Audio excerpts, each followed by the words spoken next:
What's going on, everybody? Happy Saturday. Happy Saturday. Y'all come on in here. What? Hey, hello. How you doing? Like number one, yes. How y'all doing? Come on in here. Hey, Flossie, how you doing? Oh, it's been a minute. Y'all, I have had, yesterday I just had the worst day ever. Work be working, life be lifing. But it was a bad day. So I never got the chance to even confirm that I could go over there to Paramount Tactical. And when I'm working, I don't get the chance to check my other social medias because I only have my X up on my laptop for the channel. Y'all, I feel so bad. I told him I feel so bad. I never got the chance to confirm and get back to him or anything. And the poor dude, I'm so sorry. So we're gonna have to reschedule. This week was just a crazy week. I was sick, had to go to the hospital, the doctor's office. I had it's so much going on. Yesterday was a horrible day. Y'all, I just listen, just pray for me, okay? Just pray for me. I have to work a regular 9 to 5, but if I could do this full time, I would. I see why people do it because you have that level of freedom and independence. You don't have to answer to anybody, and you treat it just like any other personal business. So, preferably, we get to the point where I could just do this full time because I enjoy doing this. But the job pays the bills, y'all. Pays the bills. So, but I do understand why people do this full time. It's oh my god, it's a headache. I hope you guys are okay. How was you all's week? Did y'all miss me up in here? Hit that like button as you come in. Oh, Candace. Oh, you miscreant. This girl. I don't know who's worse right now. Candace or Marianne Laureate. Child. They about the same almost. Good grief. Y'all, all we can do is just laugh at them at this point. We to the candy asses, let me remind you, I don't care what you think or how you feel. Then you come into my chat at your own peril. I hope y'all did your homework too. I told the candy asses to go and ask Candace's parents why they put her out the house at 14 years old. And who is this boyfriend that she was living with for 6 months at 14 years old? They don't even want to do that. They don't even want to go challenge the parents on this. You would think they would go out of their way for their cult leader that they worship and adore and say, hey, we don't like the fact that Candace said that you put her out at 14. Can you tell us why? Like they refuse to just go. I gave them one homework, one task, one assignment. They only take orders from their cult leader. So Candace, tell your cult leaders, tell the candy asses to go and ask your parents why they put you out at 14. It's the only way they'll do it. They don't listen to nobody but her. You can't make this. They listen to nothing or no one but her. Because she's their god to them and cult leader. So, y'all, the candy asses, I gave them one homework assignment. I said, listen, go ask the parents, why did you put Candace out at 14? Let's rectify that. What happened? Because a 14-year-old should not just be out. They should not want their cult leader out on the street at 14, right? Live with some boyfriend at 14 years old. And then go find out how old was the boyfriend, because he could have been well over 21. Wouldn't that be statutory? But the cult members are obviously cool. The candy asses are okay with a 14-year-old living possibly with a 21-year-old grown man. So, because they're gross. Can't make this up. Y'all good? Oh my God. Y'all. First time in, I don't know, a while since I've been able to actually do an early Saturday morning live. I'm excited. We got some stuff to check out. Oh my God. There's so much to cover here. I know. Let's get some comments in. Oh my good grief. Wild Miguel up in here. Y'all shout out to my mods. To Laura, to Wild Miguel. Shout out to all my mods. I appreciate you all so much. Melinda up in here. Flossie up in here. Honey, I'm just, it is what it is. Mira up in here. Rose Maple said howdy. Got to do for you. A couple new things up in here. Mira says, "Good morning, sis LLC. Good morning, everyone. How you doing?" Let's see. Everybody speak to everybody. Oh my God. I'm just trying to make sure that Sean says there's so much to cover. You can't leave us in these YouTube streets alone for that long MAL. Child, listen, I did a video. I think I did a couple videos I uploaded, but yeah, it's nothing like going live. That's kind of my forte. Yeah, some channels, some content creators, they're more like, let me do a pre-recorded, edited video type thing, and then they might go live here and there. No, I'm more of just going live, because I really don't have time to edit videos. I really don't. And then, I'll ever so often I'll do a recorded video, just upload it. But I prefer live, y'all. So we here.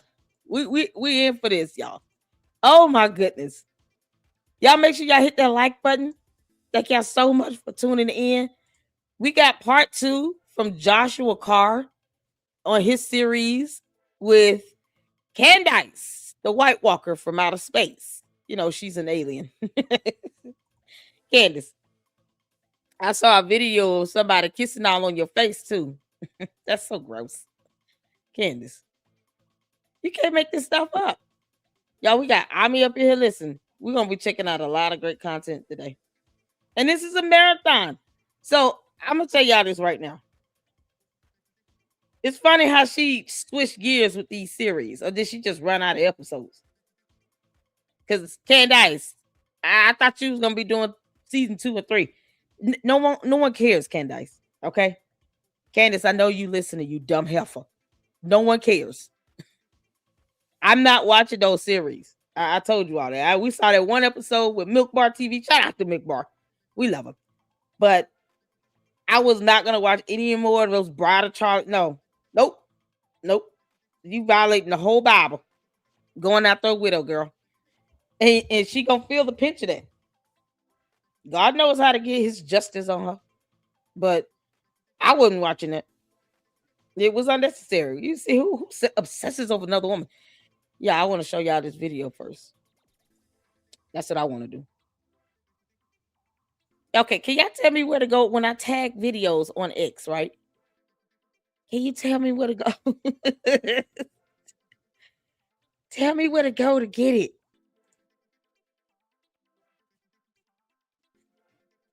I know it's weird asking that question. I'm not a huge X.com, Twitter.com. Oh, we got new people over here. How you doing, Is it Luisa Garcia? How you doing? Poetry Princess. Where you been? Oh, Leslie up in here. How you doing? Yeah, I'm just getting through you all's comments right quick. I saw your video. It was good. Oh, man. Y'all. We're going to talk a little bit about that in the Saturday Night Uma live stream. Marianne, you clown. She's such a clown now. Oh, Leslie, thank you. That's all. Listen, that's all you can do with these dumb cult leaders is just laugh at them. We got Scientology Sunday tomorrow. I scheduled to live on that. Aaron won his lawsuit. Yeah, that's gonna be something else. He called himself Aaron. I saw parts of his live stream video. When I saw Key and Peele show up, I said, "Oh, this is gonna be a good one."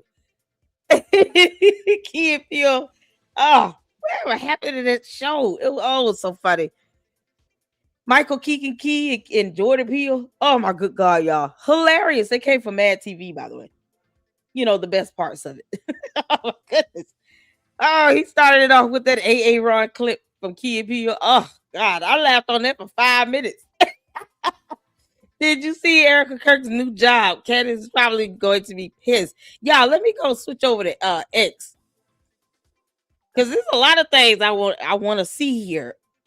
Can you all tell me how to get to my if I tag something, like I tagged a couple of videos, can y'all tell me where to go to get to that?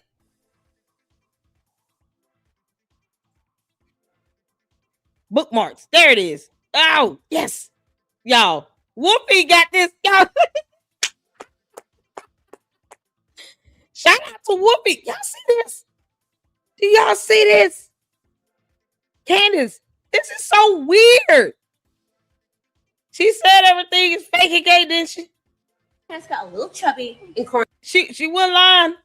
Y'all. Candace said everything is fake and gay. She said it. Candace, we just taking your words and using them against you, girl. You all up on here kissing. Letting this other woman just kiss all up on you. I don't even listen, Candace. Just come out the closet. If you're bisexual, it is what it is. Well, why hide and lie about that? You already put it out there that everything is fake and gay. Yeah, you can't make this up.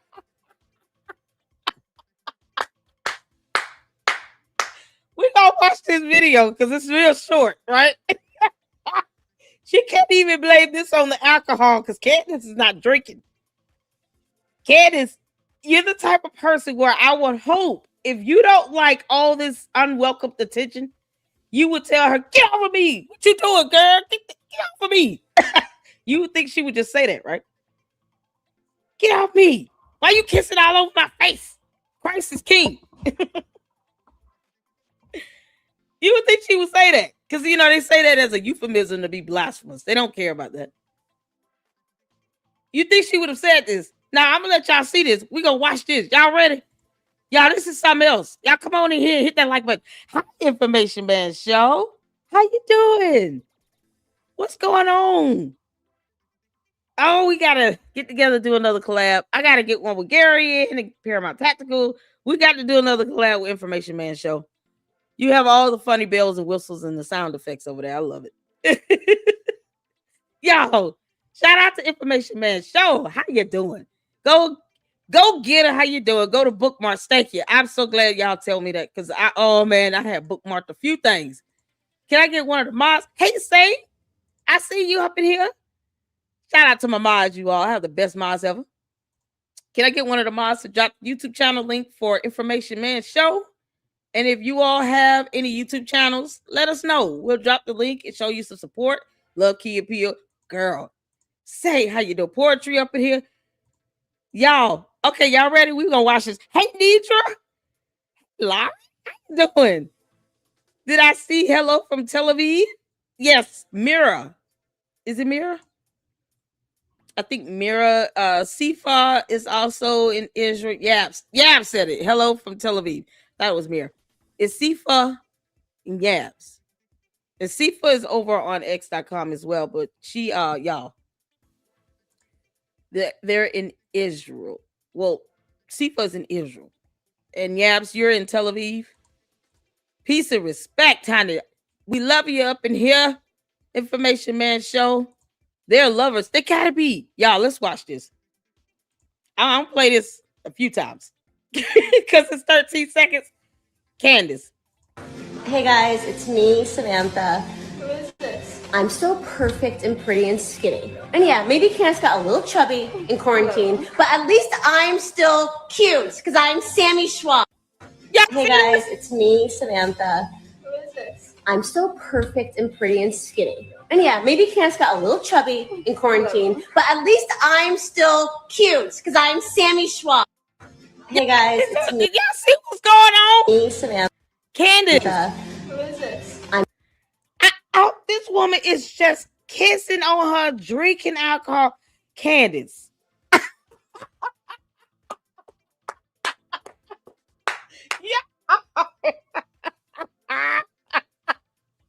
Y'all, when I saw this, y'all tagged me on the best stuff over there on X. When I saw this, I almost fell out. I was like, what are those? Y'all remember that line from Black Panther where Shuri looked at her brother's feet, saw him wearing sandals. I'm like, what are those?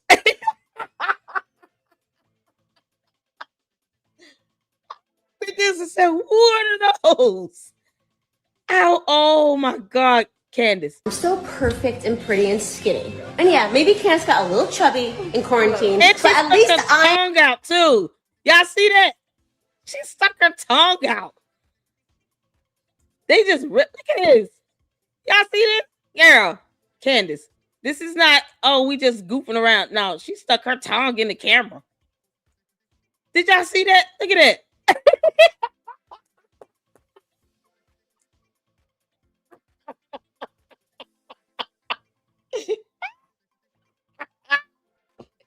Candace, your girlfriend is enjoying the hell out of this moment.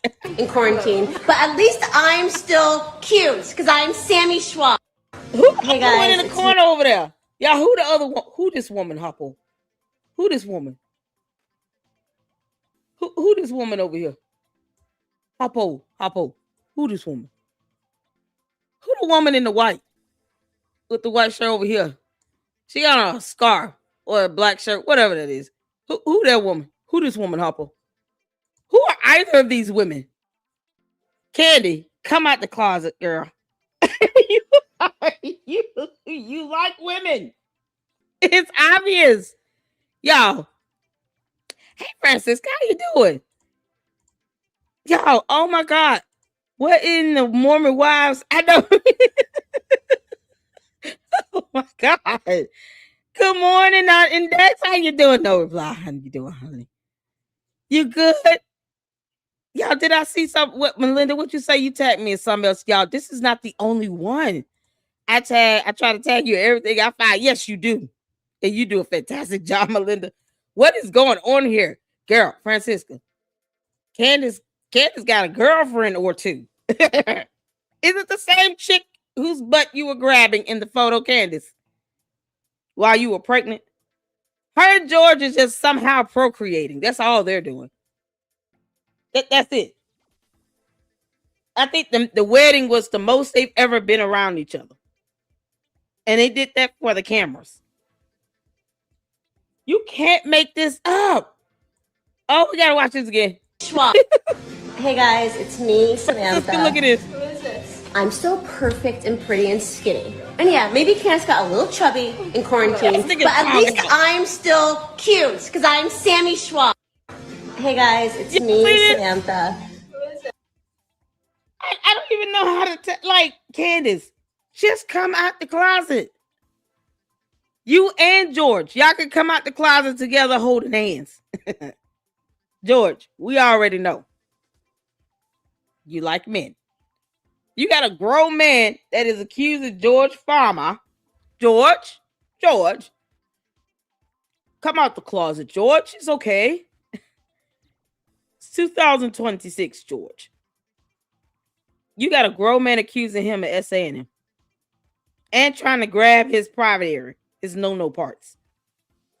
And you got Candace here filming herself, letting a woman just hiss all over her like this for 13 whole seconds with wine in her hand. And she's not looking like, okay, one is enough. We playing here. Like, no, she's not pushing her away. None of that. Y'all, this is not the only video or photo. I'm so This is perfect and pretty and skinny. crazy. And yeah, maybe Candace got a little chubby in quarantine, but at least I'm still cute because I'm Sammy Schwab. Yeah, Hey, guys. this is insane. Lord mercy. Y'all, look at this. Candace. Wolfie is getting in your ass, girl. Wolfie getting in your ass. Y'all, he got, look at George over here with another man. Candace.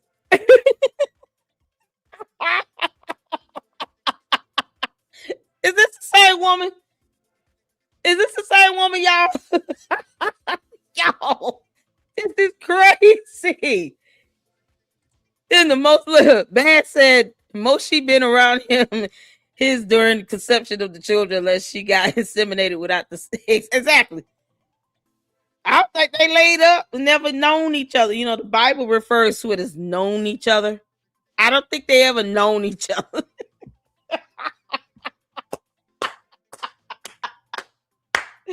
Oh my goodness. Candace. Who, girl? You just come out the closet already. This is probably why Charlie was like, nope. He said, no thanks. Oh my God. Oh man. I don't think Candace is a complete lesbian. I think she's bisexual. You know, and she's probably been this way for a long time. And she doesn't have a problem with the LGBTQ community either. No matter how much she tries to, like, she tried to go after First Lady of France with all of that. No, she has relatives that are in the LGBTQ community. Her cousin is gay. So she doesn't have a problem with it. And clearly she doesn't have a problem keep kissing and hugging all up on women and grabbing their butts and doing all this other stuff either. I'm wondering, is that the same woman that was in the photograph of who butt she was grabbing, with her whole hand? It wasn't even a finger. It was like her whole hand grabbing a chunk of butt, right? That lady clothes wet. They had a pool. Candace pregnant. Perhaps. Maybe she was wearing a bodysuit. Who knows? Candace, we could all go there. We could just all theorize how you may have never given birth. I try not to take anybody's motherhood away from them, but we could go there if you want. But this is insane. This is a photo here of her. This woman kissing all over her, and look how she's hugged up on her. What? Yo, this is madness. This is crazy. Wolfie is, oh my God. And this is George. Who this guy here? Oh my God. Okay, he's definitely gay. Wolfie said he's definitely gay. Y'all, shout out to Wolfie. Wolfie is not playing. Wolfie is not playing. Look at that. George. What's this guy's name? Y'all know his name? Oh my God. Y'all, she is, everything is fake. He gave to her. Turkey-based insemination. Exactly. Candace, you're a bisexual girl. Wolfie is our hero. Hey, Jennifer. Okay. Wolfie is on it. He said, I am not playing with you, girl. Wolfie said, help her, you can kiss my butt. Y'all, she gives Les vibes. Y'all, Candace is bisexual. She might be full lesbian. I don't know, Candace. We're not attacking you for your sexual preference. I'm laughing at the fact that you actually want people to believe that you're not. That's what's so funny to me. You think you're actually playing around and hiding this. No, you're not. Because people don't play around like that and let a woman kiss all over her like that if she's not a lesbian, if she's not gay, if she's not enjoying that, if she doesn't like that unwanted, unwelcome attention. Most women would be like, get out, B, what you doing? No, you kept going at it for 13 whole seconds, girl. Then let's not forget the photos. The photo of you enjoying the hell out of that. Wait, it's still somebody kissing on you. It's not like, hey, we throwing up the deuces. What's going on? No. Her pictures are very like romantic looking. It's almost like, they're showing public display of affection. It's PDA. It's PDA-ish. Look at this here. You all know who this guy is. He looks familiar, right? Is he an actor? Hey, Diane. What's going on? Butch mustache is diabolical.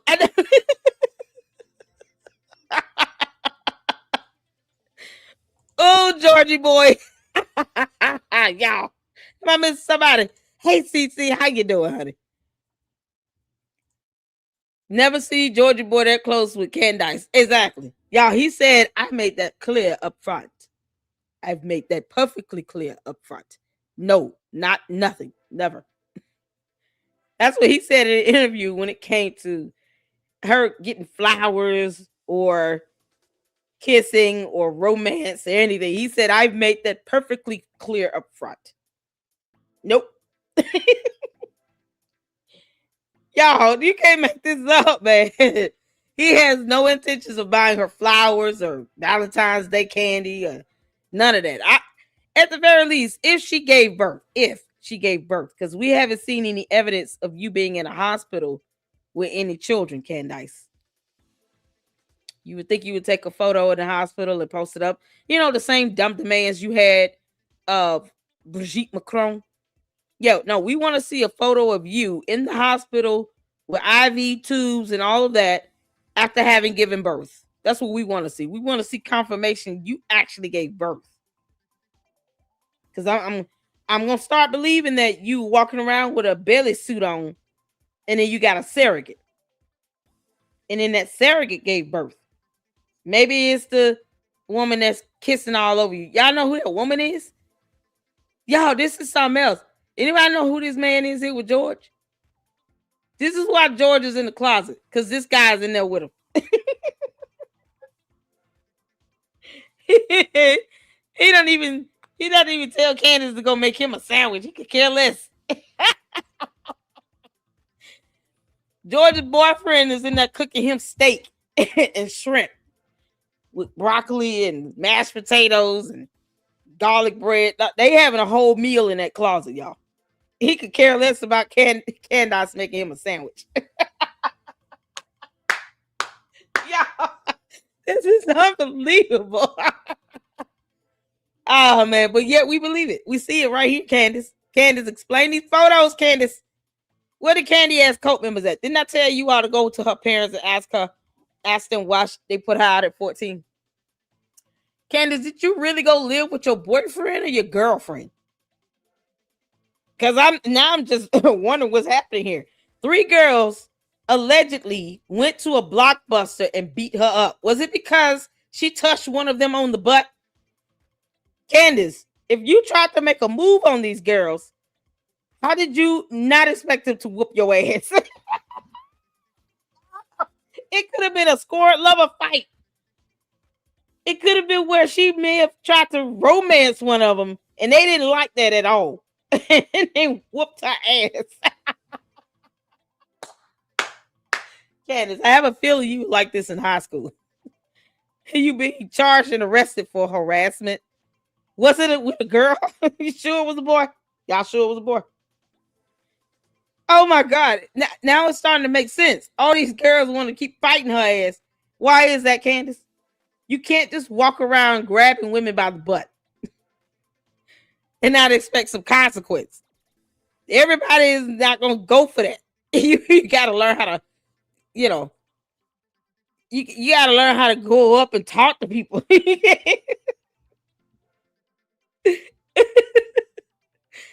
Oh my God. Y'all, George in the closet with his boyfriend. Look at this. Now, this looks like the same woman here. Y'all, what the heck?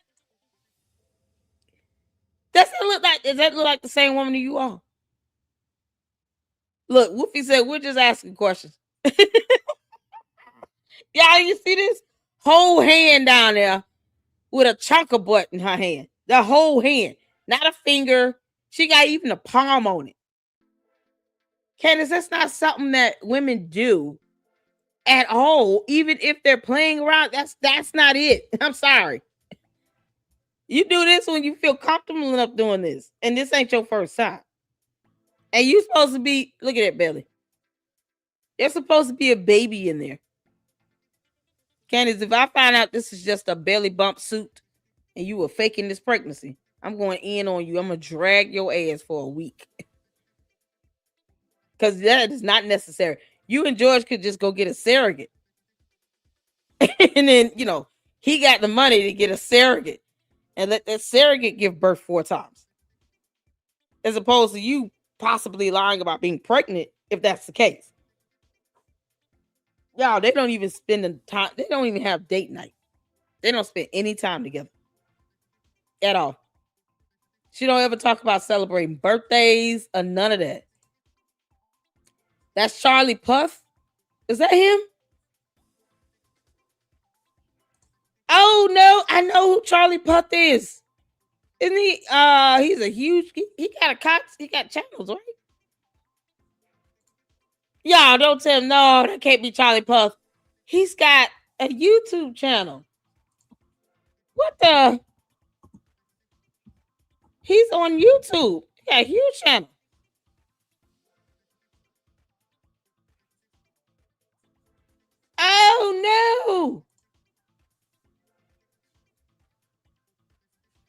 Is he? He's a singer, right? Oh, y'all, this is Charlie Puth YouTube channel. I'm not playing his music, y'all. This stuff is copyrighted. So this is Charlie Puth. I was like, I've heard of him. Yeah, I know I started out doing music reactions, so I heard that name. I think I've tried to react to one of his songs. Yo. So that's the guy that was in the photo with him? Charlie Puth?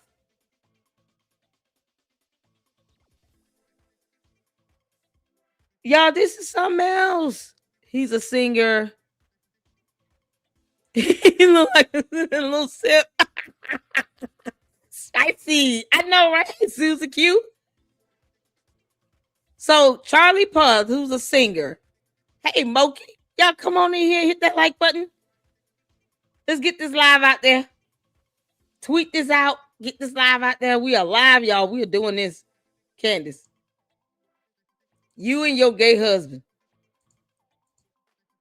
And he's okay, so he's sitting out all up on Charlie Puth. Is it Puth? Puth. Yeah, this is look. Do you ever wonder why certain songs sound? Charlie, why do you have so many pianos? You have them on this wall. You have them on this wall. You have one in the kitchen. I will tell you why I have all these pianos, viewer. Each keyboard in here has its own unique story. Do you ever wonder why certain songs sound like that's this? Him right here. Recently, I've been seeing a lot of videos with my song Attention in it. Do you ever... Yeah. Yep.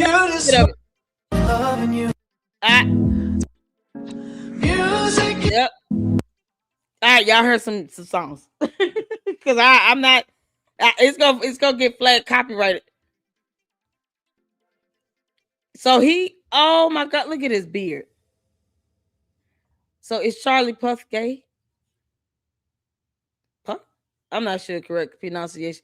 Y'all, all right, so let's see here. Puff. Charlie Puth. Okay. Gotcha. Thank you, man. I appreciate that. I want to make sure I wouldn't butcher his name. That poor dude. So this is Charlie Puth. Is that what y'all saying? Because Charlie Puth, I don't know if he's gay or not. But if he is, that's a telltale sign. Putt. Pronounced Putt. The whole industry has got that right. This is so crazy. Oh my God, yo. This is Charlie Puth. Oh man, this is something else. Candace, you got some explaining to do. YouTube sucks. They keep withholding people's comments. I promise you all, I'm not blocking out comments. I'm in StreamYard. I mean, I could delete them, but I'm not doing that. So if it doesn't show up, it's YouTube holding them. They suck. I don't know why. Putt, puff, sound. Y'all look at his head. You see, and it's the thing. When do you ever need to talk to someone doing this? So Charlie was cool with this. Charlie, putt. He was cool with this. No, listen. George, just come out the closet. Straight men don't need to talk like that, right? It's not necessary. For you to feel like you got to have your hand up on his arm and be extra close, leaning in on him. Yeah, no. Most dudes is gonna be like, they're gonna have some space and distance, and they be like, "Hey, what's up?" You can't do that with everybody. He doing it with him though. Must have been their date night. They're out at dinner. Y'all see this in the background? Tables, got glasses, stuff like that. So they in a restaurant of some sort. Y'all, this is so crazy. So you got Candace here grabbing up on this woman's butt at a pool where this woman is soaking wet. And this right here, you can't make this up. Candace, she trying to kiss you on the head. Homegirls don't take photos like this. Only women who like each other and attracted to each other take pictures like this. and she knows the difference. Candace. Oh man, Candace and George are faking gay. Y'all, this photo right here is just liquid gold. Hey guys, it's me, Samantha. Who is this? I'm still perfect and pretty and skinny. Oh, And yeah, maybe liquid Candace got gold. a little chubby in quarantine, but at least I'm still cute because I'm Sammy Schwab. She said, at least I'm still cute because reasons. Okay.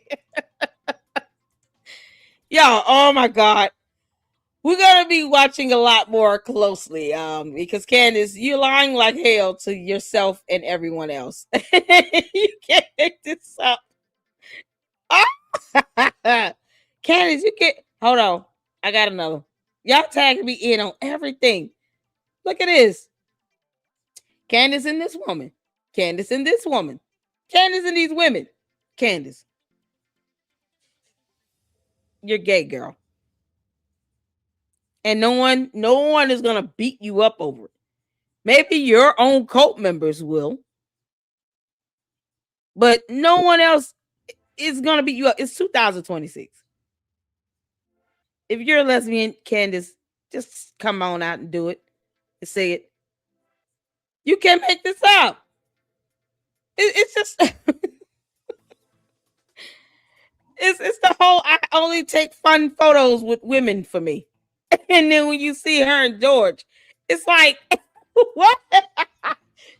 They look like they're being forced to take that photo.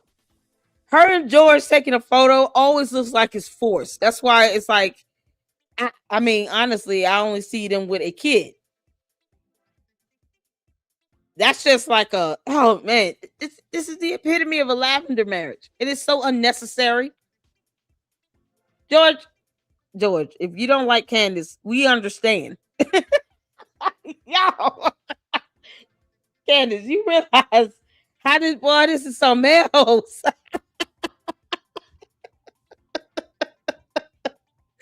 Oh man, yo, she got a woman out here on a boat, wherever they are at the beach.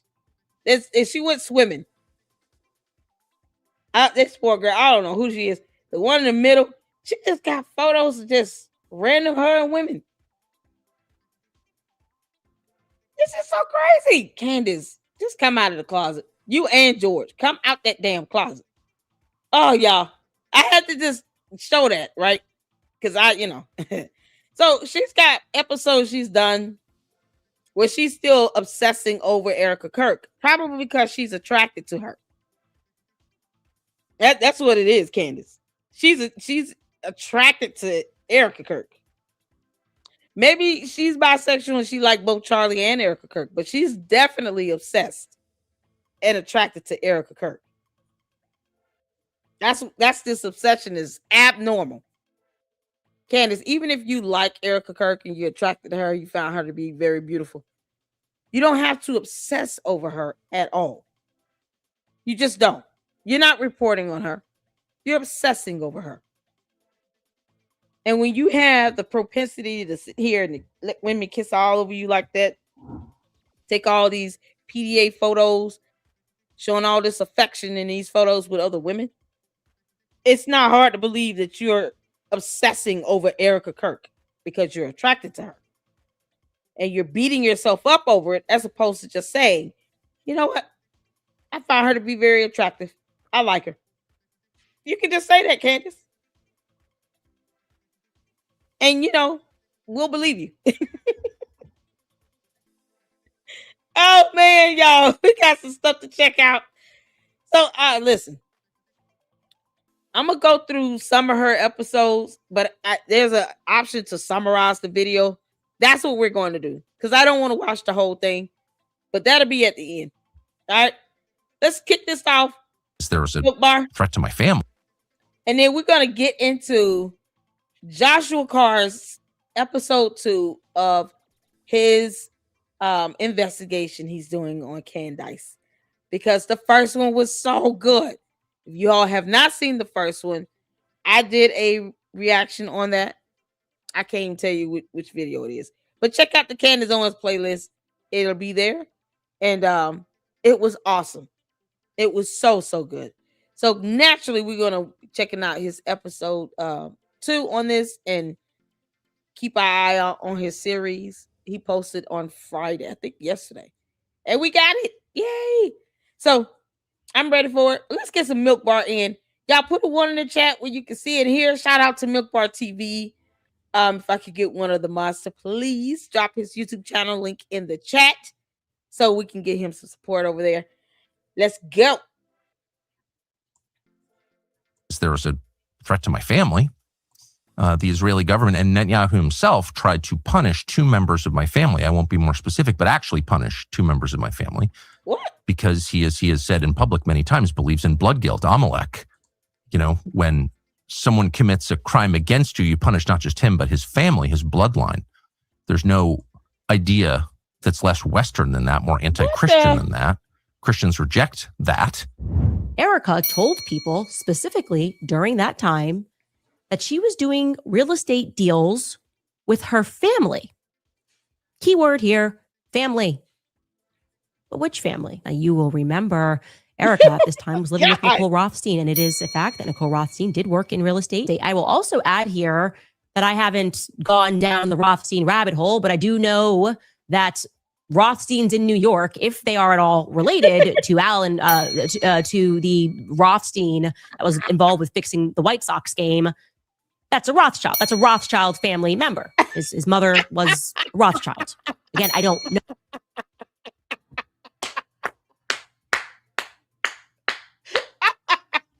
Y'all see these reasons why Erica Kirk is suspicious. You know, because the candy ass cult members are dumb. That should have been number 1. She knows the Rothsteins, same last name as Arnold Rothstein, 1882 to 1928, you know, because we never met that person, whose mother's name was Rothschild. No proof of being related to banking dynasty Rothschilds. That's why she's suspicious. Candace, just say you like Erica Kirk and you're attracted to her. You want to take her on a date. That way she can epically turn you down and we can all laugh at you again. Y'all, this is why she found her suspicious. Not because she's deep down attracted to it. No.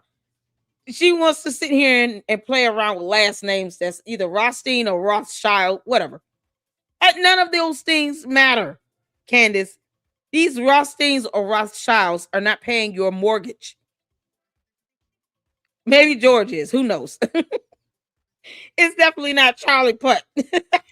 That I haven't gone down the Rothstein rabbit hole, but I do know that Rothsteins in New York, if they are at all related to Alan, to the Rothstein that was involved with fixing the White Sox game, that's a Rothschild. That's a Rothschild family member. His mother was Rothschild. Again, I don't know if that is true, but it sure would be interesting to find that out. I could talk about the Sabbath all day long. Well, for me personally, I work like crazy for 6 days. Yeah, this is another Milk Bar video here. Candace Owens is not selling merch, mocking Charlie Kirk. Oh my God. Candace, you dumb demon. I thought you and your cult members loved and worshiped Charlie Kirk in the ground. He walked on as well. You know, because you had them believing that you were such a good friend of him when you weren't. Good friends don't get blocked on social media. You would think that the candy ass cult members would ask about that. No, they just believe what she say, and when she say jump, they say how high, and then she says off this cliff, and then they're like, okay, let's line up to jump off this cliff. We're in to get off for Candace Owens, who really likes women. Can't make this up. I could talk about the Sabbath all day long. Well, for me personally, I work like crazy for 6 days. On Friday night, even Sunday morning, I turn my phone off and I try to stop. I try to make it distinct. I try to make it different. It's where I do my best thinking. It's where I do my best time with my family. And again, this kind of goes back to, okay, we're trying to create all this new stuff. Like, wow, we're gonna have this new technological innovation. We're gonna have this vaccine, and we're gonna be able to solve this with quantum mechanics and quantum computing. And I'm kind of like, honestly, something was told to us on Sinai that we shouldn't forget. That like, you shouldn't work for 7 days. In the retelling of the 10 Commandments in the book of Deuteronomy, the only difference of the retelling of the 10 Commandments is when Moses says, hey, you shouldn't work 7 days because you're no longer a slave. What Moses is saying is like only slaves work for 7 days, actually. And we in the West have kind of been slaves to our work. And I say this as a free market capitalist. That's not good. It's making us depressed. It's making us anxious. And all of you have the agency to disconnect from that. You ain't lying about that. My job has got me anxious and annoyed. Yeah, I would love to do this full time. And people get mad when you say that. But no, I really would. I enjoy independent journalism. But I have the ability to actually put content together, Candace. You don't. You just obsess over people. In this case, Erica Kirk, because you want to be with her. To make a choice to no longer have to be subservient to the ever more next text, next alert, next email, next WhatsApp message. It's also a phenomenal civilizational preserving tool. It's worked for the Jews. They've been kicked out of a lot of countries, and a lot of people have hated the Jews, including right now. And they're thriving and they're growing and they continue. I think God has given us a preservative for a civilization, and I believe it is the Sabbath. Have a wonderful weekend, everybody. Shabbat Shalom. Good Shabbos. Turn off your phone. Enjoy your family. I also want to say to you guys who want to support us, you can support us. There's new merch available on the website. This is my fave. You're going to love this. Daddy's Home Shabbat Shalom. What? We're doing this for Blake. We deeply upset him. And we felt like we wanted to make amends with our refusal to acknowledge how much Shabbat Shalom is real and loved. Daddy's Home, Shabbat Shalom. But he just said, Charlie Kirk said the same thing. And the candy asses will find nothing wrong with this and will make excuses for it because they're morons. So when Charlie Kirk says it, it's cool. But she takes it and says, oh, I want to piss off Blake Neff. No, you understand Charlie Kirk said the same thing, Candace? I told you all she's illiterate. Charlie Kirk said the same thing, though. And she doesn't even acknowledge that. It's not like she's going to play this clip on her channel and say, because Charlie Kirk has said this and I don't want to attack him, let me not sell these dumbass shirts. This is crazy. This girl is, and they sit here, she makes so much money. She gets so many views. Yeah, we know that, dummies. That's why we say that she does this only for views, likes, clicks, subs, and money. We know that. You're confirming my point. You're not proving me wrong. You're confirming my point that Candace is doing this for clicks, views, subs, likes, and money. She doesn't care. It's that simple. How do you go after somebody, Blake Neff? How do you go after him? But yet Charlie Kirk says the same thing, and you won't even play the video of Charlie Kirk saying the same exact thing. He said the same thing. There's no difference. It's the same words with the same meaning. That's it. It's heartless. This is why he never even paid her ass any attention. For what? Charlie Kirk would never get with somebody like a Candace Owens. Especially when she don't even like men. Can't make this crew necks. And we might even start selling dreidels. I don't know right now. We might start selling dreidels. Yeah, and latkes online. Oh my God, y'all. Yeah, so this video here is so funny. This is Graham Allen. And I saw the thumbnail and I just had to check this out. He did a video on Candace Owens betrays Trump, goes full demon mode. I just saw the thumbnail and I was like, we're watching it. I haven't seen it. So I wanted to see it. Before we get to Joshua Carr, thank y'all so much for tuning in. I appreciate you all. After Joshua Carr, then we'll go through her 4 episodes and we're going to summarize that crap and watch certain parts of it because I just can't take her for a whole hour at a time. I can't. I just can't. And she knows that at this point. Candace, your Bride of Charlie series sucked ass and you know it. It was very boring, I hear. First episode was god-awful. I didn't watch the rest, and I'm not giving you a view on that. I just refuse. Nope. So that's probably why she switched it up with the thumbnails and all of that. Because she said she was going to keep going, but, she's vindictive and petty and all. She's mad that people were mocking her girlfriend, Savannah. So, all right, let's get to it, y'all. Speaking of asking questions, here comes Candace Owens now. The play is starting to really start to make sense. We have her in her natural manifested form here. Now all of these people, Megyn Kelly, Tucker Carlson, and now Candace Owens, with all of their cult followers, are now trying to turn everyone against President Trump, going back to the Save America Act and how the actual play is they want to destroy America because they hate you. Play this clip in her natural form. Yeah, that's without the filter. Trump has betrayed every last single one of us. Okay, make no mistake about that. Trump is now an ever-Trumper. The very people that we had to fight to get Trump into office. Who did this video? Hold on.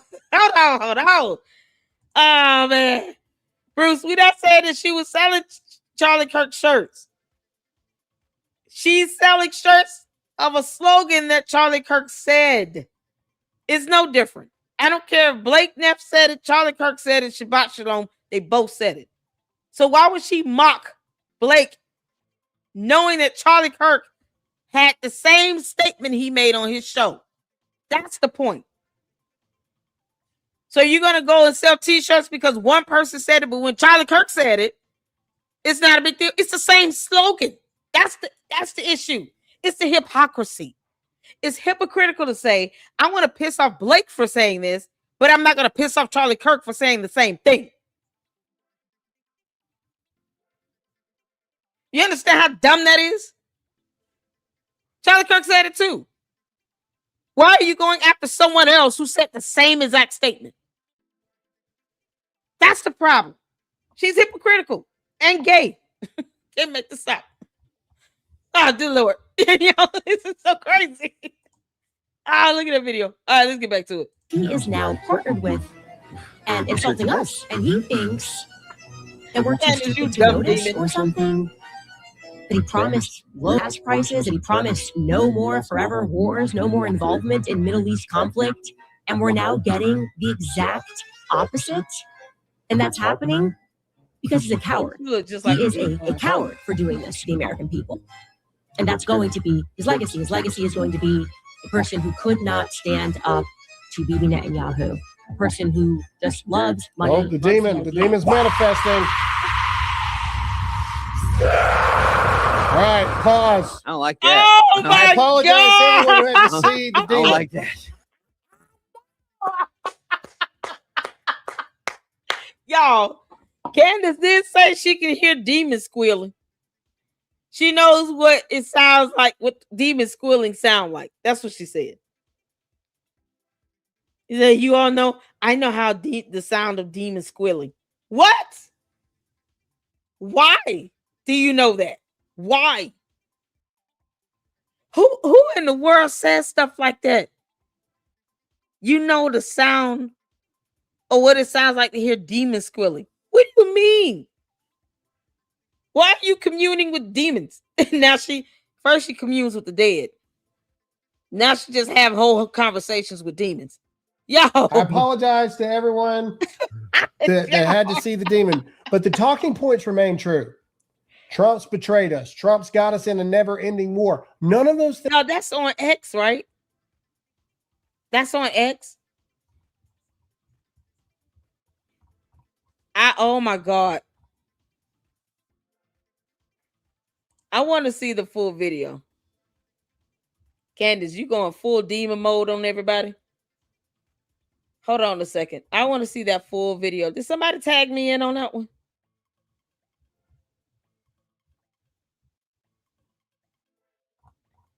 Shout out to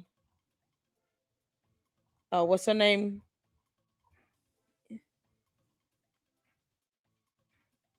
What's her name? Catherine. She passed away. Catherine O'Hara. Child. She was a genius in Schitt's Creek. I love that show. Let's see here. I'm trying to see where that video is of the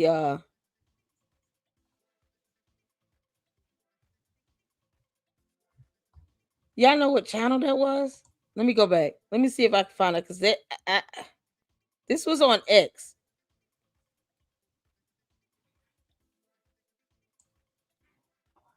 Y'all see that? This was on X. I just don't know who. DFF. Hold on.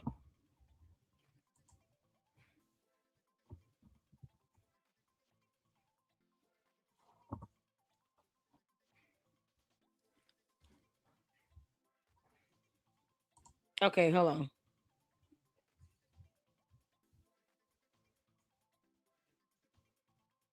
Where is it? Where is it? I'm looking for it.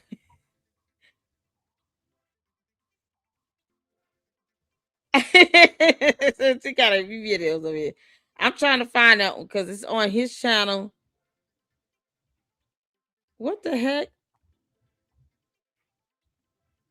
Why can't I find it?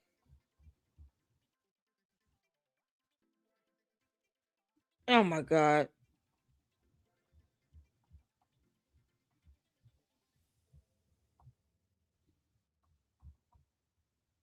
I can't find it. If one of you all can tag me in it, please. I want to see the whole thing. Uh-oh. This is so crazy. Yeah, because you're going full demon mode. My god. All right, pause. I don't like that. Yeah, I apologize to everyone who had to see the I don't demon. like that. I apologize to everyone That's Candace that, every that day. had to see the demon. But the talking points remain true. Just creaking so good. Trump's betrayed us. Trump's got us in a never-ending war. None of those things are true, but that's what they're pushing over and over and over again because this is what they want, right? Because if they push that narrative over and over and over again, much like Tucker Carlson just said, if you keep this going over and over, you say the words again and again and again and again and again, then they eventually become true. Senate GOP is not going to do anything to pass the Save America Act. We're going to lose the midterms because of it. And now you have all these people that are dividing MAGA to turn against Donald Trump. And what does that do? When impeachment time comes, now you don't have this massive pressure against all the GOP senators to make sure that the impeachment doesn't go through. It is starting to feel like a giant paid influencer campaign, but not for us, for Candace Owens, for Tucker Carlson, for Megyn Kelly, for Nick Fuentes, and the list goes on and freaking on because the ultimate goal is to get rid of Trump so they can get rid of us. If you agree with that comment, yes or no, and hit that like button. And I saw Y'all, that's oh my god. I'm looking for that full video. That's craziness. Let's get to Josh Carr. Oh man. Welcome to got episode 2. I'm excited, y'all. And then after this, we'll do summaries on her videos. Oh my god. She telling people to get out of the military. I mean, she's just doing the most right now. So make sure you guys hit that like button. We're going to get into it. Candace Owens, whistleblower, leaks proof she fabricated everything. Yeah, we knew that.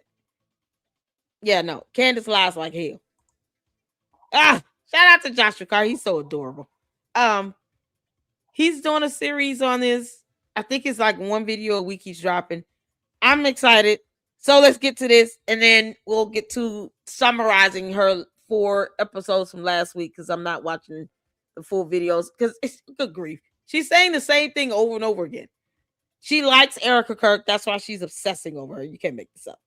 Let's get to this. episode 2 of my series, Obsession with Charlie, my investigation into who Candace Owens really is, her blatant lies, and who is funding her. If you haven't seen episode 1 yet, I have put a link in the description below for you to check out. And for those of you who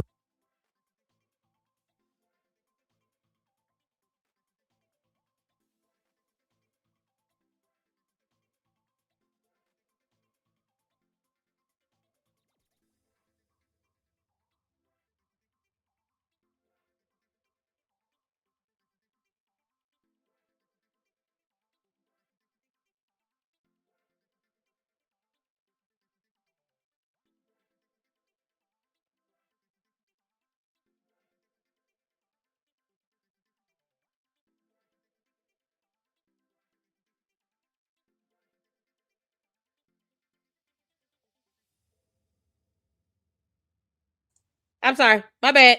I was on mute. You emailed me the full video. I don't see your email. But let's get through this and then I'll check for it and then we'll check it out at the end. I don't see it yet. All right. All right, let's get back to it. Who did watch it, I want to thank you. It is the #2 most hyped podcast on all of YouTube for last week, and it has reached over 100,000 views. Today, guys, I'll be revealing never before seen irrefutable proof that Candace Owens routinely fabricates evidence against people, lies, and slanders them knowingly. I've got the receipts. I will be showing them. And stick around to the end because I'll also be showing you how I catfished her and her tip line to prove how fraudulent her investigation of Erica Kirk really is. Now, looking at Candace's shady past last episode was important in understanding her motivations and who she is. But this week, I decided to look into how she does her investigations. And I talked to those who she has actively tried to hurt in order to make money. I spoke with more than half a dozen people, some of which I will be able to reveal today on the show. And what every single one of them had in common is that they were terrified of what Candace would do to them if they spoke out, because they understood that she would stop at nothing to become more rich and more famous.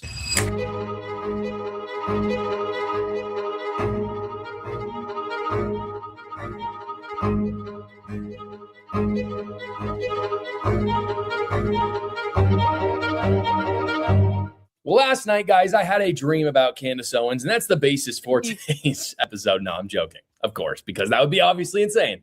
But that's what Candace does. No, what I want to tell you about is a story about a guy named Robbie Hild.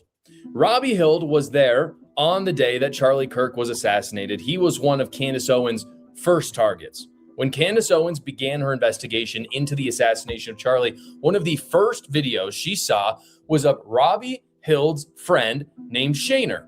Shaner decided to do some citizen journalism of his own and walked through the crime scene after the assassination, retracing the steps of Tyler Robinson, and Candace saw this video.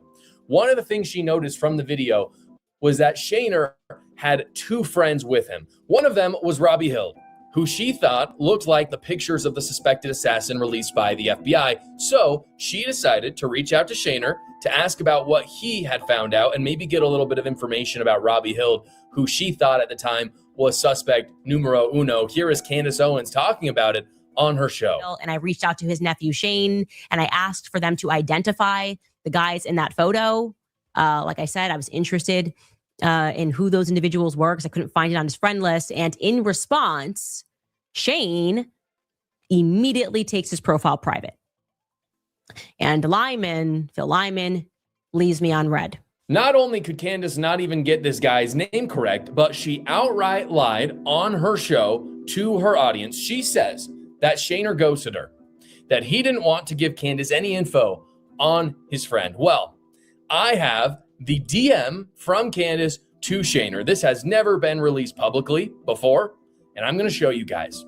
This is exactly what she sent. She said, "Hey, Shane, looking at all of the footage that you posted as I'm investigating Charlie's murder, can I have your number, please? Wanted to ask some follow-up questions." Shaner immediately said, you can see 5 hours later, absolutely, and included his number. After that, Candace Owens never responded. Candace outright lied about what went on in that DM, and Candace doubled down on this in a later episode, making it very clear that she was set on lying about both Shaner and Robbie. Regarding Shaner Broderick, who is, according to Phil Lyman, a cousin who he refers to Phil as his uncle across interviews. Doesn't matter. They're family members is the main point, and they know each other. And Shaner Broderick has, of course, mysteriously deleted all of his socials except for Instagram, but he's wiped his Instagram. Okay. Shaner literally sent her his number, and Candace was the one that ghosted him because it did not fit her narrative. And this is just the tip of the iceberg, guys. Candace continued to double down and say that Robbie Hild was invisible, that nobody knew who he was, nobody knew where he was on September 10th, and that he was definitely the culprit. Oddly, when I say oddly, I mean this has never happened in the history of all of our investigations. No one emailed us to say that they knew either of those two individuals, neither the blonde that's with Shaner or the person that is wearing the blue hat that is with Shaner. I said, that's weird. Nobody in the whole. This is the same idiot that typed up an article about how to get prescription drugs and lie. You can't make this up with run-on sentences and lack of punctuation marks. Candace, that's not weird. Sometimes people just don't know people. It's as if she is here on Earth day one. Like where's she been? Has been on another planet. Is this your first day here, Candace? Is this your first day here? That's not weird. She also does not know the definition of the word weird. Candace does not know the definition of the word weird or suspicious. Nope, she just weaponizes the term and then abuses it and uses it until it's down in the mud. But she doesn't understand what weird is defined to be. That's not unusual for someone to not know somebody. That person has the right to live their life in peace and not be disturbed by you and your dumbass cult. Nothing weird about that. You can't make this up. Candace Owens' universe of investigation. Good grief. It was making me believe maybe those two individuals are like, I don't know, from overseas. Like maybe they're not even American. I have in my possession right now, and for obvious reasons, I cannot show it to you, but it is in my email. I have Robbie Hill's birth certificate. I have his passport showing that he is a U.S. citizen. Candace knows this and has deliberately lied about it. This is information she could have had, but chose not to even get it from Shaner.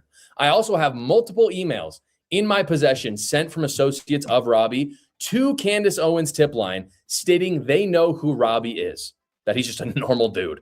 He's not invisible. He doesn't really have social media. There's a lot of people who just don't really like social media. That was Candace Owens' justification for saying he's invisible. But I have multiple emails, and I can't read the exact contents of the emails, but they are people who are fans of Candace's, and they're basically pleading with her not to lie about Robbie, saying that they were next to him at the Charlie Kirk event, saying they support Candace Owens' investigation at the time, but she's wrong about Robbie.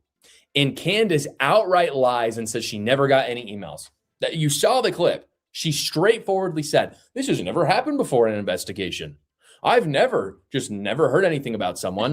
We know she did. I have the email sent to her tip line from people saying, stop lying. What are you doing? He's just a normal guy. Why are you doxing him? In fact, I actually have a photo and a video of Robbie at the event and nowhere near where the gun was shot from. Let me tell y'all something. Doxing is a cybercrime. It's a crime. He's just a normal guy. Why are you doxing him? People are telling Candace this, and she doesn't care. Because she's a spoiled brat that refuses to come out of the closet and does not care about our laws. The only way she cares is if you take her to court. If she's out here doxing you, sue her for it. You can't let people like her get away with it because she's going to keep doing it to other people. And because, the candy ass cult members don't care about anyone else's safety or livelihood, and they think that this is their Lord and Savior and she does nothing wrong. They treat her like she died on the cross for them because they're that type of cult. You have to sue her and put her ass in check. Doxing is illegal. You have the right to privacy. You have the right to live and exist in peace like any other person on earth and in the United States of America. Because Candace may not even know the difference at this point. Don't let her get away with it. Sue her. I don't care if she gets hit with 1,000 lawsuits a week. Keep doxing, you get sued. That's it. Report it to the feds. She does this consistently, and it's not something that who needs to do that if you're a good journalist? But she's not a journalist. She's not an investigator. She commits cyber crimes by doxing people, putting out information that should not be available to the internet because this man's date of birth, social, his birth certificate, all of this stuff should be kept private and confidential. They have the right to have that kept private and confidential. Just because Candace can't define the word weird does not mean that she should go around doxing people, but she wants to learn that lesson the hard way. So teach her that lesson the hard way and sue her behind in court. Take her to court. I wish they would stop letting her get away with this. In fact, I actually have a photo and a video of Robbie at the event and nowhere near where the gun was shot from. And Candace had this data as well. Here's the photo. You can see, and it's a high quality photo. You can actually really zoom in on it. Oh, wow. And they've even labeled the different people. You can see SB, that's Shaner, RH, that's Robbie. And you can see their faces. Yep. And they're quite close to Charlie. They're nowhere close to where Tyler Robinson was. And Candace Owens had this data and refused to admit it. Here is the video of Robbie as well.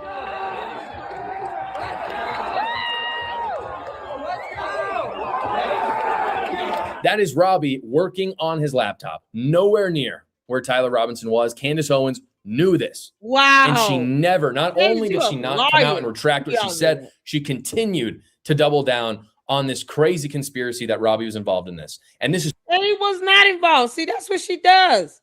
She just blames people and then doesn't care about how that makes them a target because that's what she wants. She wants people to be a target because she knows that her dumbass demonic cult base are going to just go after people, dox them, attack them, harass them with no evidence whatsoever. And then they get mad when you say sue her ass. Like we care about them getting mad. Robbie needs never heard to anything sue her. about someone. We know she did. I have the email sent to her tip line Yo, from this is people crazy. saying, stop lying. What are you doing? He's just a normal guy. Why are you doxing him? In fact, I actually have a photo and a video of Robbie at the event and nowhere near where the gun was shot from.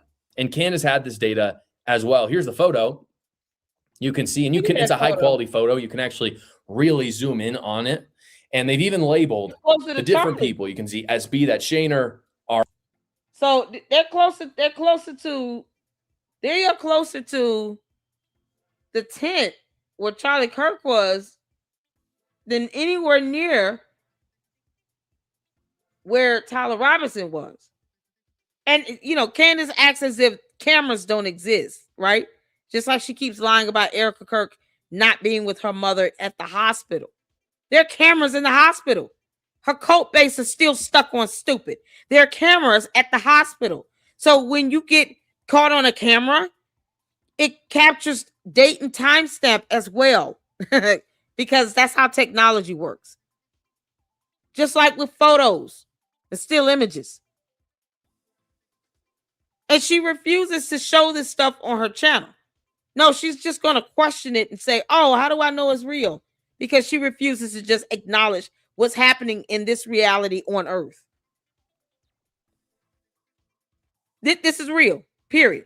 You don't have to believe it, Candace. Guess who would? A judge and jury. Because this Robbie guy can sue you and use this as evidence. So no one would care if you believed it or not.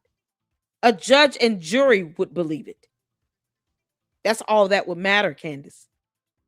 And then you would lose another lawsuit. Take this L, heifer, and come out the closet. RH, that's Robbie. And you can see their faces. And they're quite close to Charlie. They're nowhere close to where Tyler Robinson was. And Candace Owens had this data and refused to admit it. Here is the video of Robbie as well.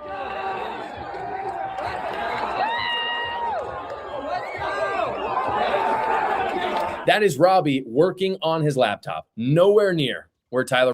Okay, so it was real quick. Let me go back so y'all can see him. Hold on. When I say that goes quick, hold on. And refused to admit it. Here is the video of Robbie as well. Yeah, that's him right here on the ground. Right here. Y'all see him on the laptop?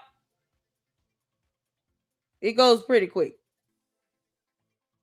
This is him. Right there.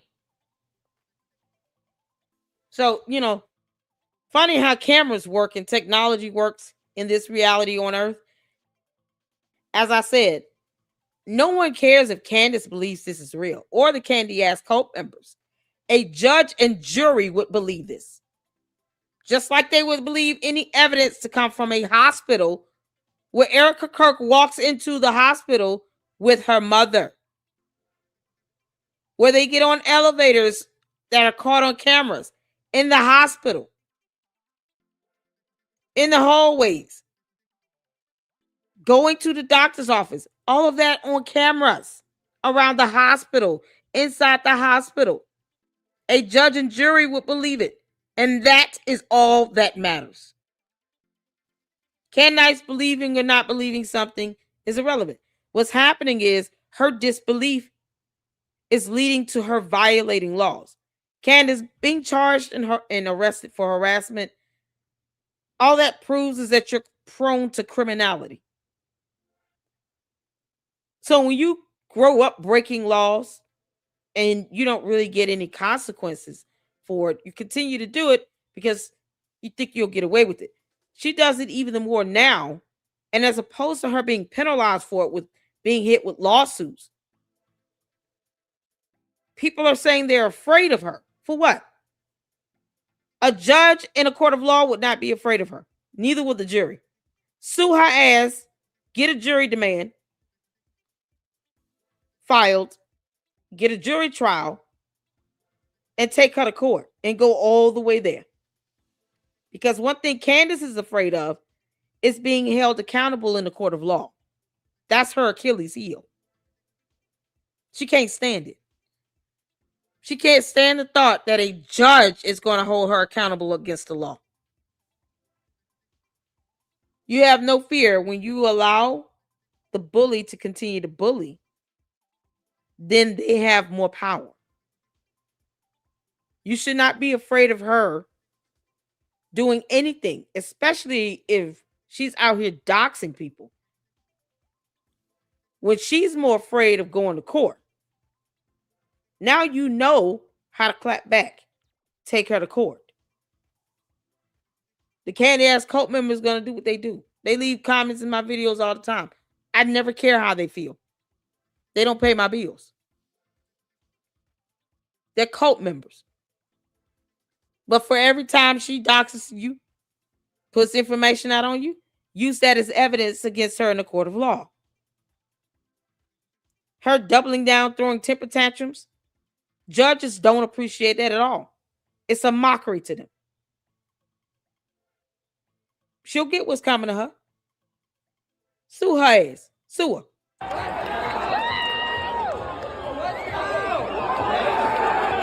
That is Robbie working on his laptop. Nowhere crazy. near where Tyler Robinson was. Candace Owens knew this. And she never, not only did she not come out and retract what she said, she continued to double down on this crazy conspiracy that Robbie was involved in this. And this is just one example of what Candace's investigation has been. She has completely fabricated everything to follow different narratives in order to string out an investigation into views and money, as we talked about last episode. The sad thing about all of this is she has ruined Robbie's life to do it. And she did not give a crap. Again, so there's no doubt here. Here is Candace lying once again about Robbie, despite having all the facts she needed in order to say that he was innocent. Of this individual, and I am certain, can't say 100%, okay, because we need to find this person's name, but this is a match, okay? No, you don't need to find anybody's name. You're not an investigator. So when you go out impersonating an investigator, now you can be sued for that and held liable for it. Because you're doing this under the false pretense that you are an investigator. That's also a crime, Candace. You're an idiot. That's a crime. So now you have standing to sue her and hold her accountable and liable for violating a federal law. You're literally purporting yourself to be an investigator. And you're saying that you need to find this person's name under this false pretense that you're doing an investigation when you're not an investigator. She isn't. She doesn't have the education, the credentials, or the brain power to be an investigator. And we've gone over what the law states regarding this this impersonation. Even if you're giving the actual perception that you're doing this as a part of some investigation, when you're not an investigator, you cannot prove you're an investigator. People can sue you for that, and you can be criminally charged. That's a violation of federal law. Ears, the This is how chin, just stupid she is. everything about this individual is a match. But he is as of yet identified crazy. as a unidentified, as a Gothic person, and he is also as of yet unidentified as the close friend of Shayna Broderick, who cannot be found anywhere else, or people are not familiar with this person. So I'm thinking maybe he also came from overseas. All she had to do was call the number Hell. that Shayner gave her. She keeps saying she doesn't know who he is. All she had to do was call Shayner and ask. That photo of Robbie that she shows is a picture of his Halloween costume uploaded to a friend's blog from years ago. That is her evidence. And she spins it into him being goth for whatever reason. I've seen his passport. I have seen his birth certificate. I know his parents' names. I know his mom's maiden name. I know the hospital that he was born in. And she knows this information as well, and she ignored it. I'm a one-man show, and I got this information. Candace Owens has a team of 5 people. Candace is a liar. And if she's done this She's about a one bad person, liar. she has done it Okay, about this them guy. all. Before I show you another example, I want to give you a small update on Robbie. Due to the lies of Candace Owens, Robbie, his family, and his friends weren't able to live at their homes for weeks and even months in some cases. Wow. Candace's followers, they like to, follow suit for what she had done in her past careers. We talked about last episode, and they dox people. That's what they do. Yep. They doxed him, the people he That's loves, and illegal. people in his own community were even searching for him, like a witch hunt. Candace's lies do have consequences. That is why we are doing this series. This isn't just about an upside for her in grifting money. It's also about the destruction of anyone in her path. She does not care who it is. I've spoken to many people who know Candace very well, and they are not willing to come forward like Robbie has because they know she will say anything to slander them. She will literally lie about anything, and they don't want to go through the doxing and the lies once again. Now, before I show you how I catfished her, I want to show you one more example of her blatant lies. One big question that Candace had at the beginning of her investigation was why Tyler Robinson had referred to his car as a vehicle in many of his chats uncovered by the FBI. You'll remember months ago, this was a big thing. She used this as evidence that the FBI had fabricated the text since no normal person would use the word vehicle instead of car. One of the things she did to prove this was she uncovered body cam footage from a car wreck that Tyler Robinson got in 2022, where he never once said vehicle, he just said car. Here's what Candace showed. That he doesn't actually use words like vehicle, which should come as no surprise to anyone that has a brain. By the way, I'm sure you caught this, but there's old footage of Tyler Robinson that is now circulating from a car accident that he had. And during the discussion with the officer that showed up, Tyler certainly refers to it. Let me go back just a little bit because I want you all to understand the severity of the situation here. This young man was doxxed and afraid to leave his home and is fearful of Candace and her cult following for doing what's called an illegal search on him and his information. About Robbie, despite having all and she's doing it under the pretense that she is an investigator. Releasing personal identifiable information on him, demanding to know his name. He's not a public figure. She is, but he is not. So his information is not available to the public, nor does it have to be made available to the public. He is not a public figure. So he has the right to keep his information private. People like him and Robbie himself, they need to sue the crap out of her and not just file a lawsuit. No, they can file a federal lawsuit because she violated federal laws doing that. Impersonating an investigator is a violation of federal law. Federal law. So they can actually hit her with a federal lawsuit. And all this, her videos, those emails, all that stuff can be used as evidence against her.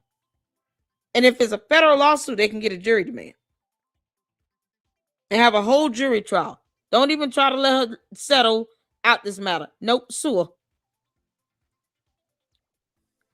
That's it. There's no excuse for it. The public does not need to know who Robbie is. We never needed to know his personal information, where he lived. We did not need to know any of that because she failed to acknowledge photos and a video where he was nowhere near Tyler Robinson.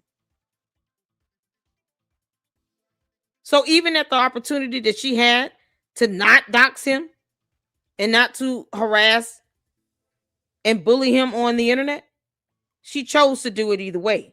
Even with the truth, the knowledge of having the video and the photo. So now you have malicious intent, which is what you need if you're going to sue someone that is considered to be a public figure, like Candace is. But now you have the malicious intent proven because she had the truth. She was warned and told multiple times, do not dox him. Do not put that information out. And she showed a complete disregard of the truth. There's your malicious intent right there. That is what that is legally defined to be. So now they have the evidence they need and the proof they need to prove that she showed malicious intent. She was given the truth and documentation, and she completely disregarded it and ignored it. Now you have both parameters fulfilled. They need to sue her ass. Federal lawsuit. All the facts she needed in order to say that he was innocent. Of this. Yeah, all the facts she needed to say he was innocent. That's malicious intent because she showed a complete disregard of the truth. And I am certain, can't say 100%, okay, because we need to find this person's name, but this is a match, okay? Shout out The to ears, the chin, just everything about this individual is a match. But he is as of yet identified as a unidentified, as a Gothic person. And he is also as of yet unidentified as the close friend of Shayna Broderick, who cannot be found anywhere else, or people are not familiar with this person. So I'm thinking maybe he also came from overseas. All she had to do was call the number that Shayner gave her. She keeps saying she doesn't know who he is. All she had to do was call Shayner and ask. That photo of Robbie that she shows is a picture of his Halloween costume uploaded to a friend's blog from years ago. That is her evidence. And she spins it into him being goth for whatever reason. I've seen his passport. I've seen his birth certificate. I know his parents' names. I know his mom's maiden name. I know the hospital that he was born in. And she knows this information as well, and she ignored it. I'm a one-man show, and I got this information. Candace Owens has a team of 5 people. Candace is a liar. And if she's done this about one person, she has done it about them all. Before I show you another example, I want to give you a small update on Robbie.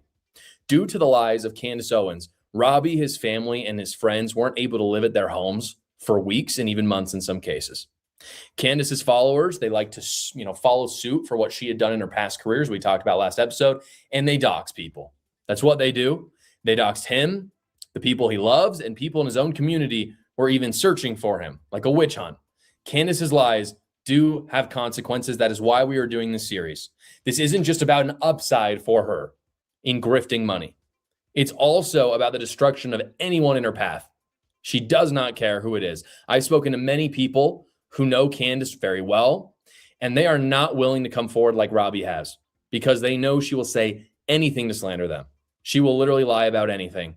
And they don't want to go through the doxing and the lies once again. Now, before I show you how I catfished her, I want to show you one more example of her blatant lies. One big question that Candace had at the beginning of her investigation was why Tyler Robinson had referred to his car as a vehicle in many of his chats uncovered by the FBI.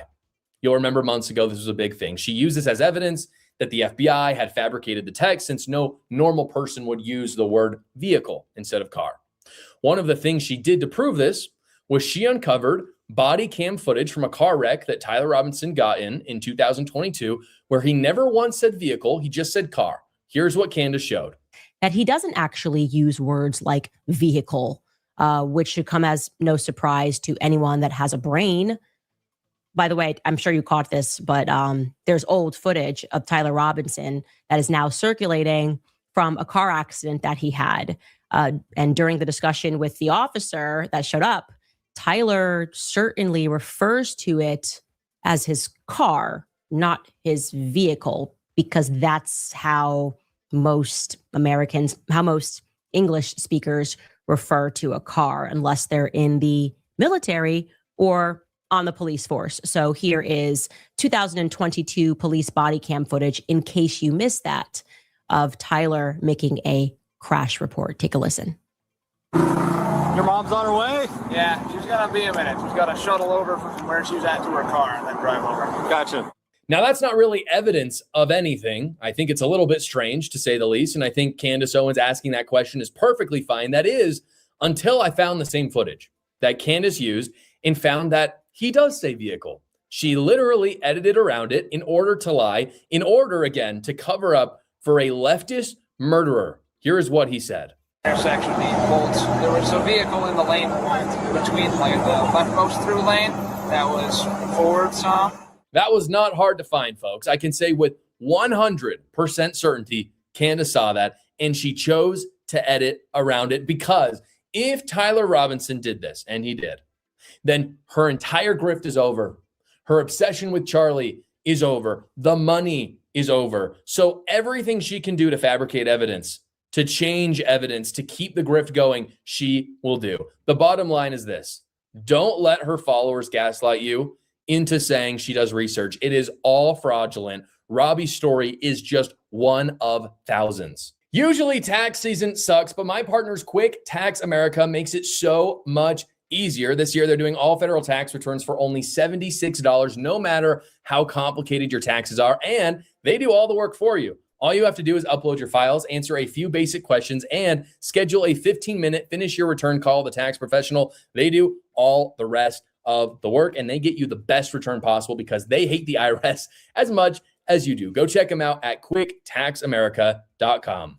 So not only is Candace deliberately ignoring facts or changing them in order to fit her chosen narrative, she is incredibly easy to fool as well. And I wanted to test this further because I was curious. How does Candace Owens really collect her data? How does she do her research? How easy would it be, for instance, to send a fraudulent tip to her tip line? So I gave it a try. And I want to share with you what I found. I sent the following email to her tip line at moretips@candaceowens.com. Here's what I wrote. I created a new email. My new email was called Benjamin Oripas, which Oripas backwards is Shapiro. So Ben Shapiro was my nom de plume. Thank you. And this is what I wrote.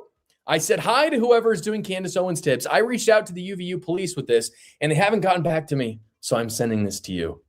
My name is Benjamin Oripa, and my girlfriend watches Candace Owens show. She told me to email you here.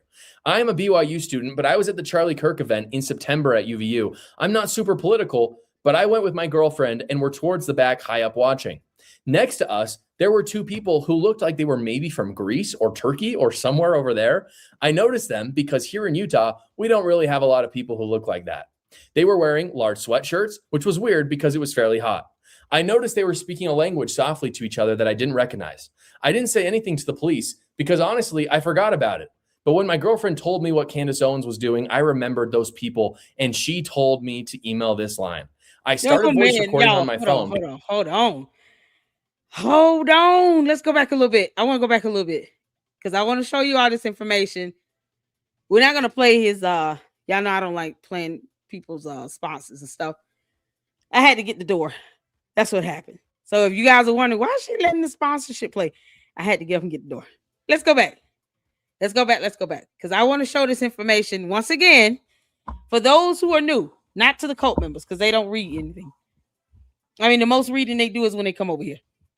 Candace, I'm going to give people the actual statute code to use to sue your ass. Because you think this is a joke. Yeah, okay. All right, so we're on federalcriminaldefenseadvocates.com website, but you can always just Google this information. If you falsely represent yourself in certain situations, you could be charged with a federal criminal offense. For example, 18 U.S.C. Code 913 makes it a crime for someone to falsely represent themselves as an agent, officer, or employee of the United States who searches someone or a building, or who arrests or detains another person while pretending to be an agent of the government. Simply put, impersonating a federal officer, agent, or employee is a federal crime. Candace, you do not have the authority to run a search on someone and then say that you're an investigator, where it results in that person being doxxed. And there is no justifiable reason you can give to any judge in a court of law as to why you released their personal identifiable information. And you know what's so crazy to the candy ass cult members? She's not going to take the rap for it. She's going to go to court and blame all you idiots for doing it. Oh no, I didn't look that up. My mommy sleuths did it. And guess what? Government will go and find you people. You'll only be able to hide behind these profiles, but for so long. No, they'll find you and trace you down. Because Candace is not going to take the rap for any of you. While you're sitting here impersonating investigators, calling yourselves mommy sleuths, she's going to throw you all completely underneath the bus. Because she's going to say, I'm not the one looking for the information. Other people online are bringing this to me. This is coming from my Mommy Sleuth book club. Here are the emails of people sending me this information.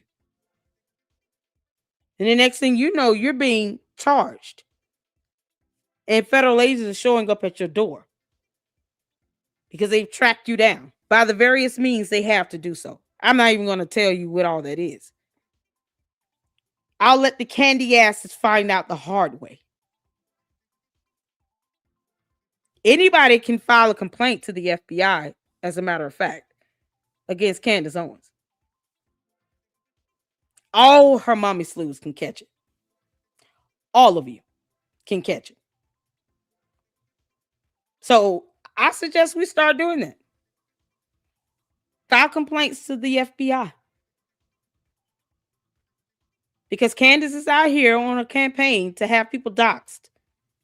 Because she doesn't understand the definition of the word suspicious or weird.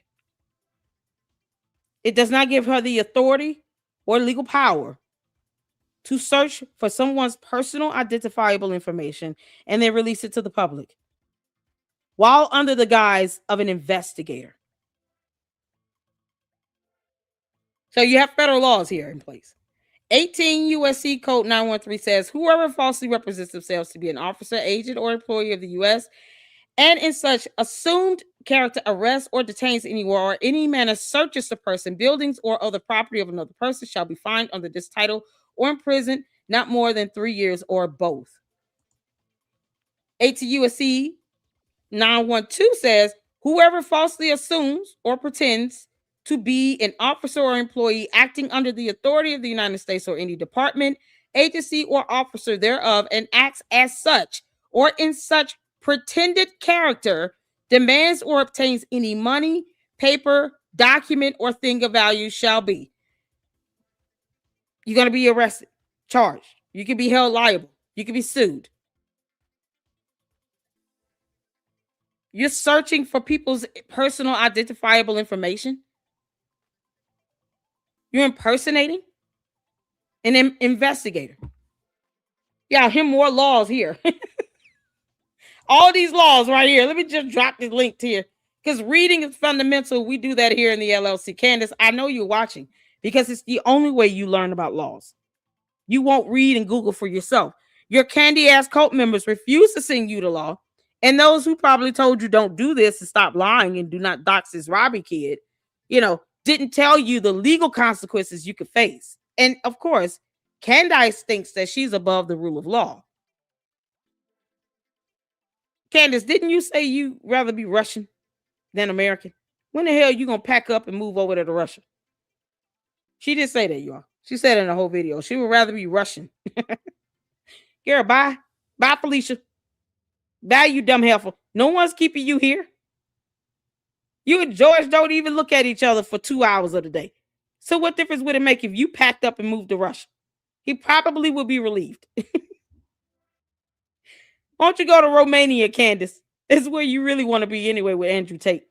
You can't make this up. Take your girlfriend with you. You can't, y'all. You got all these laws that she could be potentially violating. Federal laws. Federal. And she's sitting here talking about what's weird. Candace, the judge will not give a damn what you think is weird. They will not care about your mommy slews. They're only going to care about the crimes they're committing and how they're aiding in this campaign of doxing. Cyber crimes aren't any different than a regular crime, except the only difference is you're just doing it online. You can get the same amount of time and the same amount of penalties in prison. It's got to be the zenith of her stupidity. And they try to make excuses for this in my chat, knowing damn well, comments are forever. Yeah, keep on. I told them they come in at their own peril, you all. That's why I don't block them. I want them to say whatever it is they need to say or they feel like they have to say, because the internet knows how to clap back. Let's just keep it a buck. Candace, you're violating so many laws, it's not even funny. 18 U.S.C. Code Chapter 43, false impersonation has several laws that are related to 18 U.S.C. 913 impersonator, making arrests or search, such as the following. 18 U.S.C. 911, citizen of the United States law prohibits impersonating a citizen, carries up to 3 years. Officer or employee of the U.S. law prohibits pretending to be a federal agent, officer, or employee. Creditors of the U.S. Foreign diplomats, consuls or officers law prohibits pretending to be a diplomat, consular, or other official. Club members, Red Cross members. I mean, just the idea that you think that you are an investigator and that getting private personal information, PII, and releasing that because you think they're weird is a violation of the same federal statute code. You can't even leave the impression that you are an investigator of any sort, where you think you have the power to search someone's information to get PII, personal identifiable information. If this boy's name, address, email, phone number, where he lived, what his house looks like, if none of that was available online and he did not post that up, he's not a government employee or official or anything. He's not a public figure. What gives you the right to put this information out there, Candace? Amber Rose Owens Farmer, you dumb demon. What law grants you the authority to do that? This is beyond the scope of journalism. Free speech and expression does not include you doxing people. Even defamation is not protected speech.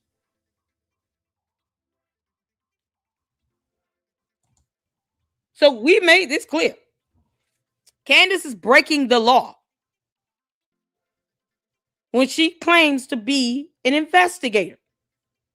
And she's doing all of this doxing under the guise of an investigator.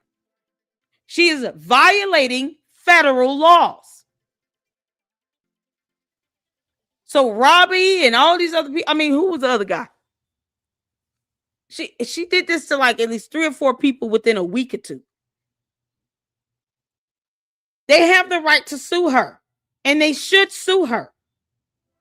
And they should sue her based on the violation of federal law here and hold her ass accountable for it. If she retaliates, the worst she's going to do is throw a tantrum.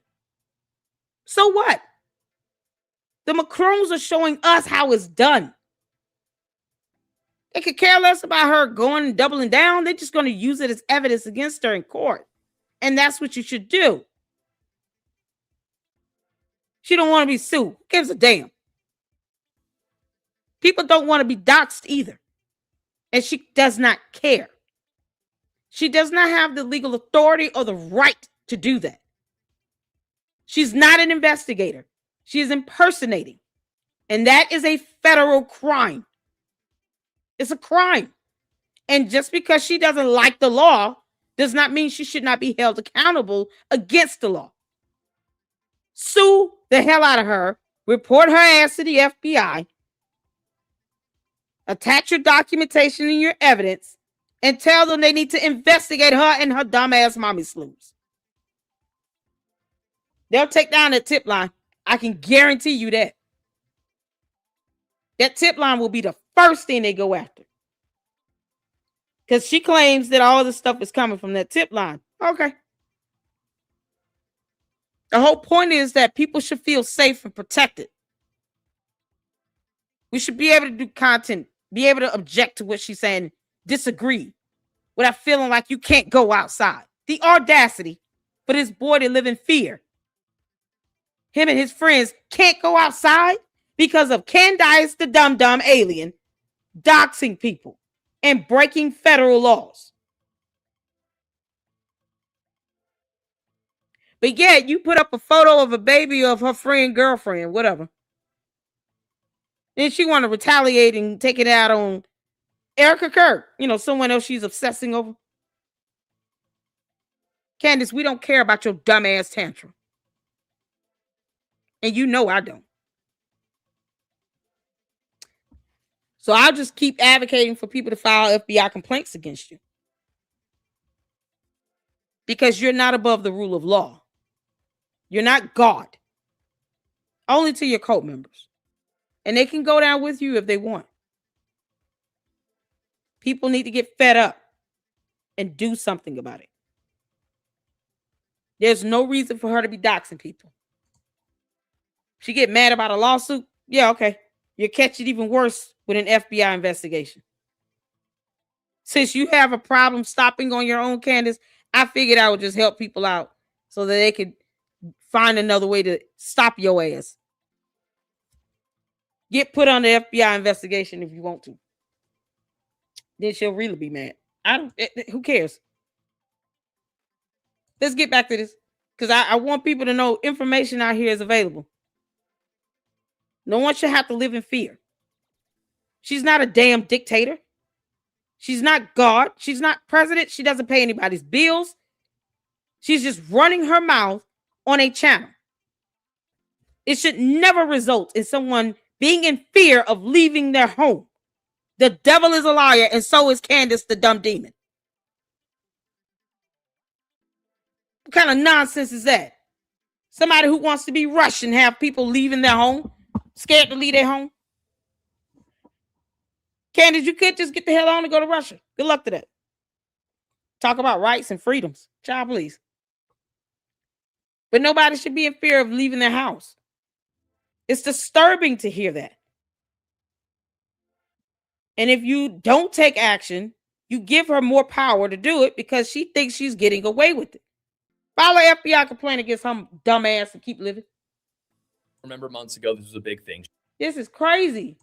People are not familiar with this person. So I'm thinking maybe he also came from overseas. All she Which is had a lie. to do was They can call prove the that wrong in number that court. Shaner gave her. She keeps saying she doesn't know who he is. All she had to do was call Shaner and ask. That photo of Robbie that she shows is a picture of his Halloween costume uploaded to a friend's blog from years ago. That is her evidence. And she spins it into him being goth for whatever reason. I've seen his passport. I have seen his birth certificate. He shouldn't I know have his to do any parents' of this. names. I know his mom's maiden name. I know the hospital that he was born in. And she knows this information as well, and she ignored it. I'm a one-man show, and I got this information. Candace Owens has a team of 5 people. Candace is a liar. And if she's done this about one person, she has done it about them all. Before I show you another example, I want to give you a small update on Robbie. Due to the lies of Candace Owens, Robbie, his family, and his friends weren't able to live at their homes for weeks and even months in some cases. Candace's followers, they like to, follow suit for what they weren't able to leave their home. Yeah, this is so disturbing. His family, his friends weren't able to leave their homes. Candace, you got people living in fear like a terrorist. When people are in fear of terror, let me give you all the definition of that, because we learning today. Yeah, no, we learning today. Candace. See, when people think about terrorist acts, they think, oh, it has to be from some foreign. No, it's not somebody that's foreign. Sometimes they're in your backyard. Candace, a person who uses unlawful violence and intimidation. See, you don't have to be violent, but you're intimidating, especially against civilians in the pursuit of political aims. Also, as an adjective, unlawfully using violence and intimidation, especially against civilians in the pursuit of political aims. You have people living in fear and terror. That is the definition of terrorist. You will be considered domestic because you are here in the U.S., terrorizing people here in the U.S. They're in fear of leaving their homes. But yet your dumb cult members don't want us to call you what you really are. Because reasons. That's terroristic in nature.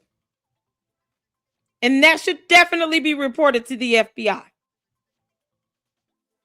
They can't leave their house? The hell?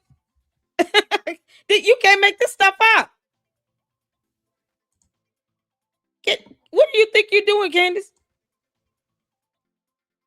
Dictionary.cambridge.org. Someone who uses violent action or threats of violent action for political purposes. You got people scared to leave their home. They don't want to leave their house.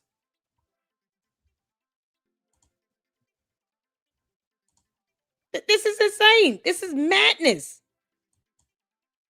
For weeks, Candace, for weeks, they didn't want to leave their house.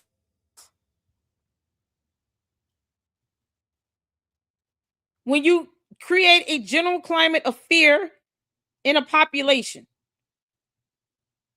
you got these kids scared to leave their house, their family, their friends. You got your cult members terrorizing them online, cyber harassing, bullying, doxing. And now they're living in fear that something's going to happen to them. They're under the threat of your dumb cult members. But they don't want to sit here and own it. No, own it. You're terrorists. Own it. That's what terrorism is. You have people afraid to leave their home, living in fear and terror. Whatever your financial goal or objective is, Candace, you're not an investigator. You do not have the authority to pull up personal identifiable information or to demand someone give you a birth certificate or a passport or anything. And then if they don't do it, you create this fear and terror, having them afraid to leave their house. You dumb terrorist. You can't make this up. Y'all know why I take this seriously? Because we, the United States of America, do not negotiate with terrorists or even appreciate the idea that you're trying to terrorize somebody, whether the threat is from afar or domestic. If Candace wants to go and be Russian, she can. We're not stopping you, girl. But that's so un-American, it's not even funny. And have people living in fear and not leaving their house for weeks. The hell you say? In the United States of America? No, ma'am. Nope. You can't make this up. And she doing all this for clicks, views, likes, and money. Now she's telling people, oh, don't go to the military, or if you're in the military, go AWOL. What? Oh my God. Like we don't have laws in place. You know, never mind laws, federal laws. Never mind that. You can't make this up. She wants to be a rebel. Why don't the cult members go and buy her? Y'all pull a Jim Jones. Go buy some land in another country, in a whole nother continent. And then y'all can start your own little community where you can make her queen. She can be president for life, whatever the hell, outside of the United States of America. Get the hell out of our country. Go buy your own land. Start your own little commune for you and your cult members, Candace. And then y'all can do what y'all want to do over there. Y'all go terrorize each other over there. Get the hell out of here. What are you doing? You got people scared to leave their house. Because the little dummy demonic terrorists don't want to leave people alone. On Robbie. Due to the lies of Candace Owens, Robbie, his family, and his friends weren't able to live at their homes for weeks and even months in some cases. Live at their homes. They weren't even able to live at their homes. Live. I thought he said leave. Live. They couldn't even go back home. So they spent money. No, they need to sue her. Your Honor, we had to move temporarily. We could not live at our homes for weeks, even months. And that costs money just so we can be in peace. So she needs to pay us back every damn dime, plus pain and suffering, emotional distress. They need to sue her ass. They had to use money and use their time and energy to go live somewhere else because her cult members are idiots that do whatever she says and they don't care about laws or the rights and protections of others because reasons. Candace is a domestic terrorist and she's sitting here terrorizing people and putting them in fear. And she should be reported to the FBI and sued. They couldn't live in their homes, Candace. But yet you got upset and wanted to just rain down fury because your girlfriend's baby was on the internet. And I don't even advocate for people to put children up on the internet like that. But that somehow pissed you off. But yet someone having to leave their home because you and your cult are terrorizing them, cyber harassing and bullying and doxing. They had to spend money to live somewhere else. Sue her. Report her to the FBI. File a complaint. Hell, you can do it anonymously. Candace's followers, they like to, follow suit for what she had done in her past careers. We talked about last episode, and they dox people. That's what they do.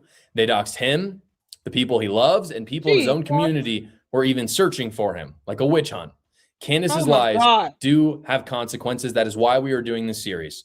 This isn't just about an upside for her in grifting money. It's also about the destruction of anyone in her path. She does not care who it is. I've spoken to many people who know Candace very well, and they are not willing to come forward like Robbie has because they know she will say. Because they're afraid. She's terrorizing and creating fear in American citizens. Like the domestic terrorist that she is. I'll make sure I'm going to change the title of this video. Candace is a domestic terrorist. She's terrorizing and putting people in fear. They can't live in their own homes because of her and her dumb cult. She's a domestic terrorist. Based on the exact definition of the word. Y'all, this is madness. Madness. Let me drop the link in the chat so we could all be on one accord on what terrorism is defined to be. So that way people don't have to worry or wonder what it means. There it is. Britannica. Dictionary.com. Inducing fear and terror and American citizens to where they have to live somewhere else and they couldn't live in their own homes in peace.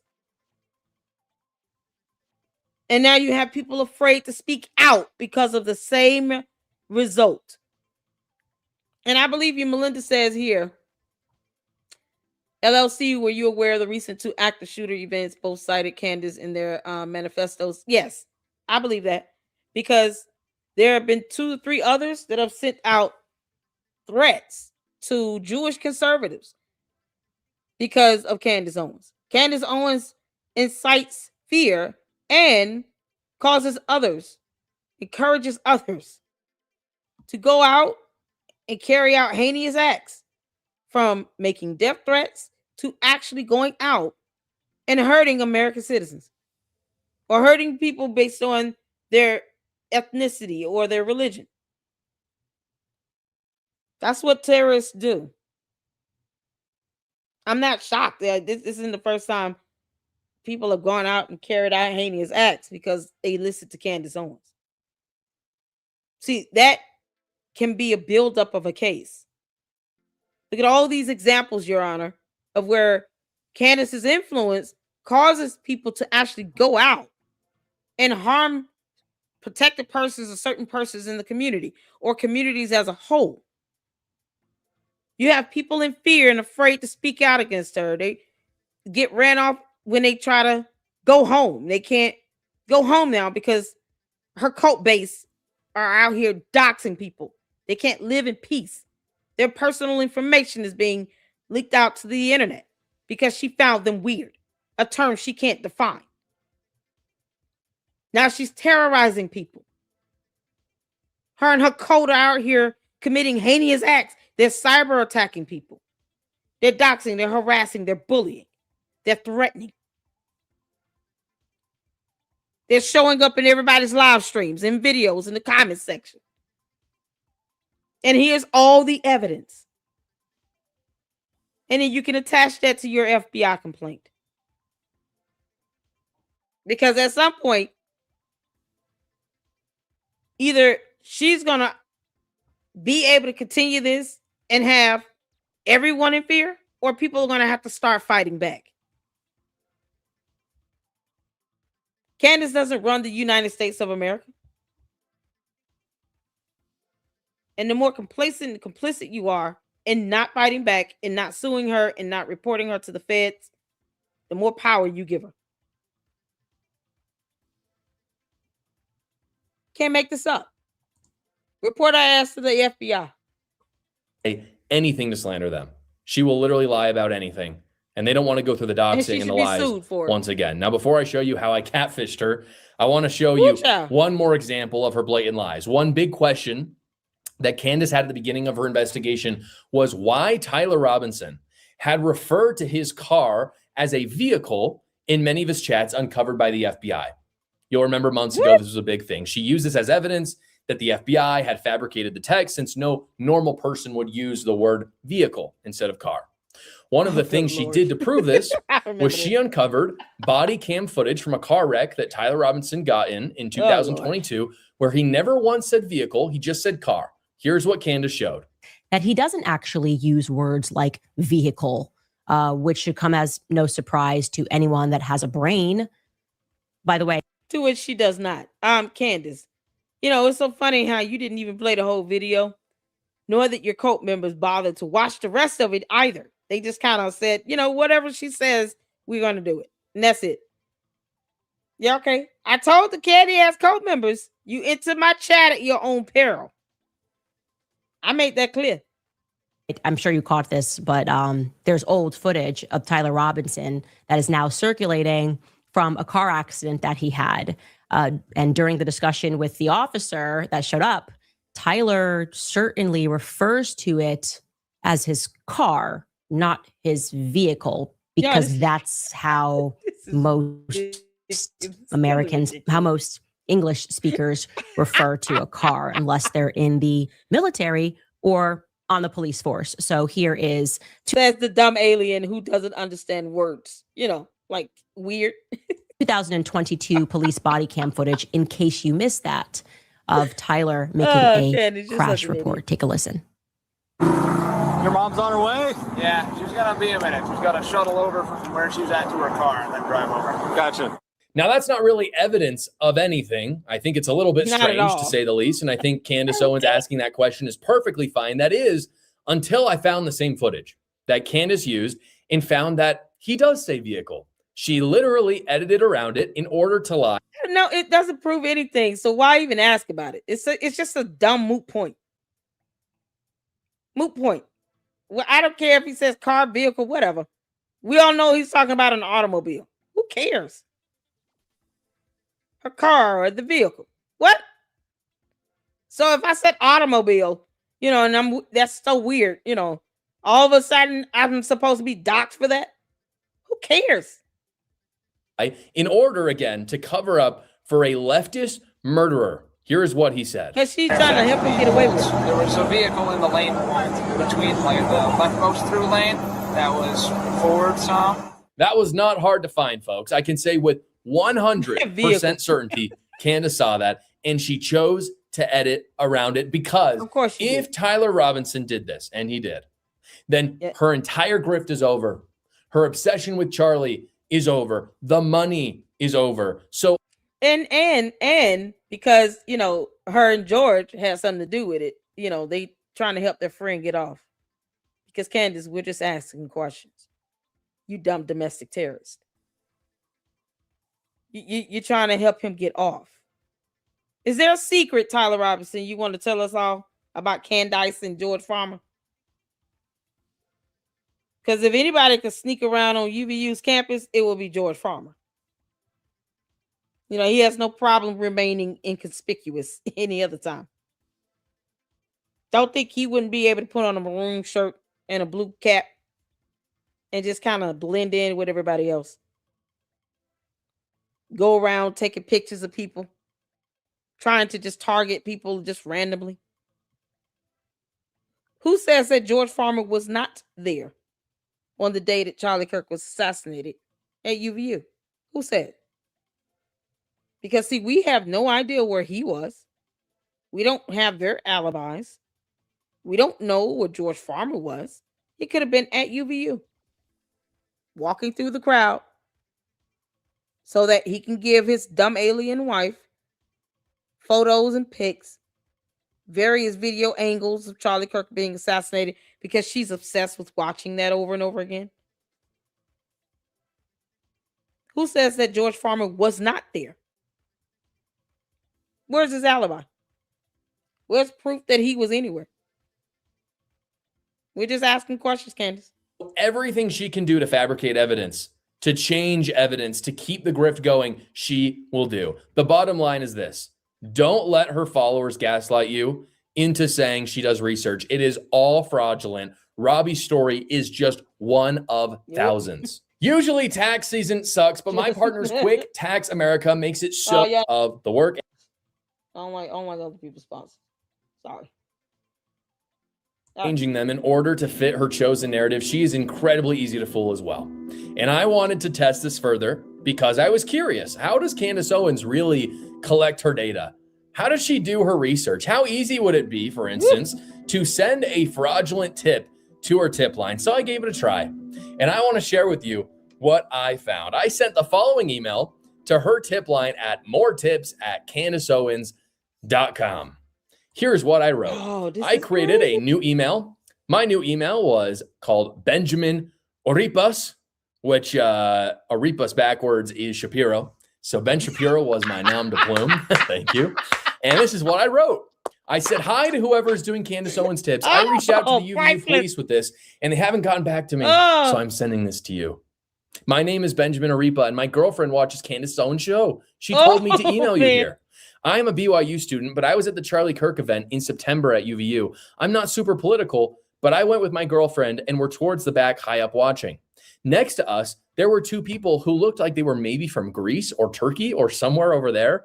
I noticed them because here... Candace, I just got an idea. We should all use that last name.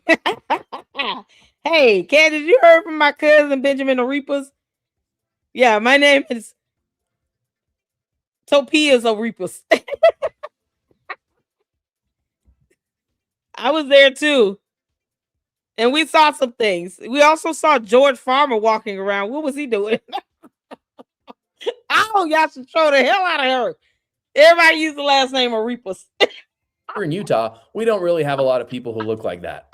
They were wearing large sweatshirts, which was weird because it was fairly hot. No, I noticed they were speaking a language softly to each other that I didn't recognize. I didn't say anything to the police because honestly, I forgot about it. But when my girlfriend told me what Candace Owens was doing, I remembered those people, and she told me to email this line. I started voice recording on my phone because one of our friends was going to ask Charlie a question and realized I think I might have got a little bit of them talking in it. It's kind of hard to hear, and I don't know what language it is, but I'll send it to you guys if you're interested. Like I sent it to the UVU cops a few weeks ago, but I haven't heard anything back. Let me know if you have any questions. So I tried to make this believable. I didn't want to come on too strong. But when my girlfriend told me what Candace Owens was doing, I remembered those people, and she told me to email this line. I started voice recording on my phone because one of our friends was going to ask Charlie a question and realized I think I might have got a little bit of them talking in it. It's kind of hard to hear, and I don't know what language it is, but I'll send it to you guys if you're interested. Like I sent it to the UVU cops a few weeks ago, but I haven't heard anything back. Let me know if you have any questions. So I tried to make this believable. I didn't want to come on too strong, obviously, because I think that would have been a mistake, and I think they would have caught me. And the hook was in the water. But fortunately, just 5 hours later, they responded like very quickly. And they said this: "Hi, Benjamin. Can you please send over that recording? Thank you." So I obliged. Oh my And God. I Yeah, and look, get Outlook for iOS. She sent that from her phone. Candace responded from her cell phone. Y'all see that? That response came from her phone device. Yo. Oh, dear Lord. Didn't I tell you all to troll her tip line? You can't make this up.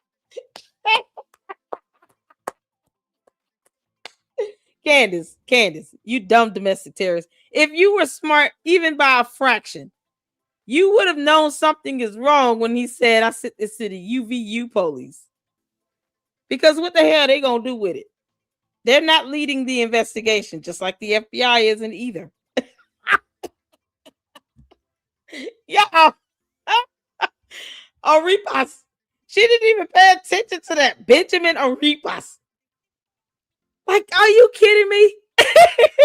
Candace is just such an idiot. Responded with this: "Hi, yes, I attached it. Let me know if you have any questions. I trimmed it just to the part where you could hear them. It was a girl talking to a guy, I think. I put it in Gemini to try to see what they were saying. It's kind of hard to make out, but Gemini said it was translated as this: Are you nervous? Pause the signal until he passes." So I actually have the recording right here for you guys to listen. I had my friend who speaks a little bit of Hebrew say some words and then edited it together with real footage from the Charlie Kirk event at UVU. Here is what it sounded like.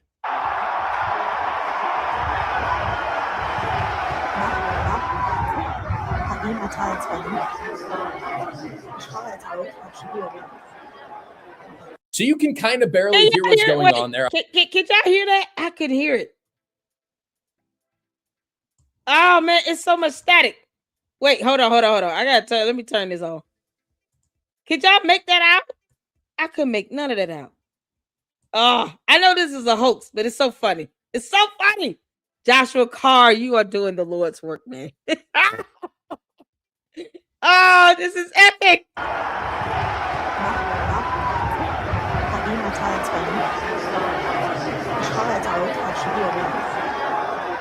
So you can kind of barely hear what's going on there. I wanted it to be passable, but not too clean. I think it was not an amazing job, but I think it was enough to pique their interest. And sure enough, it did.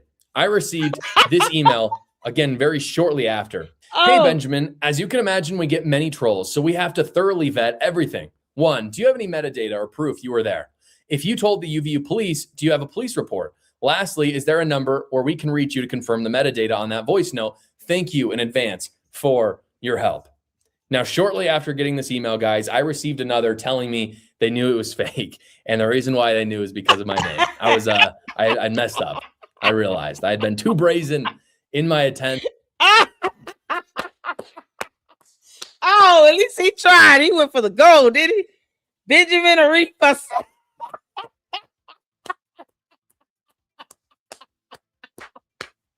Oh man, that was epic.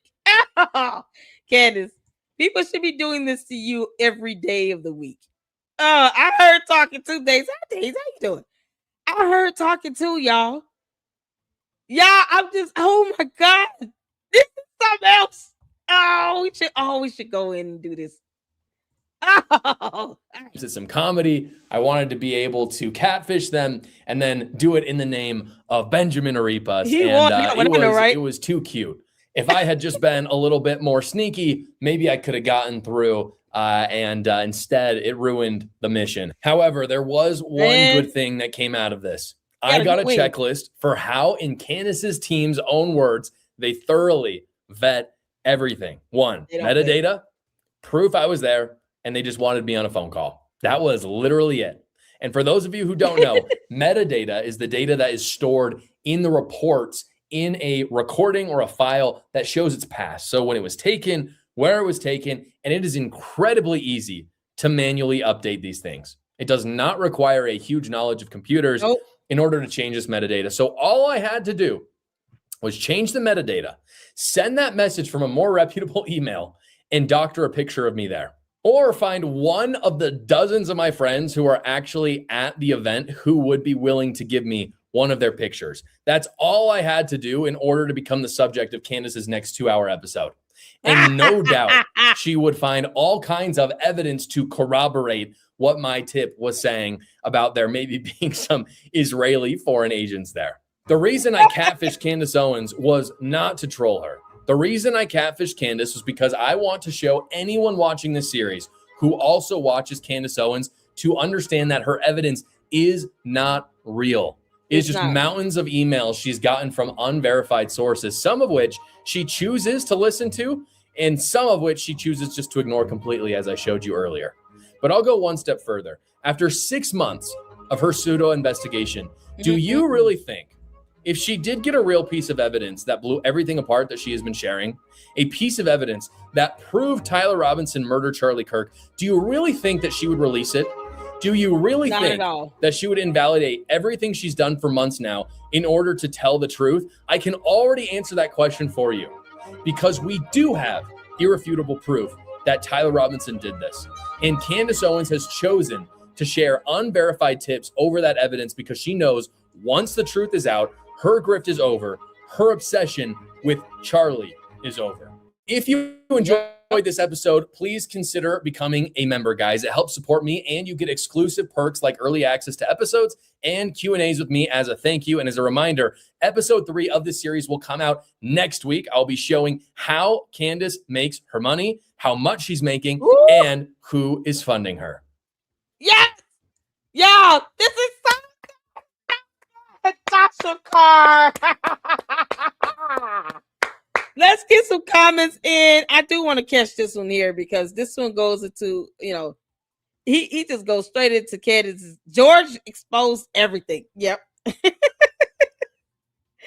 Yeah, because George is faking gay and hiding in the closet. George, you don't have to be a mystery to everybody. It's funny how she won't put his information out there, but she adopts a stranger. You can't make this up. Let's get some comments in right quick. Y'all. Shout out to Laura for the $2 super. Thank you for making us laugh, LLC. Thank you for the $2 super. I appreciate it. Yeah, shout out to my mods. Thank y'all so much for the support. And if you would like to support the channel, you can. Cash App is there. Scroll it at the bottom. Supers. But make sure y'all just hit this like button and hype the videos. Okay? Hype the videos. Hit the like button. Let's get these videos shared. Get more views and eyes. Subscribe if you have not subscribed. The Candy Ass Cult members are just going to be mad. They'll be fine. But subscribe to the LLC. I would love to see 50,000 supporters by March 31st. That is my birthday, and I'm excited, and it's coming up soon. So make sure you are subscribed. And thank you all so much for your support, for rocking with me. Y'all, we're having a good time up in here. Shout out to Mr. Judge. This is his YouTube channel link. If you guys can, make sure you go and support him. He's also been keeping his foot on the neck of Marianne Lauren over there in the Umar saga. Good stuff over there. Great content. So go check him out and support him. So shout out to you, Mr. Judge. Y'all, Candace is the gift that keeps on giving. Melinda, thank you so much for the 5 LLC memberships. Yes. And I have to give out the 10 memberships that I'm going to do in a second to you all. We get 10 free every month. I'm definitely going to give that out so that you guys can enjoy the great content in the membership channel. And I got to get to a point where I, am able to put more content up there. Work has just been crazy. It really has. That's why I said pray for me. So thank y'all so much for the support. Shout out to you, Melinda. And thank her. If you've gotten a membership, please make sure you give Melinda a shout out and thank her for that membership. Enjoy it. Let's see here. No reply said we really need to look into Candace Owens, Steve Bannon. Those two are way more connected than you think. Steve Bannon is Epstein's best friend, or what I should say. Wow. Y'all, that's something else. Candace Owens doing an interview with Steve Bannon the week Jeffrey Epstein was on Alive. Yeah, and I think Marlon did a video about her father's connection at the school at Sandy Hook. That's with the other one. Steve Bannon. No, Steve Bannon is somebody else. Didn't he work for the president or something? Oh, child. That would be interesting. It's funny how she, she doesn't see any fault in Andrew Tate, but yet, she's out here doxing kids like Robbie. They couldn't even live in their own homes. Oh, good grief. Thank you so much. I appreciate you. We love you too, honey. I appreciate all of you all here. I'm just trying to get some of you all's comments in. Moki said, did everyone see Alex Jones drunk off his tail on Tim Pool? I'm not even shocked to hear that, girl. Diane says Steve Bannon Trump got rid of him too. Yeah, there you go. I kind of figured that. I was like, did he work for the president? All right, Don't Stop said the S-Files, where is the logo of Masons on or in KJV Bible? Let's see here. Yay, congratulations, new members. All right, y'all, listen. Let's get to this right quick, and then we're gonna go through her episodes summarized. I am not watching the full episode because all she does is obsess over Erica Kirk. So there's a way to just get the summary in each of the videos and then just like watch a few clips from it of what's more important. I guess the most pertinent stuff. Because otherwise, So this is Jesus Enrique Rosas. He is the body language guy.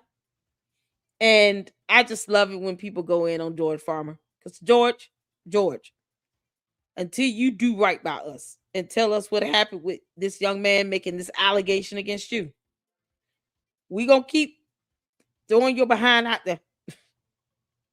This is George Farmer that's in the Bullingdon Club where they smash restaurants for fun. Yeah. So let's get to this. I just want to see it. This is pretty much that. All right, let's go. Candace Owens' bizarre courtship with George Farmer. This clip is courtesy of Nathan Livingstone, Milk Bar TV on X. Make sure that you follow Nathan. He's always has this amazing breakdowns and videos and from the past. He's like Mace Moore as well. But the people were telling me, but why couldn't I just analyze this interview from Candace Owens to her then fiance? They were going to get married, George Farmer, and imagine that it was Erica Kirk interviewing Charlie Kirk. Just one word of warning: I have not watched this clip. I'm going to react to this live with you. I have no idea what I'm going to find here. So let's find out with you, my lovely body language buddies. Let's go. A wedding special. No, I'm not talking about William and Kate or Harry and Meghan. I'm talking about me. I am getting married this weekend, so we decided that we were. It's so rehearsed. Can y'all see this? Like she's not genuinely happy like she is when, her girlfriend's kissing all over her face with a glass of wine. Y'all see how like her excitement is? I'm gonna show you all this again. I just want you all to just take note of the differences in her body language and in her excitement. Here, just take note in this, okay? Take note in it. Let's go back. I want to go back. I'm gonna pull this up again so you all can see the differences and how excited she is when here it is. Could you think she would be Perfect and happier? pretty and skinny. And yeah, maybe Candace. Look at this. Hey guys, it's me, Samantha. Who is this? I'm still perfect and pretty and skinny. And yeah, maybe Candace got a little chubby in quarantine, but at least I'm still cute because I'm Sammy Schwab. Hey guys, it's me. Now y'all see that, right? Now look how she talks about her getting married to George. In this lavender marriage. No, I'm not talking about William and Kate or Harry and Meghan. I'm talking about me. I am getting married this weekend. So we decided that we were going to make this a wedding special and introduce you guys to my fiance, future husband, George Farmer. So Okay, so first thing that I noticed is that this is not the body language that we are used to see. Yeah, this is not Candace's usual body language. And I don't mean her current body language. I also mean when she was working at the Daily Wire. And this is when she was in PragerU. By the way, that's why you see the logo on the lower right corner. So I don't know. Maybe she was excited to marry this guy after knowing him for what? 17 days? So just to give everybody context, we got engaged after 2.5 weeks, maybe? I think it was about that time. Yeah, Right, that's right. Yeah. right, which is pretty crazy. Yeah, whirlwind romance, I believe. I know. Nothing romantic was said, between that day and the day that we got engaged. Nothing romantic was said at all. There was no overtures. We didn't go for dinner. Like nothing. Send her flowers. No, nothing. Yeah, nothing exactly. And so I was very clear about that because it was. He said I was very clear about that. Because she's not a boy. Now, Candace, when you're with your girlfriend here, are you, are you the more boyish side? Or how does this go? Then maybe George would be a little bit more excited. Maybe if Candace was a guy, George would be good with that. Candace, you might have to act more boyish around the house. At all. There was no overtures. We didn't go for dinner. Like nothing. Send her flowers. No, nothing. Yeah, nothing exactly. And so I was very clear about that because it was almost like getting to know oneself in some ways. It was kind of a very strange experience. Okay. Yeah, it's like he's getting to know himself, man to man.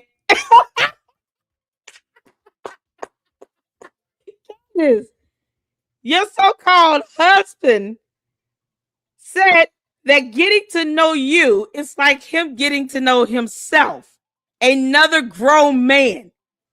I want you to pay attention to this. This is so funny. Candace. So maybe you are more mannish around the house. Who knows? Candace, did you even give birth? Because, natural men can't do that. Right? Did you give birth?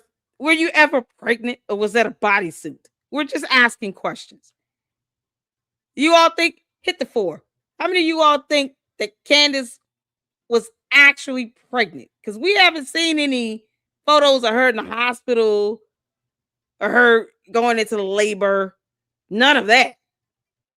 Candace, we haven't seen any evidence that you actually gave birth. You could have been wearing a pregnancy bodysuit. One of those fake bellies. Has anyone ever seen that? Because I haven't. So how do we know she was actually even pregnant and gave birth? Maybe she got a surrogate. Maybe. We're just asking questions, Candace. Maybe Candace never gave birth at all. Yeasty down there would not appreciate all that activity. Candace, my source tells me that you probably would have been itching and burning. Yeasty would have been like, what is this? What's coming out? I know it's not a human. I did not agree to this. Yeah. He said it's getting to know himself. So basically, he's getting to know another man. Okay, got it. You meet a woman, and basically 2 weeks later, you are going to marry her, just like that. Oh my God. And there's nothing romantic in those 2 first weeks. And I can understand. I didn't know that it was like this. There's an edit of several interviews, and this was an interview of this guy on somewhere else, saying that there was nothing romantic between him and the woman who was going to be his wife in a matter of days. Okay. Getting to know Yeah. himself. Nothing, absolutely nothing out of the ordinary in this universe. Yeah, it was like I saw myself in her, Of course and he did. in doing so, I saw myself on her. Did he get that from a Hallmark Channel movie? and that sounds sort of, well, I fell in love with myself. No, I didn't fall in love with her. I fell in love with a woman who No, he fell in love with himself. gave so much of myself back to me, you know, and I kind of, I was very willing to let myself fade and give glory to her. Did Meghan Markle write this speech? Because this sounds like a word salad. I need to repeat this, because this is not something that a man would usually say. We are way more direct in the way that we talk. Well, what? Thank you, Jesus. Thank you so much for saying that, y'all. This man is sitting here, George Farmer, talking about himself, being in love with himself, getting to know himself. You know, because him. Y'all notice that, right? He doesn't even really reference her being a female. When he looks at her, he looks and sees himself. So what are you giving glory to? He's giving glory to himself, because he only sees himself in her. He doesn't see her as an individual at all. And, you know, because Candace is running around here with other women, she probably could give a damn. Yo, Candace, we want evidence that you actually went into labor and gave birth. Because I'm starting to believe that you were never even pregnant. Because this man is not getting near you. No, they have not known each other at all. Christ is still king.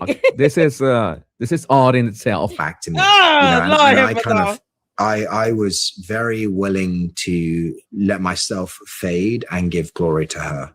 This is crazy. I was willing to fade and give glory to her. Better. Better. You know, that was kind of, that's how I view our marriage in many ways. Like I'm very happy to take a secondary position to give glory to her. Oh, that is why you let her just say all those insane things on her show. That explains everything. Now we can stop demanding her husband to step in and do something about, you know, the astral projections and third eyes and the Egyptian planes and what else. I don't remember. I lost track of everything. Glory to her. Nothing had been said. Like there'd be no romantic overtures at all at any of this point. It had all just been very. Well, why does he keep reiterating that?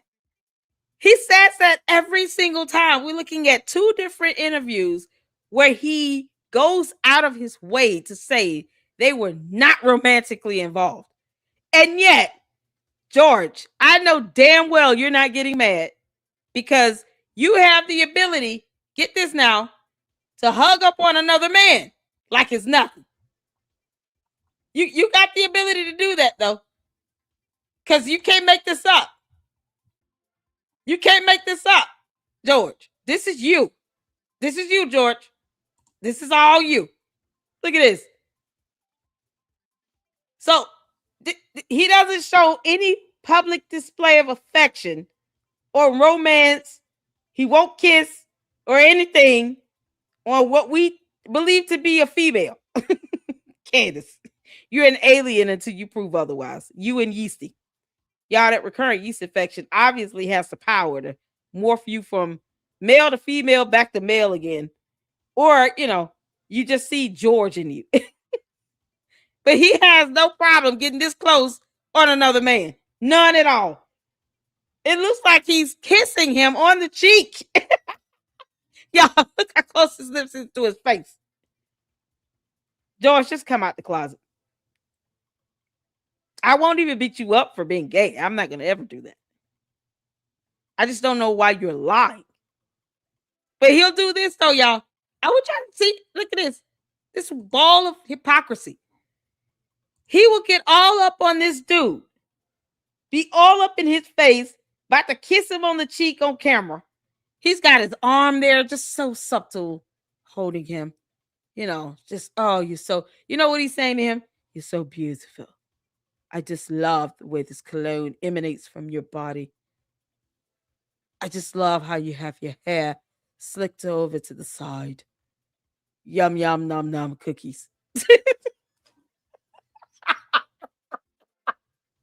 Yum, yum, num, num. Yum, yum. Like he's got his hand on his arm like this. Men don't have to touch all over each other to talk.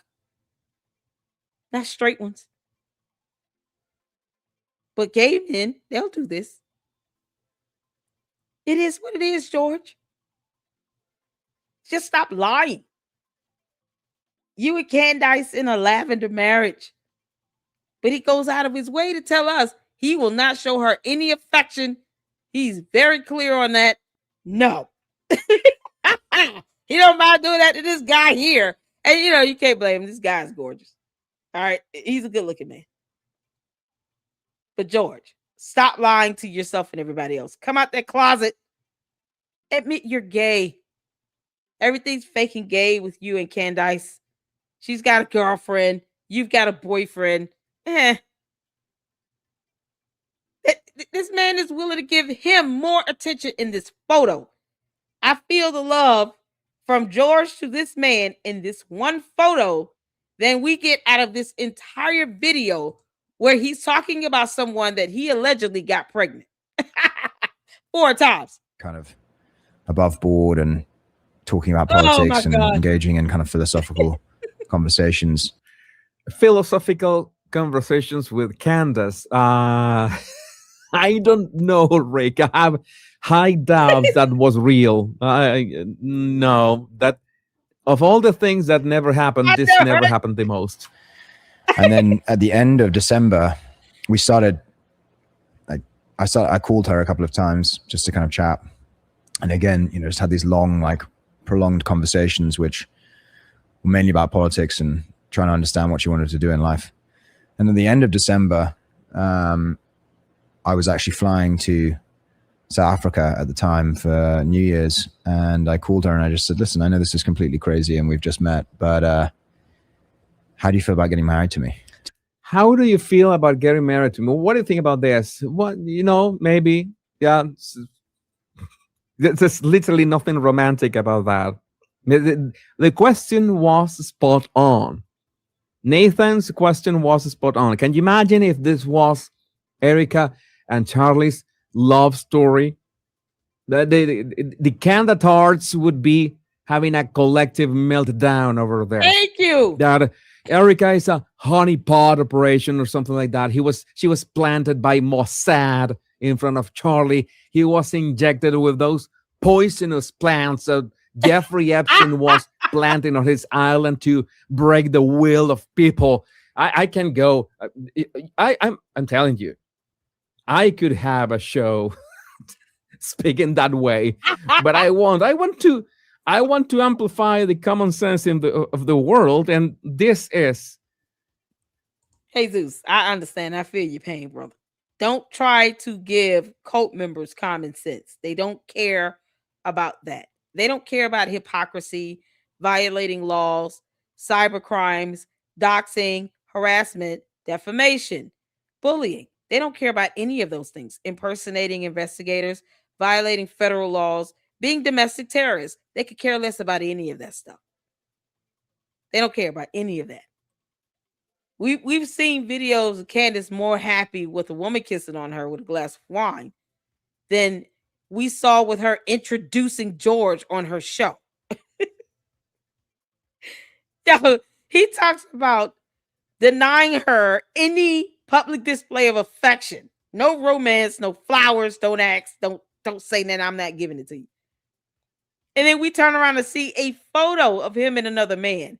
And he is damn near conjoined to this man's face. He was about to land one on this guy's cheek. Candace, George, come out of the closet, both of you. Stop throwing out this fake outrage as if you care so much, Candace. You don't give a damn at all. I wonder how bills are split down the middle. Because George sees himself in Candace. At the very least, suspicious. At the very least, suspicious. I have to go back just a few seconds. I was actually flying to South Africa at the time for New Year's, and I called her and I just said, listen, I know this is completely crazy and we've just met, but how do you feel about getting married to me? Just real quick. I missed the bit where there was any sort of... There was literally nothing romantic had been said up to this point. Okay. I mean, literally nothing. So I missed nothing. We hadn't gone on a date. We had not talked about... Yeah, he looks disgusted saying that. Y'all, look at his face. Look at his face. Hold on. This guy here is like, wait, what? On a date. We had not... Look at him. Y'all see his face?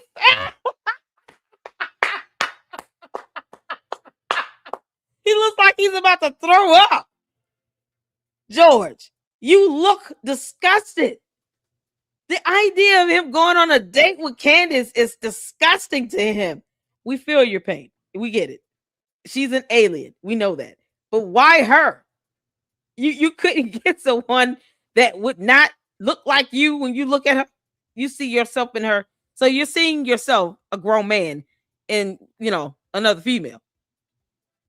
So in your mind, you're looking at her as if she's another man. We get it. Okay. I don't know why you just won't be with another man. Yo, this is something else. Yo, he looks disgusted. Oh, man. This is my first time picking that up. That facial expression, it speaks 1,000 words right now, George. George. Talked about marriage or the future or anything like that. All right.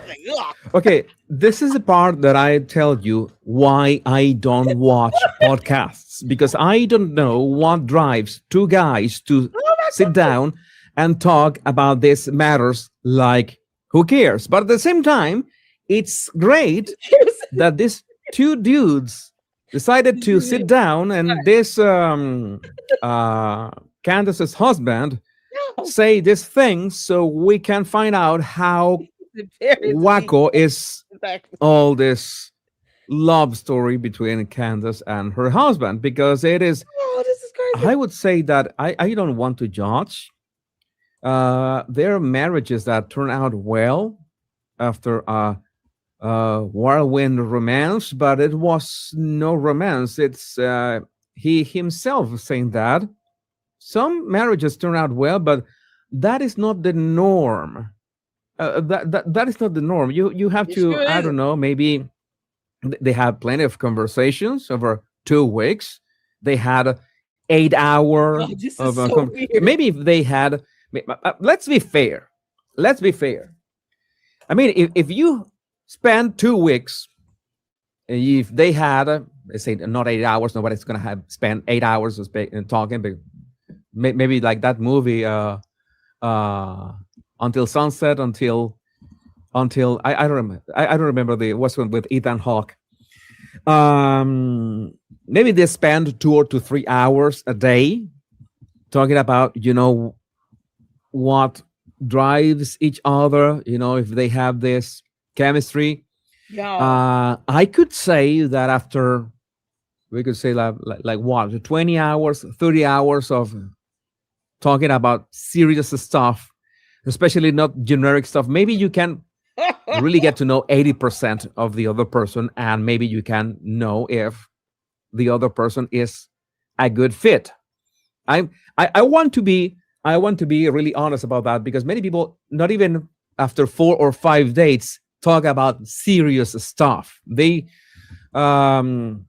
it's okay if you want to go directly to the horizontal mambo, but it's also important that if you want a long-term relationship, you need to be talking about stuff right from the start. That's normal. That should be the something normal. But it's the being kind of proud of not having zero romance. Zero romance. Of a None. rest. Zero romance.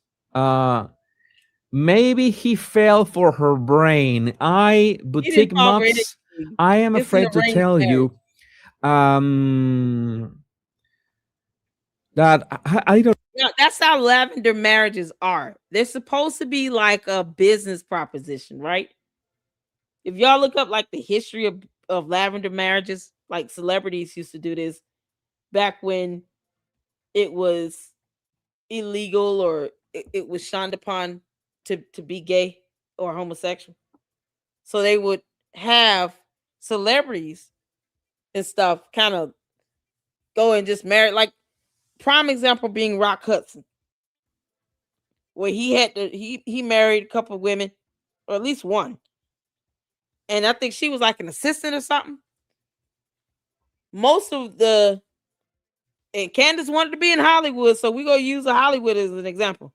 But most of them who were homosexuals, they could not like go out and just, you know, be open with it, because they really wouldn't get a lot of work and stuff like that.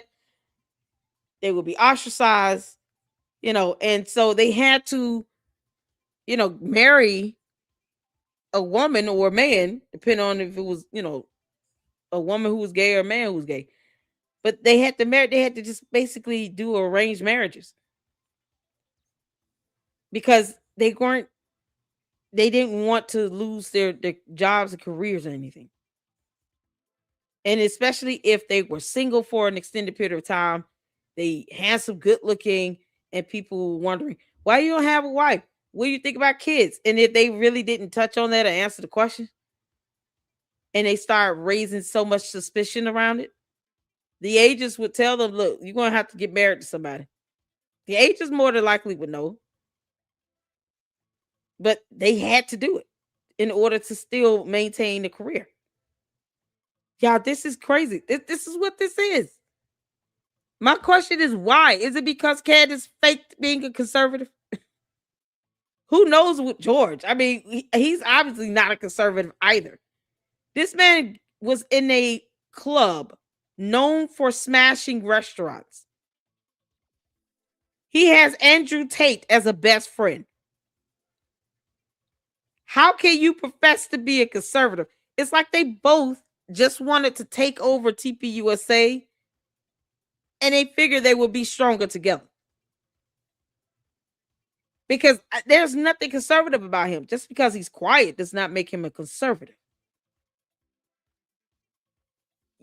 It's crazy to see him talk about not wanting any romance with her at all. And yet we're seeing photos of him hooked up on another man. And it's like he's proud of that. He's proud of not having romance with her. It's like he doesn't want to piss his boyfriend off. You can't make this up.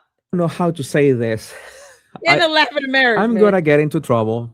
I don't want to get into trouble. But yeah, they are men who are sapiosexual.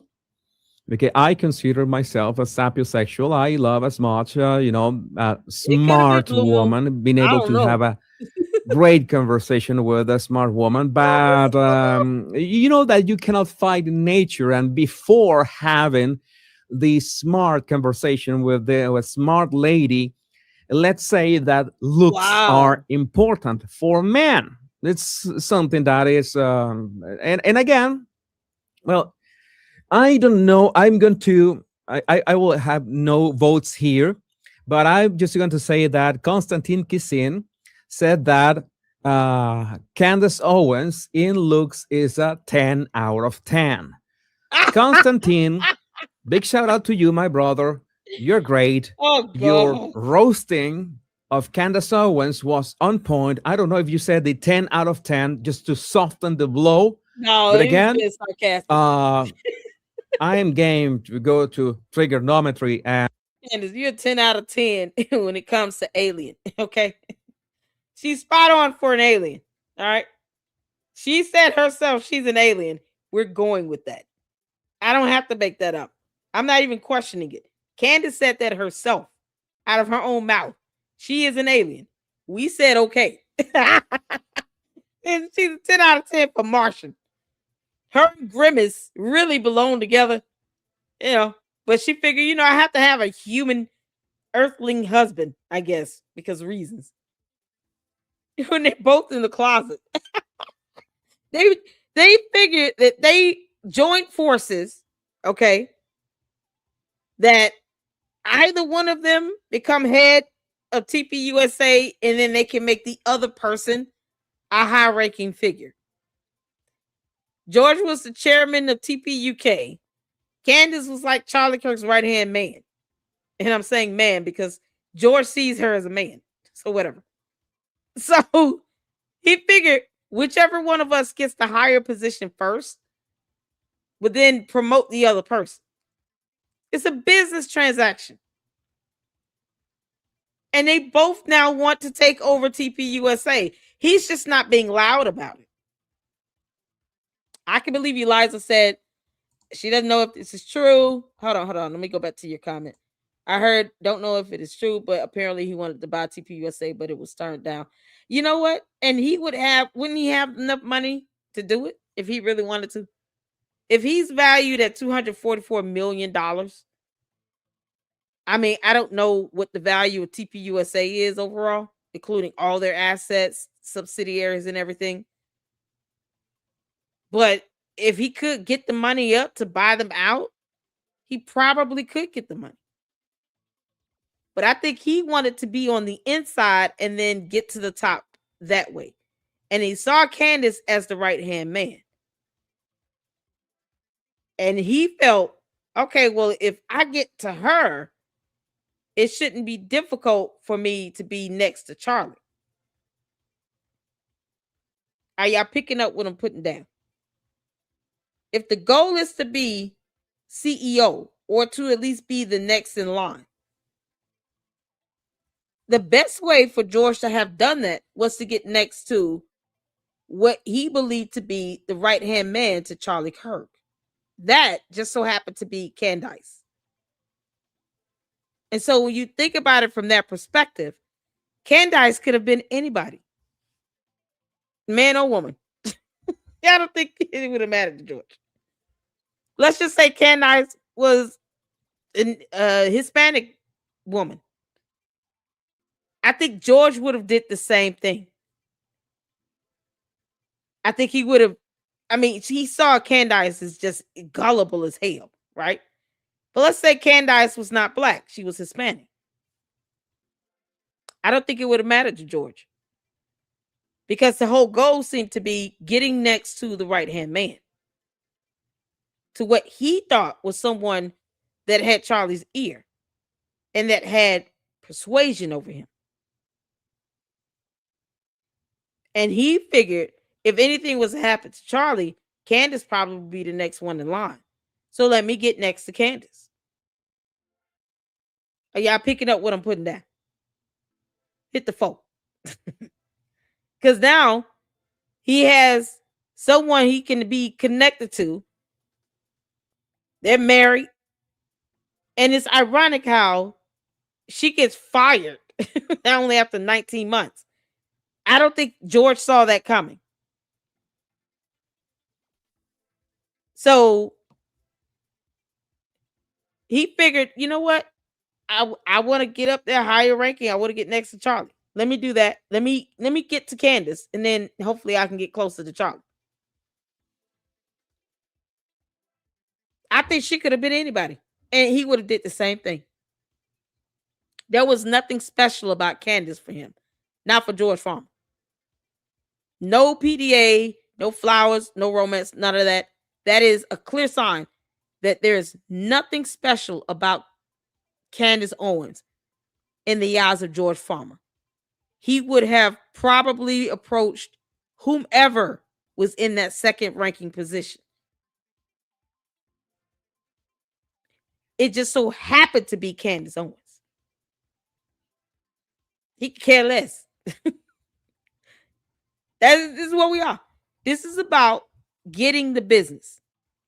And then they both get fired. How funny is that, Susie Q? They both got fired. You know, see, because God doesn't like ugly. But if he would have stayed there, he would have been the chairman of TPUK. He would have had a better chance of going up the ranks if he would have just stayed in the position. But, you know, this is what happens when you do some low down dirty stuff. They both got fired. So this is crazy. No Reply says, okay, so I just went through all the math, and there is no way in the heck George Farmer could ever purchase TPUSA. It's valued by an investor standpoint at $400 million. Okay, cool. Because I'm like, you know, if he had the money or could get all the money up, they wouldn't sell it to him either way. Look how bad Parler went down the drain. Think about Parler Inc. That ought to give you some idea of how horrible of a businessman George Farmer really is. Parler Inc. is absolute garbage. It's just basically non-existent. He couldn't even get Kanye West to buy it. And Kanye West loved Candace. Even Kanye was like, nope, I'm not buying Parler Inc. Y'all can kick rocks. So I don't think they would ever sell to them. And I think that's what Candace is really mad about. She's more so upset about a missed opportunity to get back in with TPUSA because she took a text message seriously and thought that he actually wanted to reunite with her on the stage. No, it was a joke. He was threatening people.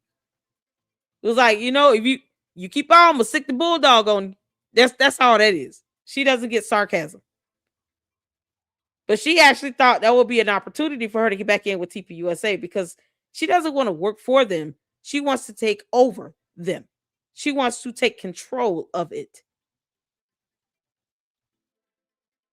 Her saying she wants to be on their payroll is not a joke. She really does. But she wants to be the CEO. You have people that actually said if she would have been there, she would have been next in line. Not so much. Charlie did not trust her with TPUSA at all.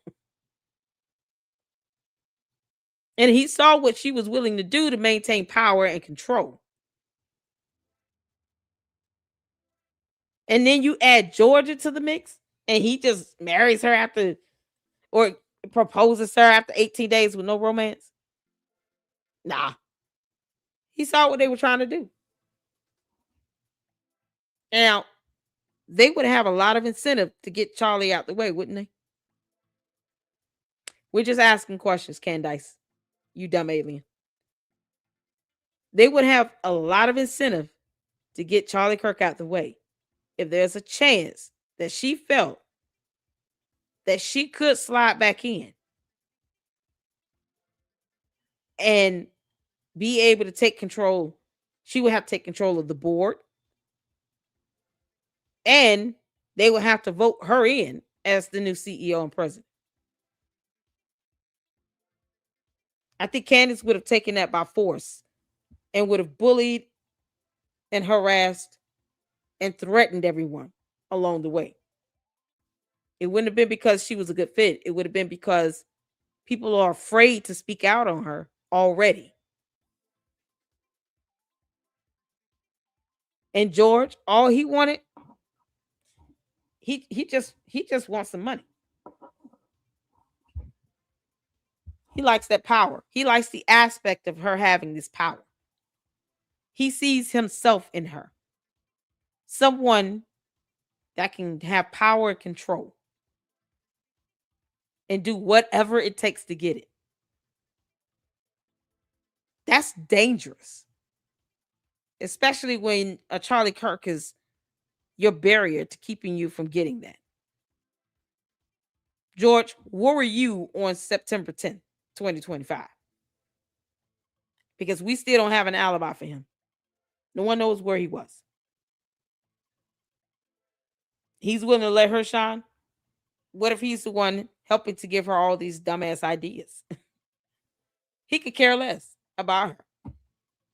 He just wants the power and the money connected to it. At least what he thought he had. You can't make this up. Both of them are just using each other while hiding in the closet. And not discuss Candace, but It's other crazy. topics. You're doing a great job, by the way. Just mentioning Constantine kissing right now. But he said, yeah, that she was 10 out of 10 in looks and charisma. So, okay, I guess I'm that gonna beauty flex in the his eye of comments. the beholder, as they say. That is a Metallica song, but at the same time. So yeah, nothing romantic in Yeah, he does have a lot here. of money. Point. Okay. Okay. I mean, literally nothing. So We hadn't okay, so I gone- missed nothing. Fair we enough. hadn't gone on a date. We had not talked about marriage or the future or anything like that. All right. Okay, He they looks haven't talked about disgusting. marriage or the future or anything. They just talk about politics and philosophy, and that's it. That's it. All right. And she said yes. No. Yeah, Come on. she did. That didn't happen. Yeah, she. You're making it up.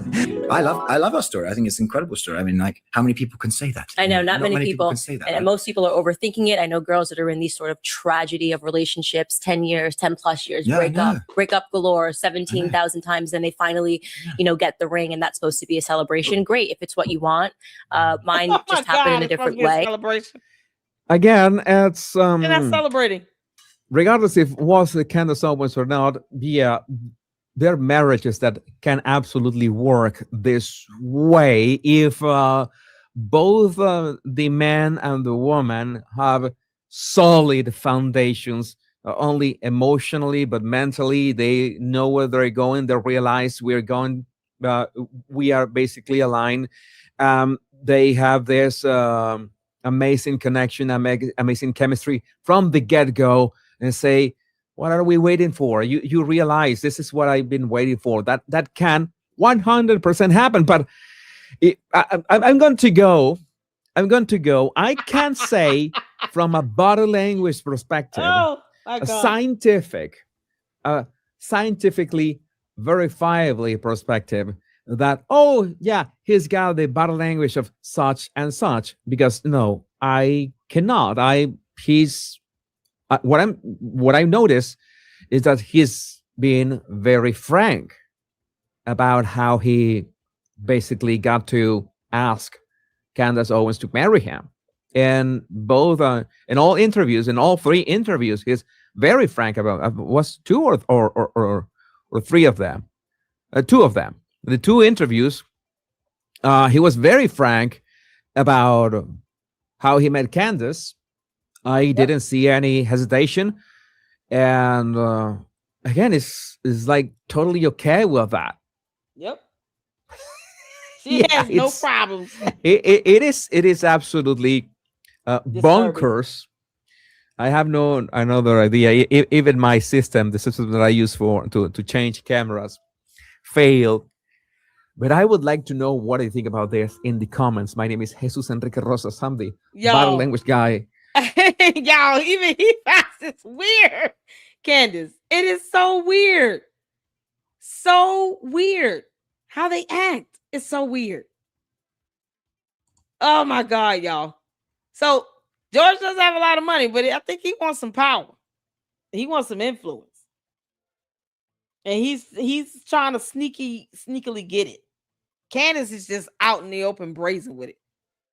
The only thing that George is out in the open with is the fact that he's gay. God. Y'all, okay. So shout out to the body language guy. I know he said the same things I've been saying. I think we've gone over the milk bar video, that he made about George and being disgusted with romance with Candace. Candace, your own husband's disgusted by you. Like he wanted to vomit. So we're gonna get to these videos here. Okay.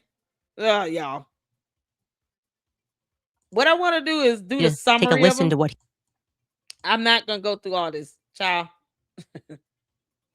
Because Candace, you talk about dumb stuff. It's just dumb at this point. There's a way to just kind of summarize this. If I can see it, if I can see it. Where is it?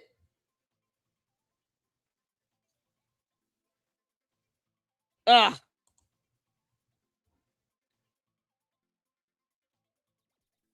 I'm not talking. I don't want to hear her talk about Tucker Carlson. I care less about that clown.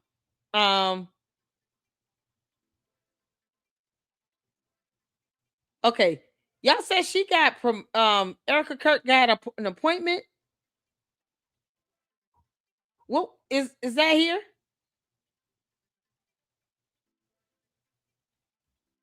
What was she hired? What he hired? Wait, she works at the White House now. What is it that Erica Kirk does now?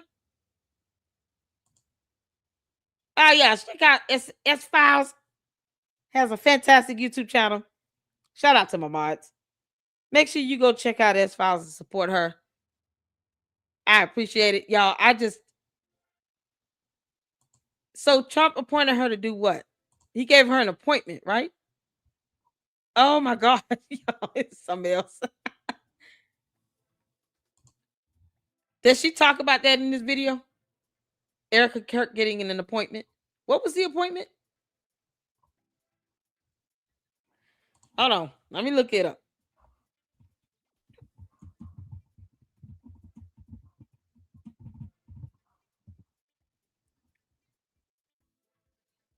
What the heck? Hold on. Let's see this. Hold on.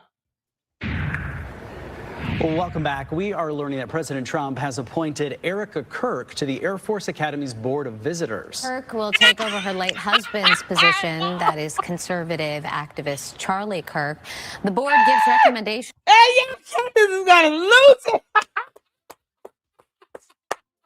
Has she talked about this? Y'all, did she talk about this? U.S. Oh, she's gonna lose it. Cadence, Karen. She's gonna be so big mad. Oh, Candace, you're gonna be big mad. Y'all, he gave her an appointment. Candace is big mad. Did she say something about that? Did she do a video? Yo. Oh, this is too good. Candace, Trump doesn't even care that you exist, you heifer. President Trump has appointed Erica Kirk to the Air Force Academy's Board of Visitors. Kirk will take over her late husband's position, that is conservative activist Charlie Kirk. The board gives recommendations for changes to the Air Force Academy, also provides an annual report to the Institute's morale, academics, and financial state. So the board consists of 16 members, including Trump's newest pick for Secretary of Homeland Security, Senator Markwayne Mullin, a spokesperson for the White House, saying in a statement that Erica will continue her husband's legacy and be a fearless advocate for the academy. Let's take on some business. Take a look at this is something else. No reply says, hold on. Exactly. It's a presidential appointed. It has no power whatsoever, and it was Charlie Kirk's role before he was, Oh, okay. Oh, she must be so mad. She already lost it. She got ratioed in the comments on X big time. Wait, what? Candace, you over here throwing a tantrum? Yeah. Y'all, you can't make this up. Candace, you over here throwing a tantrum on X. How did she get ratioed? Candace. Oh, you dummy. Oh, man. You know what's so funny, though? Nothing will happen to Erica Kirk because of Candace Owens' BS. No judge is going to put her in jail. She's not going to be charged. Nothing will happen. Candace is walking around here impersonating investigators and violating federal laws and terrorizing people. And all for what, Candace? Trump put her in her husband's position as Oh my goodness. Hold on. The Air Force Academy Board of Visitors. Yeah, I didn't even know that was a thing. I'll be honest. That is conservative activist Charlie Kirk. The board gives recommendations for changes to the Air Force Academy, also provides an annual report. Okay, they give changes to the Air Force Academy. So they do have something they do. Candace, oh, it must be burning you alive, just like that yeast infection you've had for 15 years. Report to the Institute's morale, academics, and financial state. So the board consists of 16 members, including Trump's newest pick for Secretary of Homeland Security, Senator Markwayne Mullin, a spokesperson for the White House, saying in a statement that Erica will continue her husband's legacy and be a fearless advocate for the academy. Let's take a look, I should say, at some business. She gonna lose it. Oh, Candace, you got ratio on ass. Candace, you can kiss all our asses, okay? She's so mad. Oh my goodness. Oh, Candace is gonna be so mad, y'all. She's so mad. Candace is big mad. Big mad. Candace, you big mad. Go ahead and admit it. You're big mad. This is something else. Candace, your views are going down. you suck, y'all. 1.1%. She's just mad all over the place. Throwing a tantrum. This is what happens when you throw a tantrum. No one cares. I'm trying to rearrange this. Go from oldest to newest. So this is why she said he betrayed America. Actually, the Candace, I'm not watching this whole thing. Is that why she said he betrayed America? Because he gave Erica Kirk an appointment.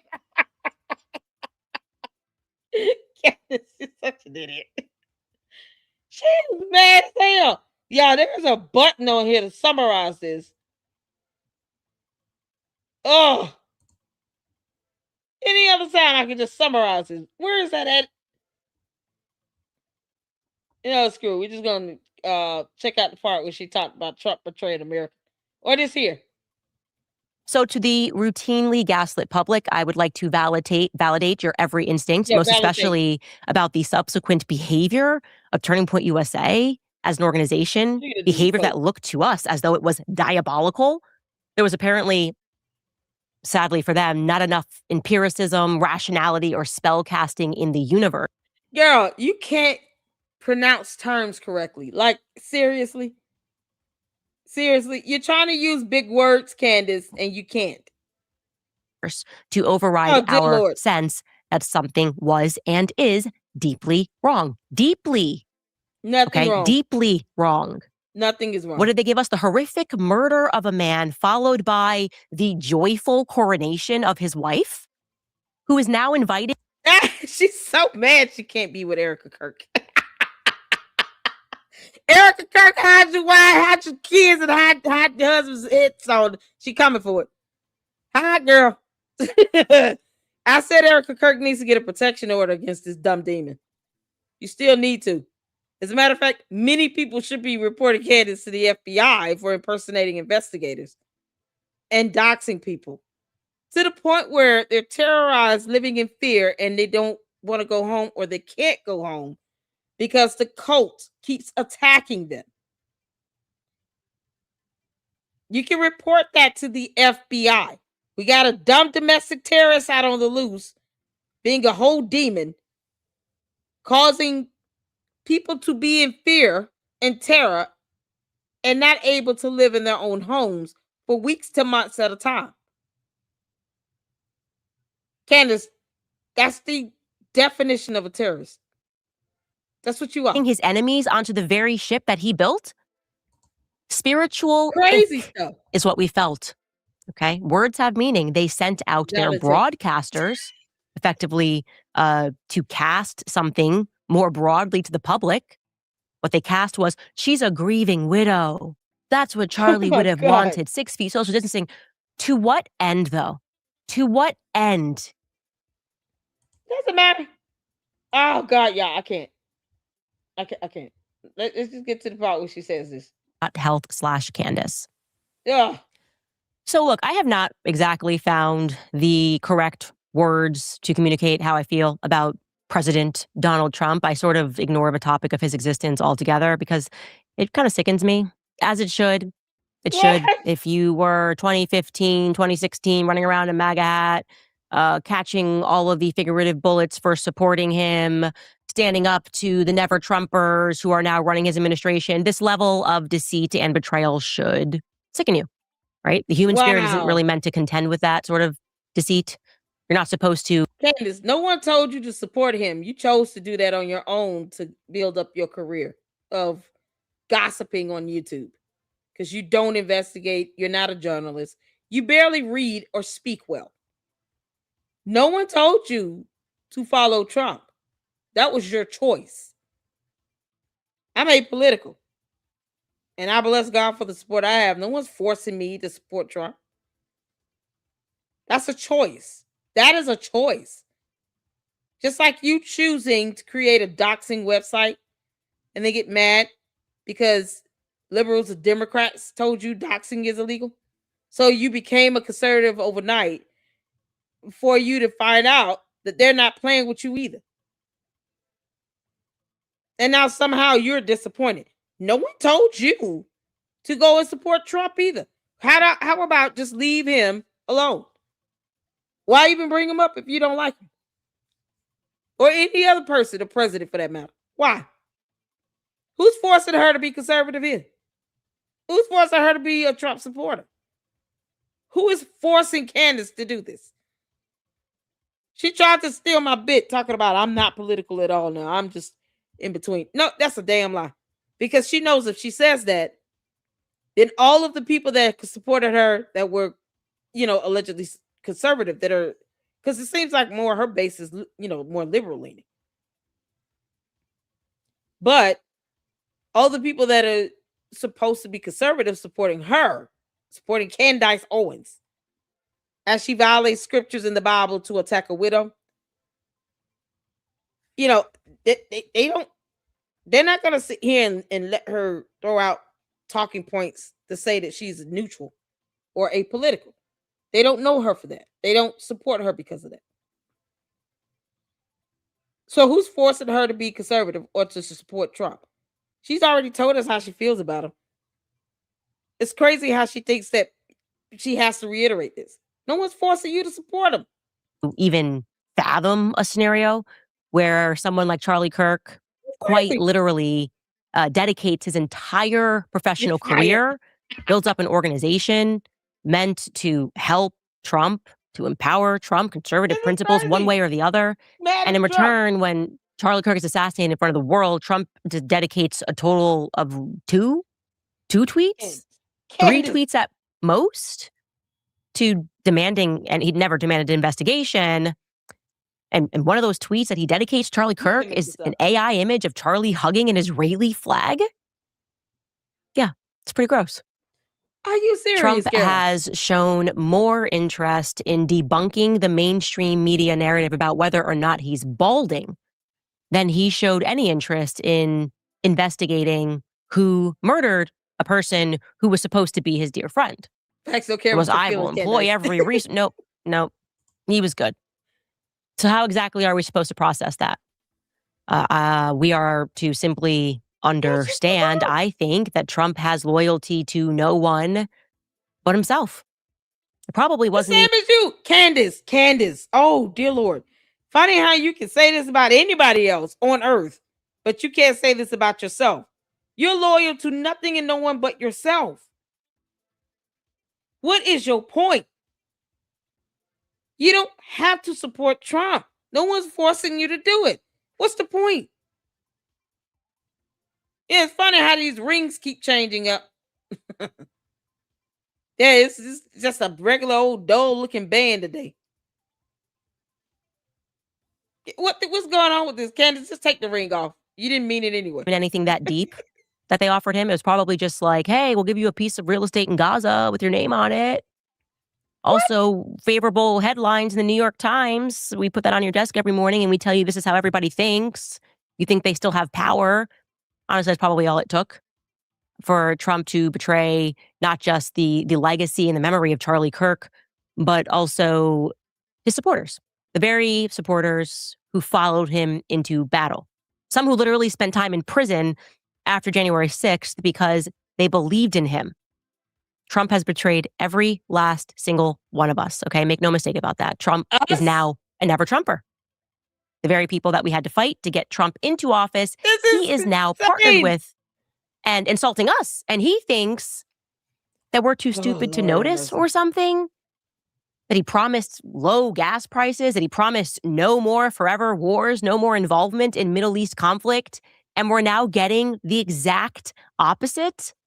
And that's happening because he's a coward. He is a coward for doing this to the American people. And that's going to be his legacy. His legacy is going to be the person who... Oh, y'all. And the Trump supporters in her chat, they go in on her? What was the chat saying? Oh, oh, Candace. What was the chat saying? They cool with this? Yo. Oh, man. She just said because he's a coward. Y'all. I want to see what the chat was saying. While she's saying this.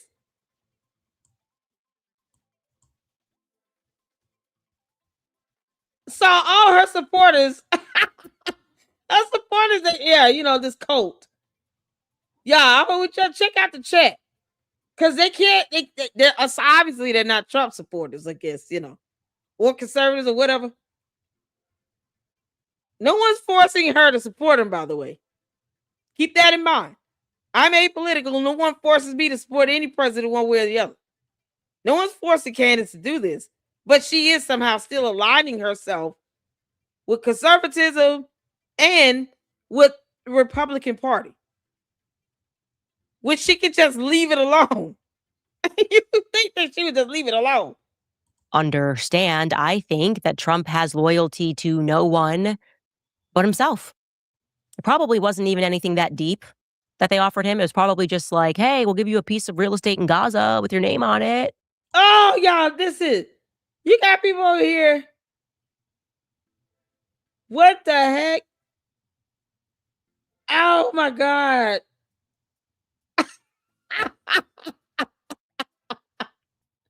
What a sellout.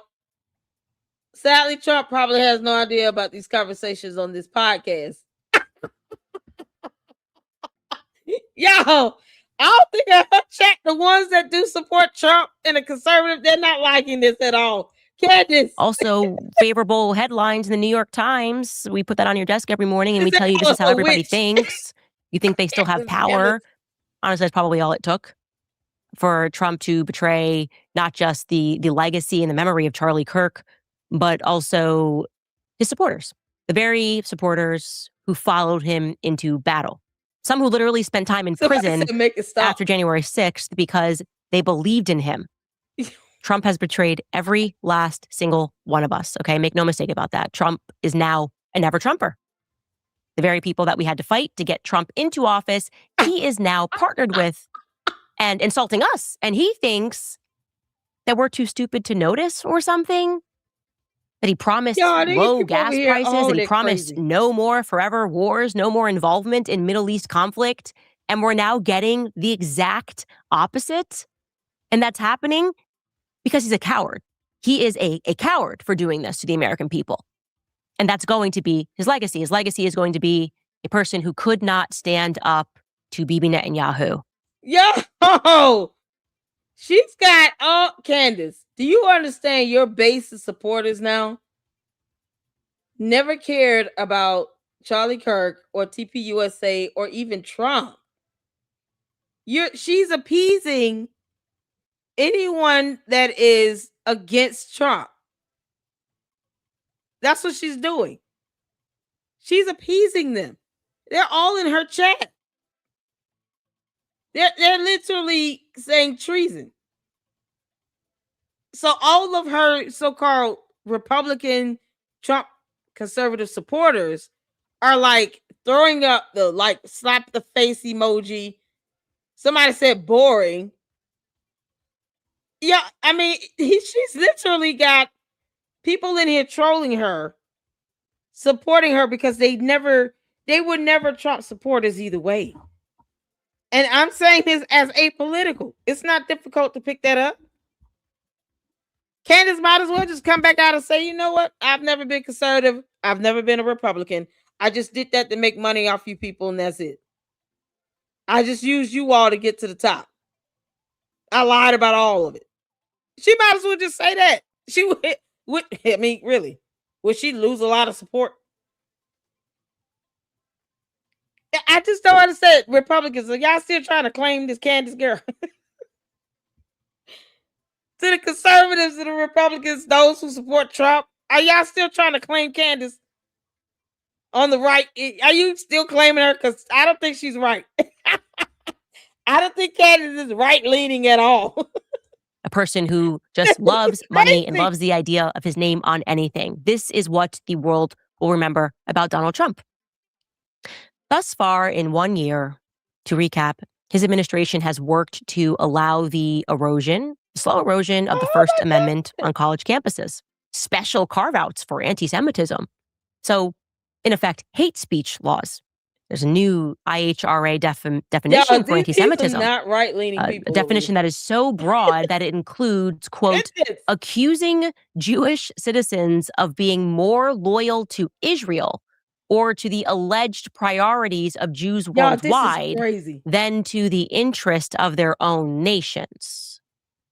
That's interesting because he doesn't even know what they're writing and what they're putting together, he's not paying attention, he hilariously violates his own law when he discusses his boss, Miriam Adelson. Take a listen to what he says. Miriam, stand up, please. She really is. I mean, she loves this country.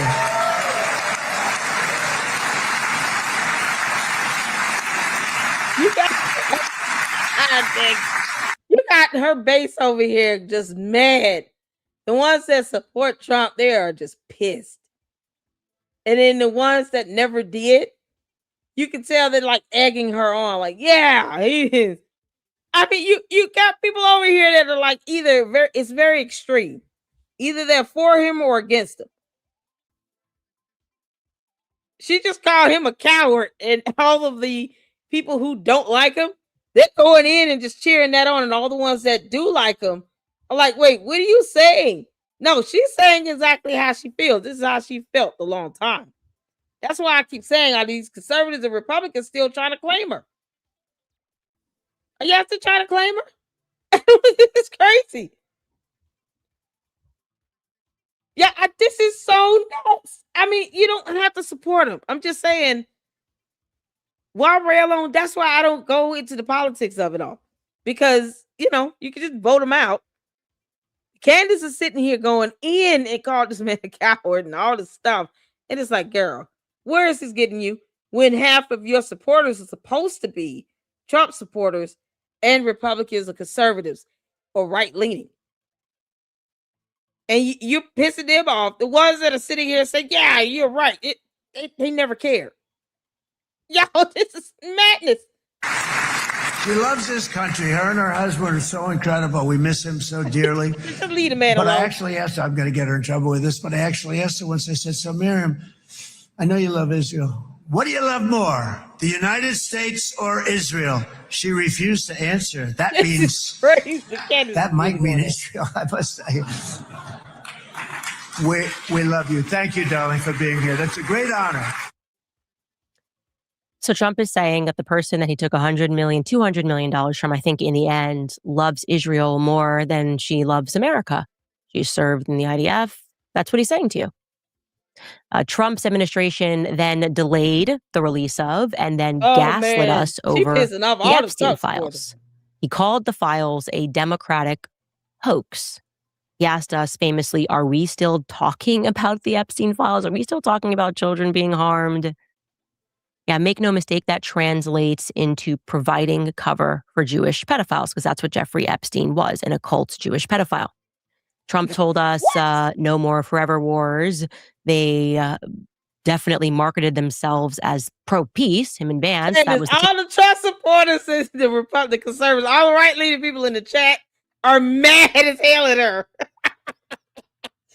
She read the room, Candace. Read the room. You got me. Look, you're wrong on this info. Read the room, Candace. These are supposed to be the people that helped catapulted you to the top. The conservatives, the Republicans, Trump supporters, right-leaning individuals catapulted you up to where you have almost 6 million subs on YouTube. And read the room, girl. Just don't even, just say, you know what? I can't support the stuff that he's doing, but whatever. And then move on. Y'all, oh my goodness. Y'all still claiming her? Oh my God. They going in on her on the chat. That's crazy. Just read the room. Read the room. Candace, I'm apolitical. I just believe in doing what's right for all Americans. I don't have to catapult my career, faking politics with anybody.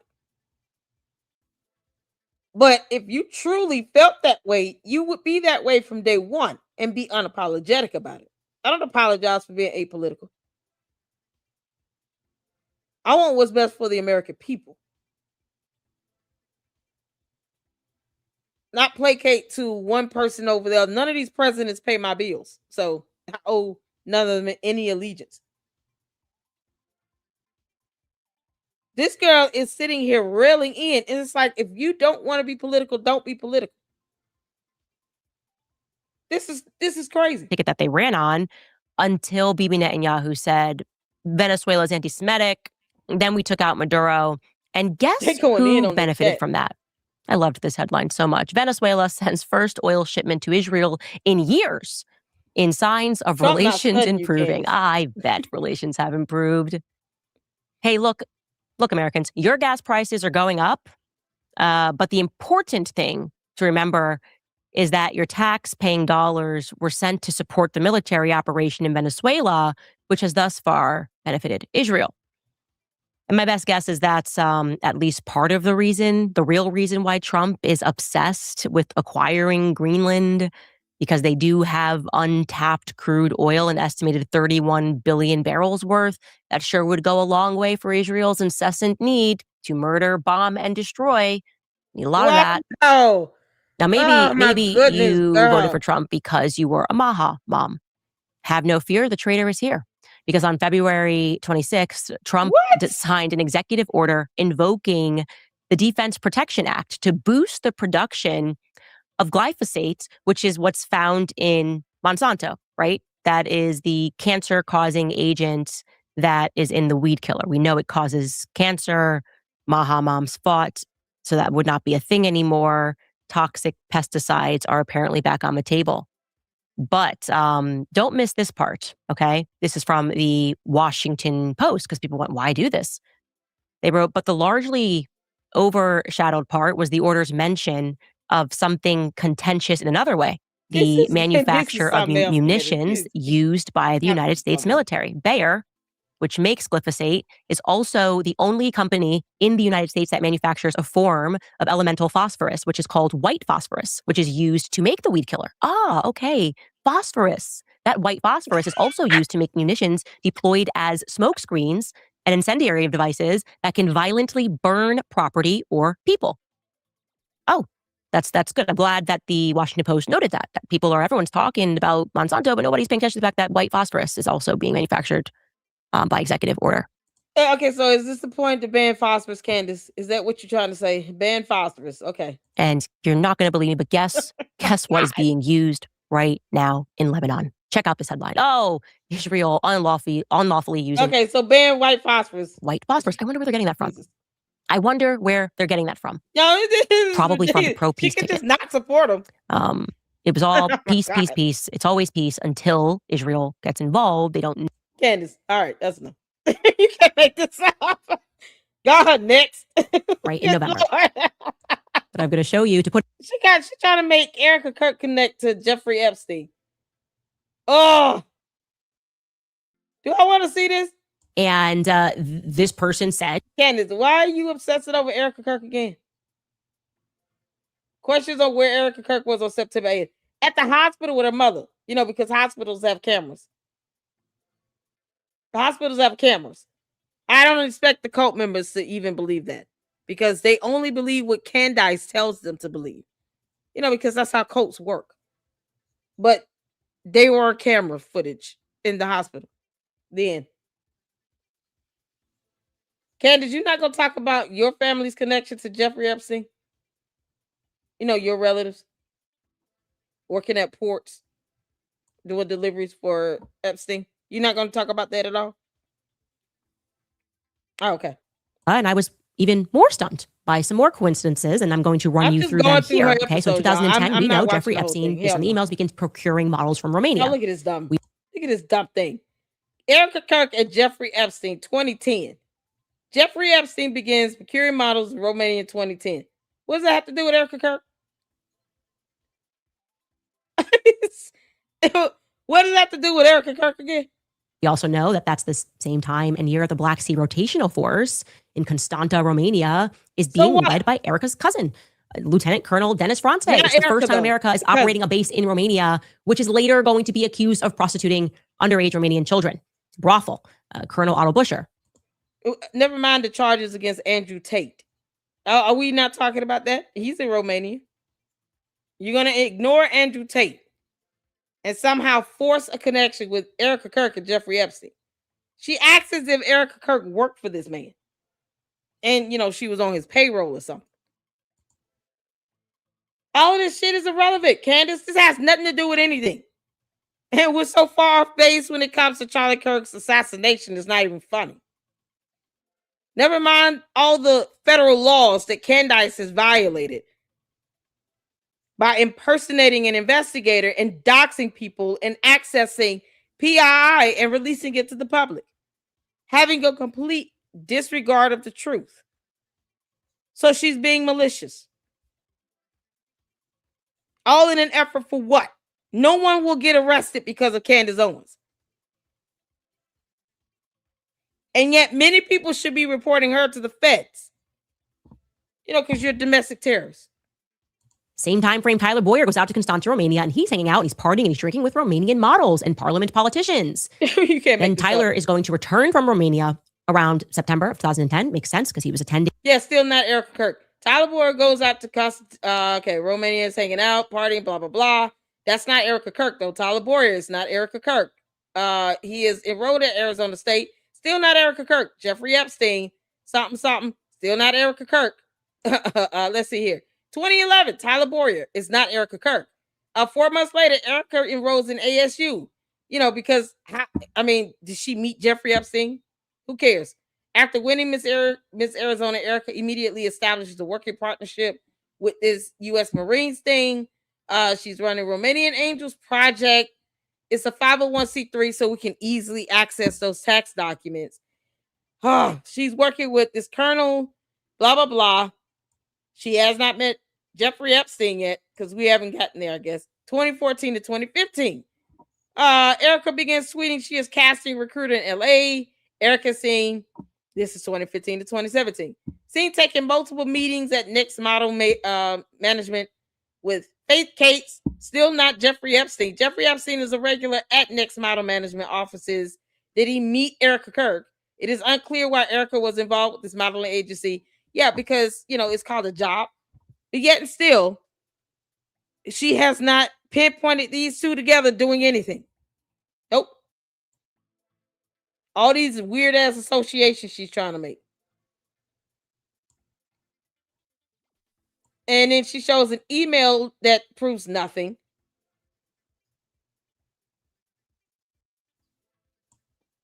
Because, everything's always redacted. Everything's always redacted. December 19, 2013. 2013. How old is Erica Kirk? Anybody know how old she is? How old would she have been in 2013? That's over 13 years ago. Like, you expect,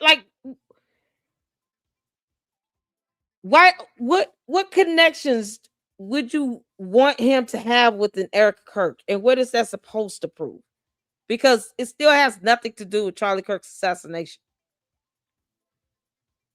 Tyler Robinson shot Charlie Kirk, and George Farmer probably was at UVU. Maybe not. George Farmer and Candace Owens probably knew about this assassination. Maybe not. We're asking questions because we have not received their alibis.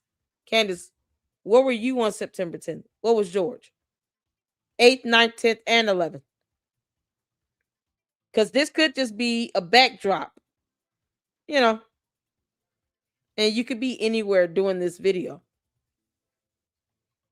We don't have to trust that you're at home in your basement. We don't have to trust that. You've never proven to us that you're at home. So how do we know if you're at home or not? How do we know if you're physically located in Tennessee when you're doing your shows? You could be sitting right next to UVU's campus right now. We wouldn't know that. If she wants to make connections, we can do that all day. None of this has anything to do with Charlie Kirk's assassination, by the way. Good grief, Candace. Real estate is a very good way to do that. Yeah, okay. Moving on. Oh, They dear Lord. start and open the entire. What was Erica Kirk doing in Epstein's orbit? Not house or in his car. It's orbit, because she's trying to connect these two. Candace, this is pathetic. She's got Tyler Boyer, Romanian Angels, Epstein models, and real estate. Somehow, they never met up with each other. No photo of Jeffrey Epstein and Erica Kirk hanging out together or anything. None of that. Does that any of that show screaming up? at you as it is screaming at me that something's not right. Turning Point headquarters, a location picked by Tyler Boyer. Charlie Kirk didn't even open the organization. So it started in Chicago. He says, "Oh, this is going to be great." They choose a spot for their campus that is a trafficking hotbed. Factually, Erica Strange. But you don't link Erica Kirk to Jeffrey Epstein. You just say that she's in his orbit. No one cares. Candace. All right, fetch ain't fetching, Gretch. It's just not fetching. What? I'm sorry, Trump. Now, some of us were actually grieving Charlie Kirk. Turning Point. You were never grieving him. You were mad at the fact that you have a missed opportunity to reunite with him on the stage because you took a joke seriously and thought that he was going to bring you back to TPUSA. It was a joke, Candace. He was never going to bring you back to TPUSA. We all know you want to take over. She wants control of TPUSA. She wants to be the CEO. Period. You don't ask to be on the payroll of a company you can't stand. Candace. All right, fetch ain't fetching, Gretch. What does that mean? Fetch ain't fetching. Because she just makes up words. Just not fetching. I'm sorry, Trump. Now, some of us Candace were don't read. actually grieving Charlie Kirk. Turning Point USA, on the other hand, was grieving differently. Just differently. Turns out there was no pathway. Yeah, because they're supposed to grieve a these certain way. How are they supposed to grieve? To the candy asses? Come in the chat. How exactly are they supposed to grieve? Yeah, we can just solve this problem once and for all. I want the candy asses to tell me exactly how is anyone supposed to grieve according to their standards. Because apparently, y'all, to the Luxters, there's a certain way to grieve. And Candace has a list of things that you should do to make her dumb ass happy, this domestic terrorist and all, happy when it comes to you grieving. But we've all missed this checklist. So what does grieving look like to the candy ass cult members? I would love to know. I would love to know what should they be doing to grieve properly in the eyes of Candace, Amber, Rose, Owens, Farmer. You can't make this up. So she's 37. She's talking about something that happened, 13 years ago when she was 24. Candace, why do we care about what Erica Kirk did at 24 years old? Why? We don't care. We don't care what she did at 24. Oh my God. Yeah, she went back to 2013 for reasons unknown. We don't care. We do not care what Erica Kirk was doing between her being, in first grade, all the way. We don't care. I don't even care what she's doing now. I just want her to be safe. Erica, you're going to have to get a protection order against Candace Owens. Because if you don't, she's going to walk up and grab your butt. She's going to do something really weird and fake and gay. She will walk up behind you and just grab your ass and demand you kiss her. Get a protection order against her. Candace, we're just going based on the photos and videos of you kissing and grabbing other women and other women kissing and grabbing all over you. So Erica Kirk, you got to watch out. Don't put your butt near Candace's hand. You're not going to like the end result. Y'all, Erica Kirk looks like she got hands, like she can whoop her ass a little bit. Candace, if you and Erica Kirk had to duke it out, my money is on Erica Kirk. She's going to beat the shit out of you. She going to whoop her ass. Don't back your butt into Candace's hand, Erica Kirk. Candace will reach out and touch, okay? You can't make this up. She wants us to care about what she was doing at 23. She just keep going in on this woman. It's an obsession. It's disgusting. Goblins were not trying Yeah, to ghouls and strike goblins. gold off of his name, including, ladies and gentlemen, in case you missed it, at the DMV. Man, I had quite a chuckle about this. They were like, what else can we do? The DMV, let's make some money. So apparently what happened was back in January, Arizona Senator named Jake Hoffman. Now, I should let you know. Okay, we don't care about none of these people, Candace. Are you even talking about anything useful here? Nope. Got it. Moving on. Y'all, when I say I'm not trying to dive into these dumb episodes. Look at Where this is meeting the that Andrew summary Colbert button? and other Turning Point USA affiliates had with top brass in the West Wing the literal day before the The cult connection of Romanian angels. Somehow she can use the word cult, but she doesn't think she's a cult leader. What the heck is this? Okay, now that we're done with that. Photos from the inside of the vehicle that took Charlie to the hospital. Why is she showing that? Candace, you are a demon. You're obsessed over death and stuff. Things that most people find disturbing. chemical. So why today? Why now? Well, it's been 6 months, and I frankly think we all feel pretty confident that. Yeah, no, and you still can't tell us who you think pulled the trigger on the gun. 6 months of this BS. Nobody has been arrested because of Candace's dumbass. People are in fear. She's terrorized people. They're scared to go home or live at home or come outside.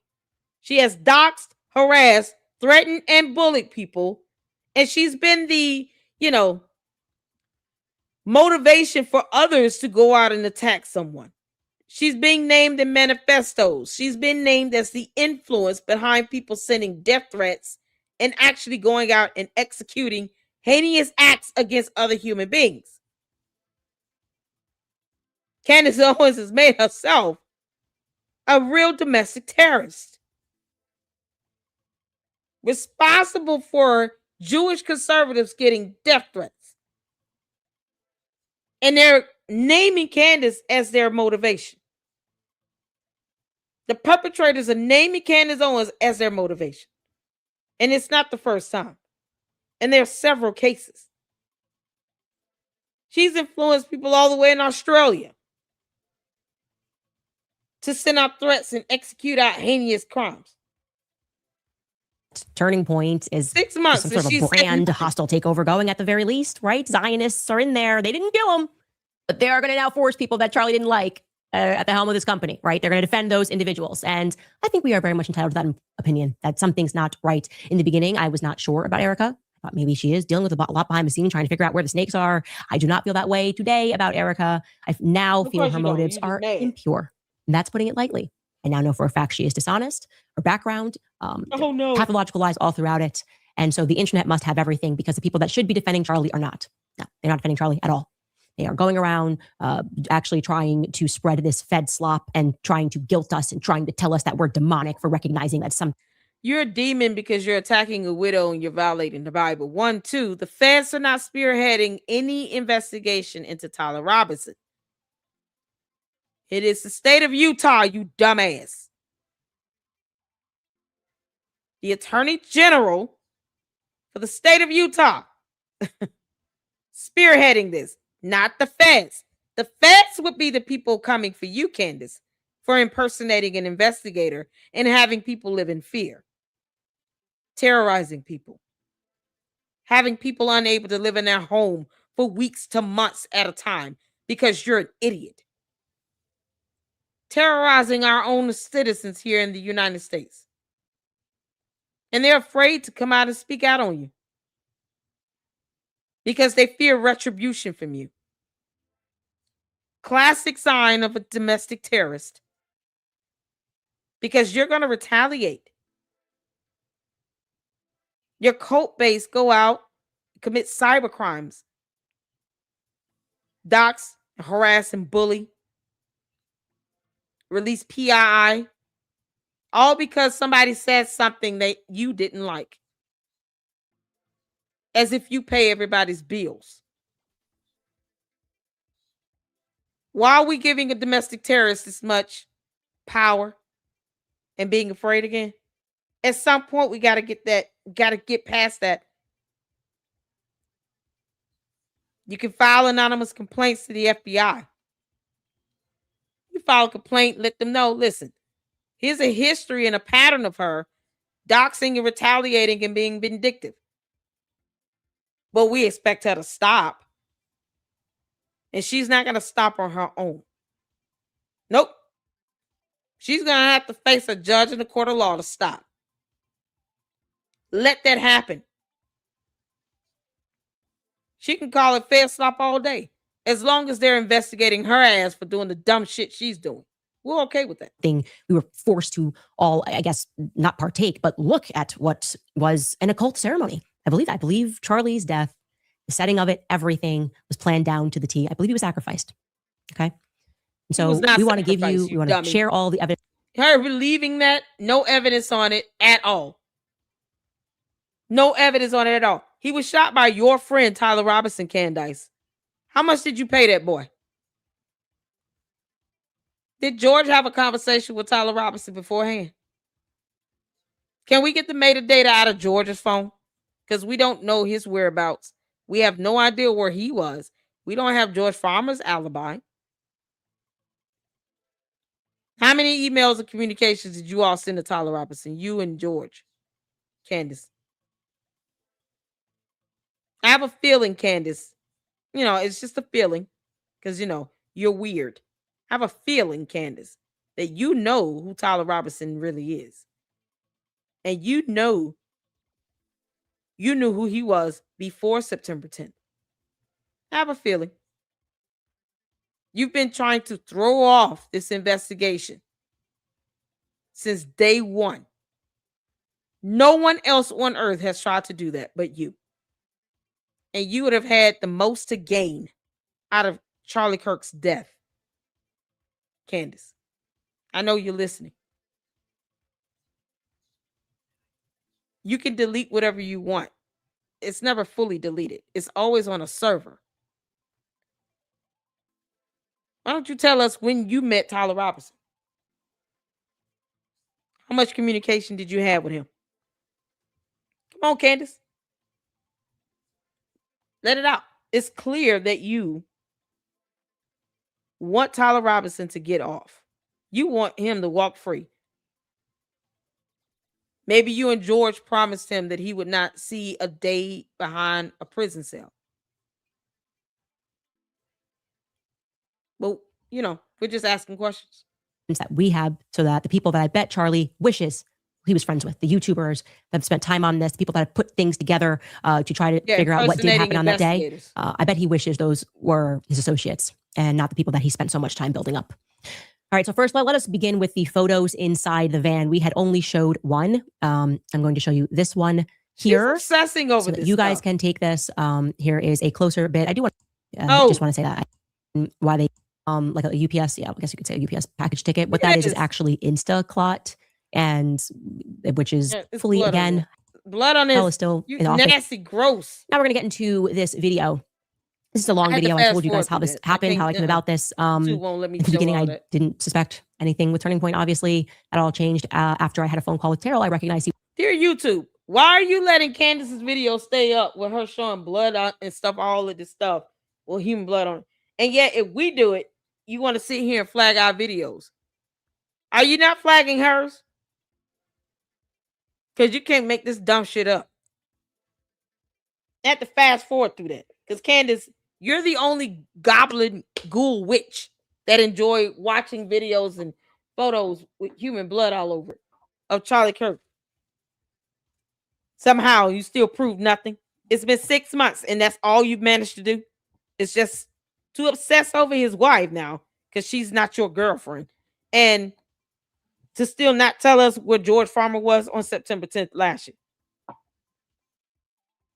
While you sit here and watch various ways this man lost his life. was acting very strange on the phone, lying, saying he didn't know how to send the file. Watching videos and photos of inside of a vehicle with blood all in it. That's disgusting, Candace.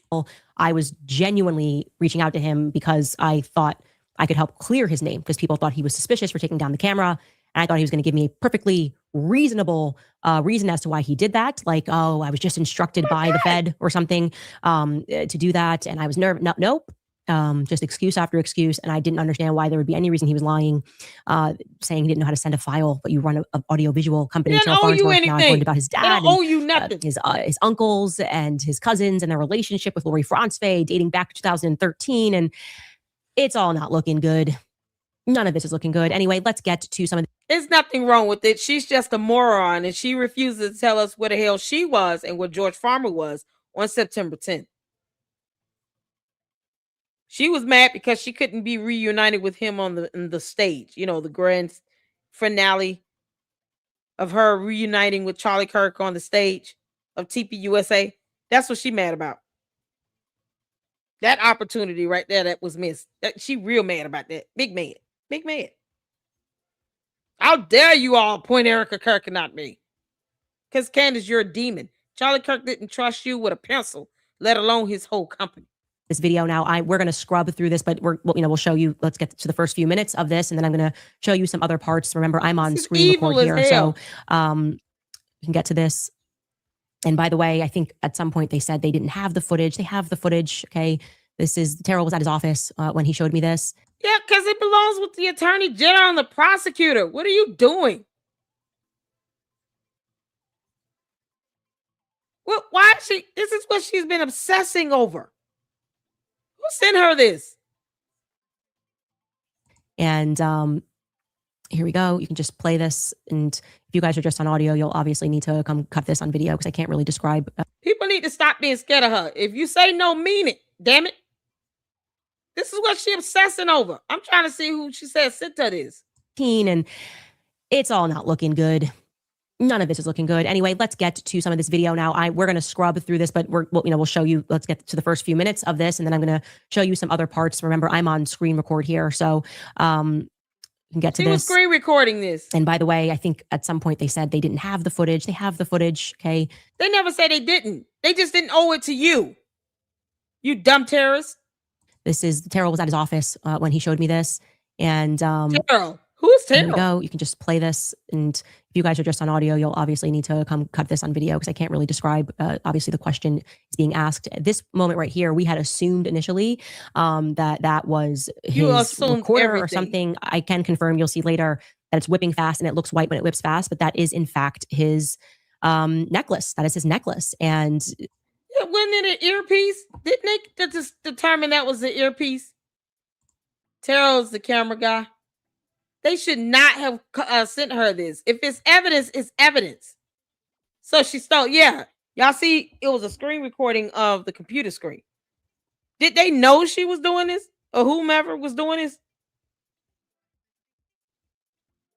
Somebody was standing and screen recording the monitor. They should not have done that. Once again, she has a complete disregard of laws. There are laws in place when it comes to preserving evidence in criminal investigations. That is not being spearheaded by the FBI, by the way. And yet she keeps lying about that because she's malicious. They told her she was not supposed to record. Nobody was supposed to be. If she's screen recording this, nobody was supposed to have this. This is crazy. This is what she obsesses over. Wasn't this the head? He was wearing an earpiece. When he wearing an earpiece, I find that for some reason to she be very keeps saying strange a that the necklace necklace. goes up first. You can see this obviously. And by the way, there's no gore in this, so you don't really need viewer discretion because, like, because it came out on the other side of his neck. You dummy! You can't make this up. This is what this girl has been doing. Which Obsessing over this. Obsessing over this. I can't show that on my. I can't show that. Candace, and you're a there's a demon. lot- She's a dumb demon. That's enough. I can't even show that. How in the hell she get this shown on her video? I can't even show this. YouTube will not even. It will flag the video. It's stealing because it's called evidence. She wasn't sent the file. It was a screen recorded file. She did not have permission to record it with truth and love. The hell you are? Well, you would think that the bots would not be this stupid. But no, they prove me wrong every day. She was not given permission to get this information.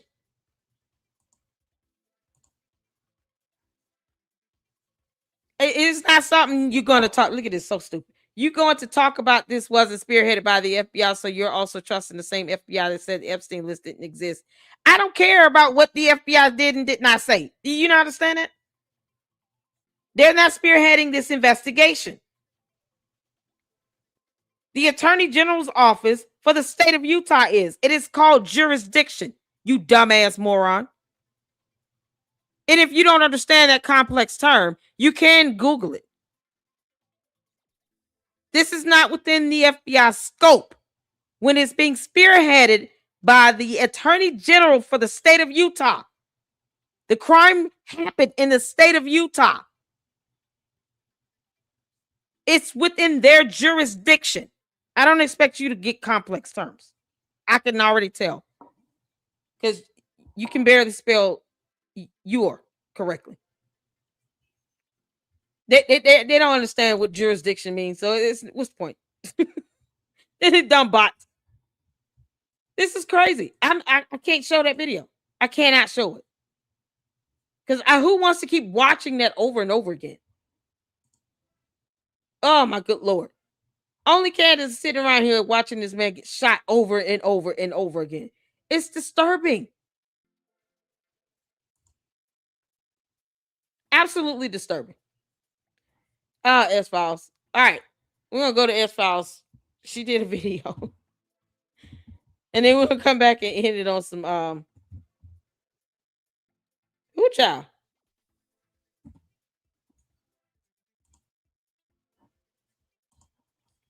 I don't understand. I don't understand none of it. Okay, which video you wanted me to check out? S-Files. Yeah, shout out to S-Files. My fantastic mod. Shout out to you. Did you have the video up here? Camera gate. Project Constitution. Where did you get this? Cringe interview found. Is this it? I think you said you want me to check out a video. It's held for review. I can see and show a high. Probably not that first video. I thought you wanted me to show a video. The other one you sent me, I have to download it as an MP4, and I can't do that. For some reason, it's not downloading the entire file. So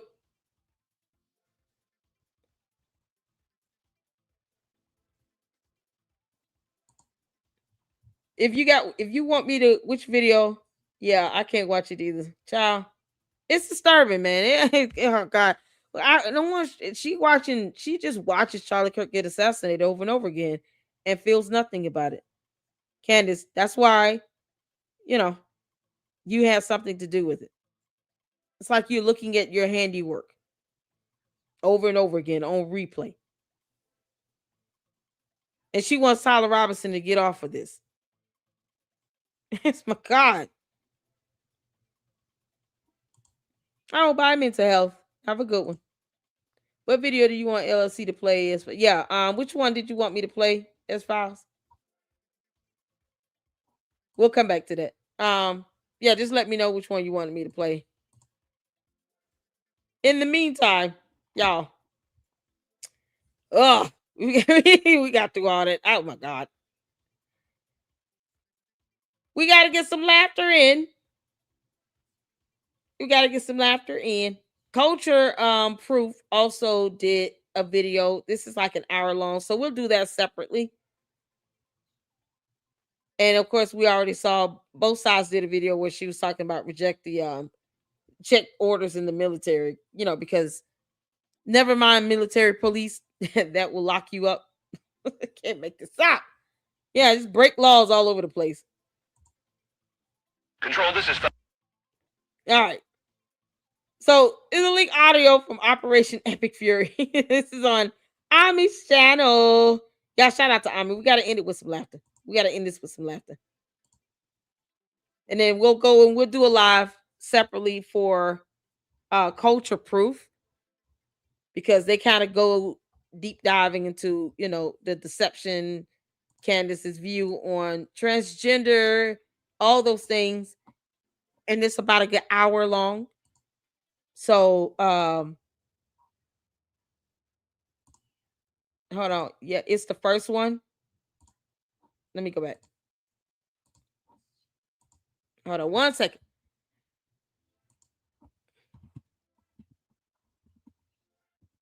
Let me go back to it. I'll go back to it before we do Ami. Is this kept right here? The Candace Owens Epstein connection? Is that the one?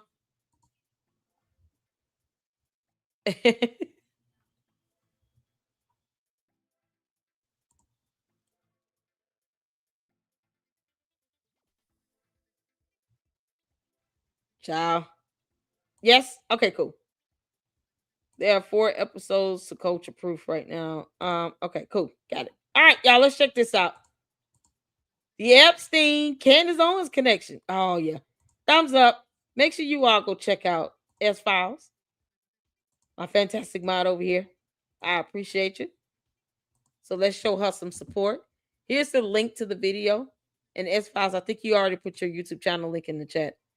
Candace, you've been connected to the Epstein files because, you try to ignore that. I can't make this up.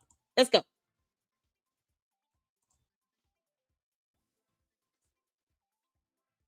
I got the sound on.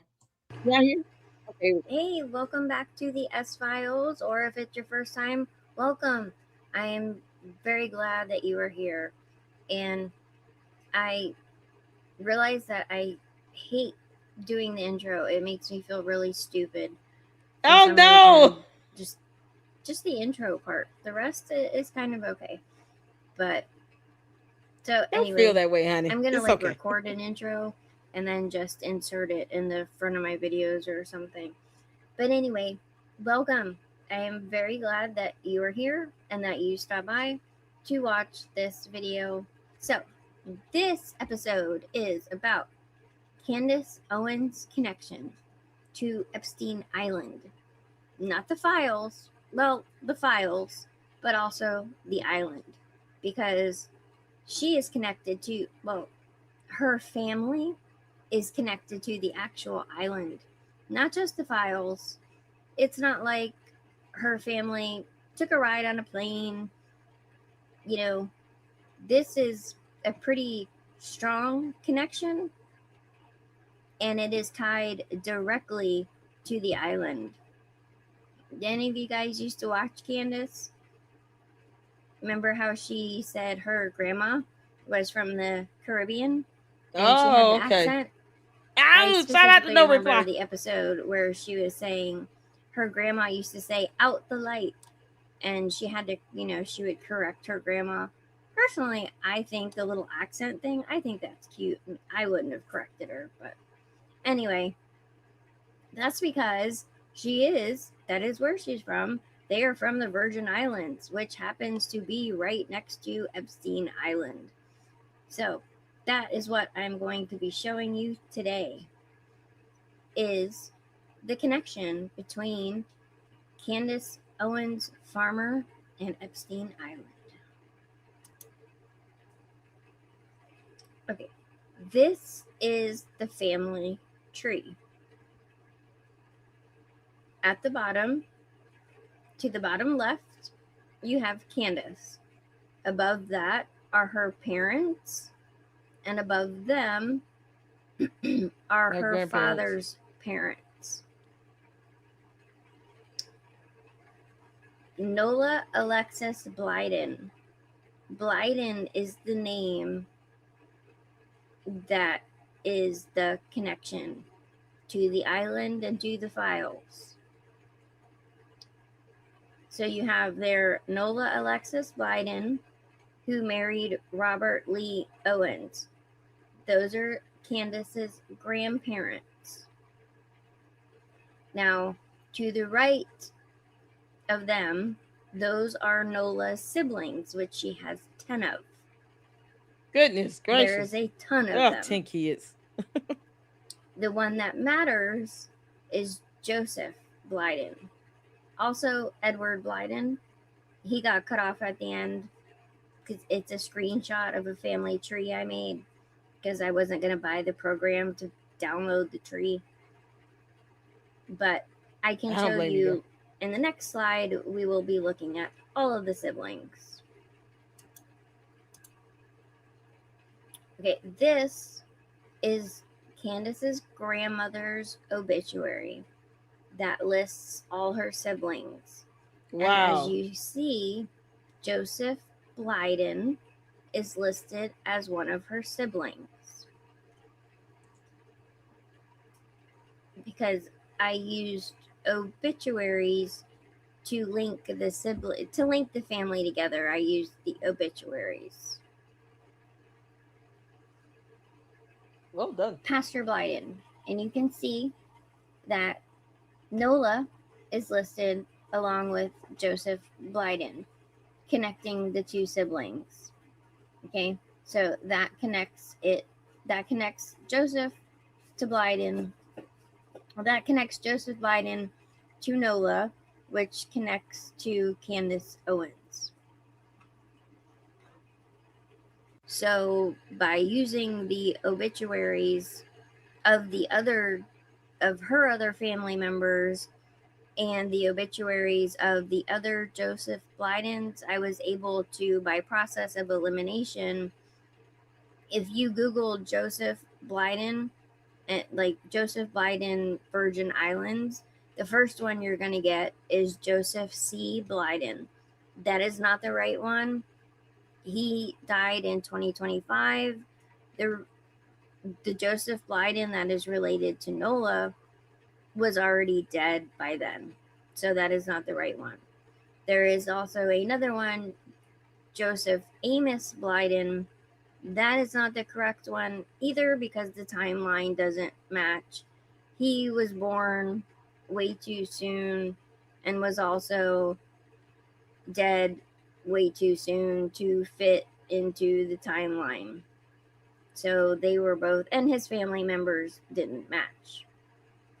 So yeah, if you just go search Joseph Blyden, you're going to get the Joseph C. Blyden. It's almost like it's planted there. It's kind of strange, honestly. Okay.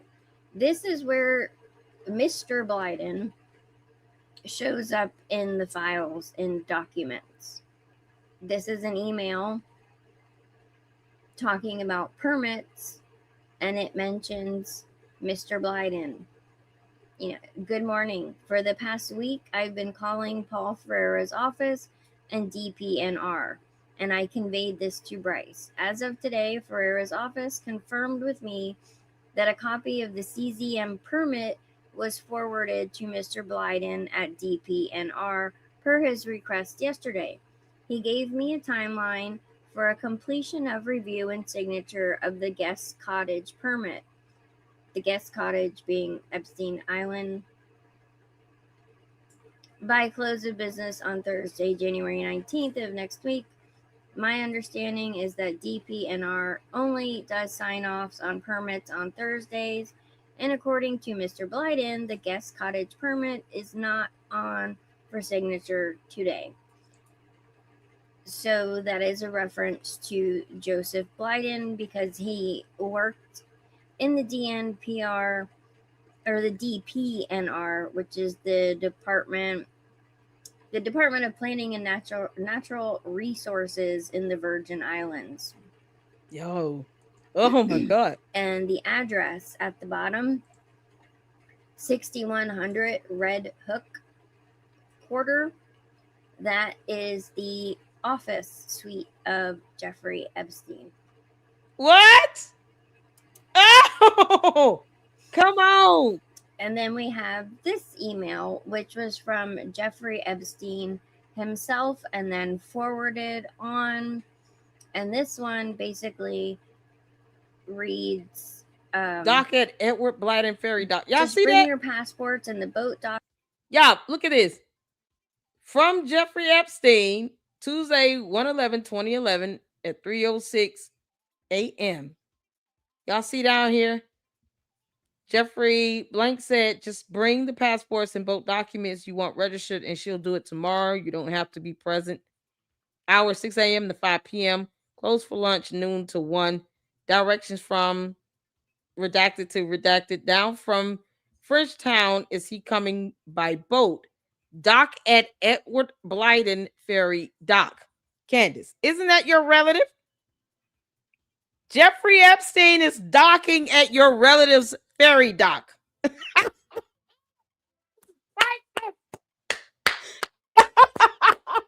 Candace, Jeffrey Epstein, meanwhile, was docking at your relative's ferry dock.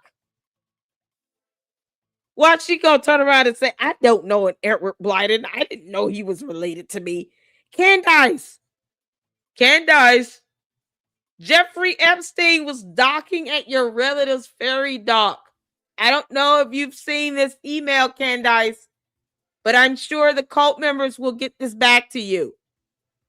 Yeah, your relative, your family, Edward Blyden ferry dock, is the same ferry dock that Jeffrey Epstein was using.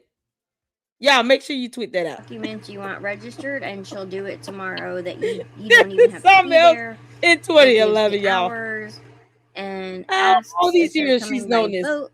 And if they are coming by boat, it says to dock at the Edward Blyden ferry dock. There is actually an Edward Blyden dock in the Virgin Islands. The That's Blydens Candace's are relative. a pretty big family in the Virgin Islands. There is a lot of them. Candace. Like you saw the Nola Oh my God. had 10 siblings. All of those siblings, I'm assuming the majority of them got married. I know from the obituaries that quite a few of them got married. They had children, and their children had children. And the lists of like how many nieces, nephews, and grandchildren they had was crazy. You know, like the one guy definitely had over 20 grandchildren. The cousin confirmed.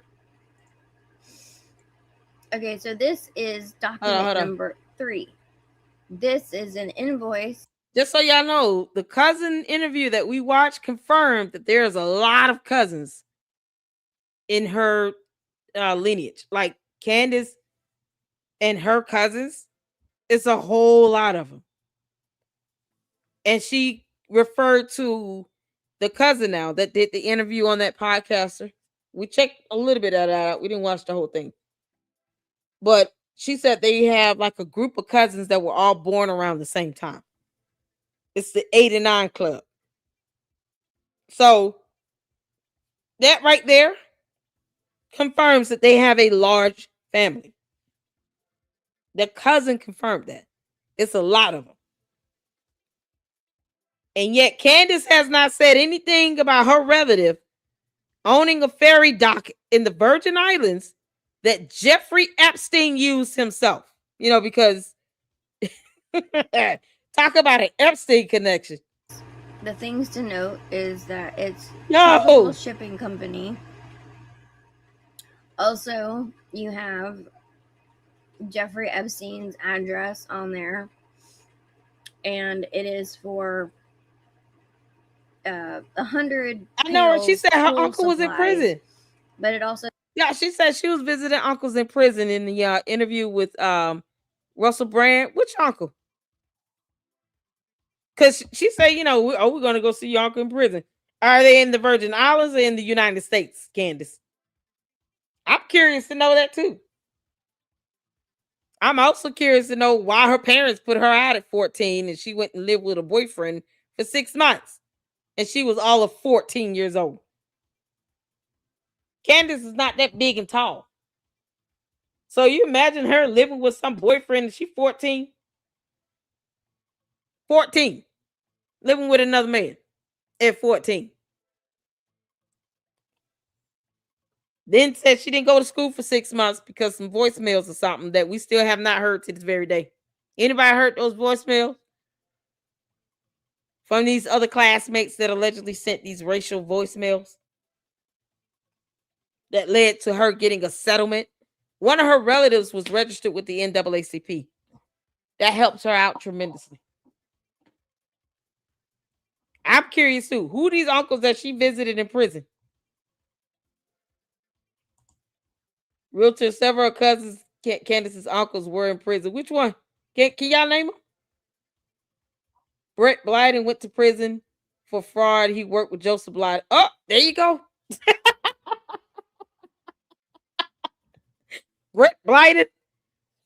Fraud. Candace being arrested and charged for harassment. You can't make this up. Oh, Candace. You didn't tell us that your uncle owned a ferry dock that Jeffrey Epstein used. Yeah, this is crazy. This is so crazy. All right, let's get back to it, girl. this is hazardous materials. Oh, man. And that is where Joseph Blyden came in, because he handled the permits. That's how they were able to get the permits to get these items shipped to the island. Another Blyden did the permits. I guess raising any eyebrows about what was getting shipped to the island. I have no idea, how deep this went, and this, is all. Candace, you want to talk about banning white phosphorus, and yet your relatives were sending supplies, pool supplies and stuff down at the bottom to Jeffrey Epstein's island. Make this up. Are you kidding? Old. It goes back when Joseph Blyden was involved. Well, I tell you something. We're talking like 2012, and then 2011, 2012. Before that, because by 2011-12, he was in the last years of his life. And at the bottom of this invoice, you have Jasmine Blyden, who is another member of the Blyden family. Like I said, there's a lot of them. They're all over the Virgin Islands. So to recap, we have the family tree, okay, that connects Candace to her grandmother, to Candace's great uncle. Joseph Blyden is Candace Owens' great uncle. We used obituaries to make that connection. Okay? That's how I eliminated the other Joseph Blydens that you can find when searching. Joseph Blyden worked for the DPNR in the Virgin Islands, which handled the permits for things going to Epstein Island. the Edward Blyden doc, which is mentioned in an email by Jeffrey Epstein. Candace. And the invoice for 100 pails of hazardous materials, which was probably the acid, which even if you have a really big pool, I mean, that's kind of Don't tell me it was white phosphorus. Candace. what? I'm not exactly sure. It says pails. 100 pails. And then you have Jasmine Blyden, who is a member of the same family at the bottom of this invoice. Candace, your relatives to Epstein Island. Candace, your relatives are sitting here doing business with Jeffrey Epstein. He's docking at their ferry dock. Are you kidding me? And you're not going to bring this up at all, Candace? You're not going to tell us about your actual connections to Jeffrey Epstein, the island, and the person? You don't think he knows that these people were your family members? How many of you all believe that Jeffrey Epstein knew that these people were related to Candace Owens? I think he knew. I think he knew that Candace Owens' relatives did business with him. He used their ferry docks. They sent over supplies. They signed over permits. I think he knew exactly who they were and their connection to Candace Owens. I think he knew that these were her relatives. And all this business, all this stuff happening, all these transactions flowing, permits, all this stuff is going on. And she doesn't bring this up not one time. She doesn't even talk about her relatives. Candace, you have not even spoken about the Blydens. You haven't spoken about your past or your history at all. But you dig into everybody else's, you domestic terrorist. So why don't you tell us about your family history in the Virgin Islands and how they actually did business with Jeffrey Epstein? Yo, Okay, this is crazy. Here is the map that I made with Google Earth to give you a visual of the locations that I mentioned and how close they are in relation to Epstein Island. Okay. Right here, This is over a 10-year time frame. That is Epstein Island. And the little red flag, that is where the docks are. Zoom in here. Zoom in. So you can actually see that it is Little St. James, and those are the docks. Okay. And he's using Edward Blyden's ferry And dock. Jeffrey actually had his office right here where this white pin is. Oh my goodness. Look at that. And this little red line I made is like an estimate of a boat ride. So he only had a little over a 3-mile boat ride from his office to the island. Y'all. Okay, and then we have Joseph Blyden and the DPNR. That's right here. Wow. Candace. Your relatives did a lot of business with Jeffrey Epstein. To the cult members, this is how you make a connection. We want you to see how it's done. This is how you make a connection. Candace Owens' relatives being connected to Jeffrey Epstein. They literally did business with the man.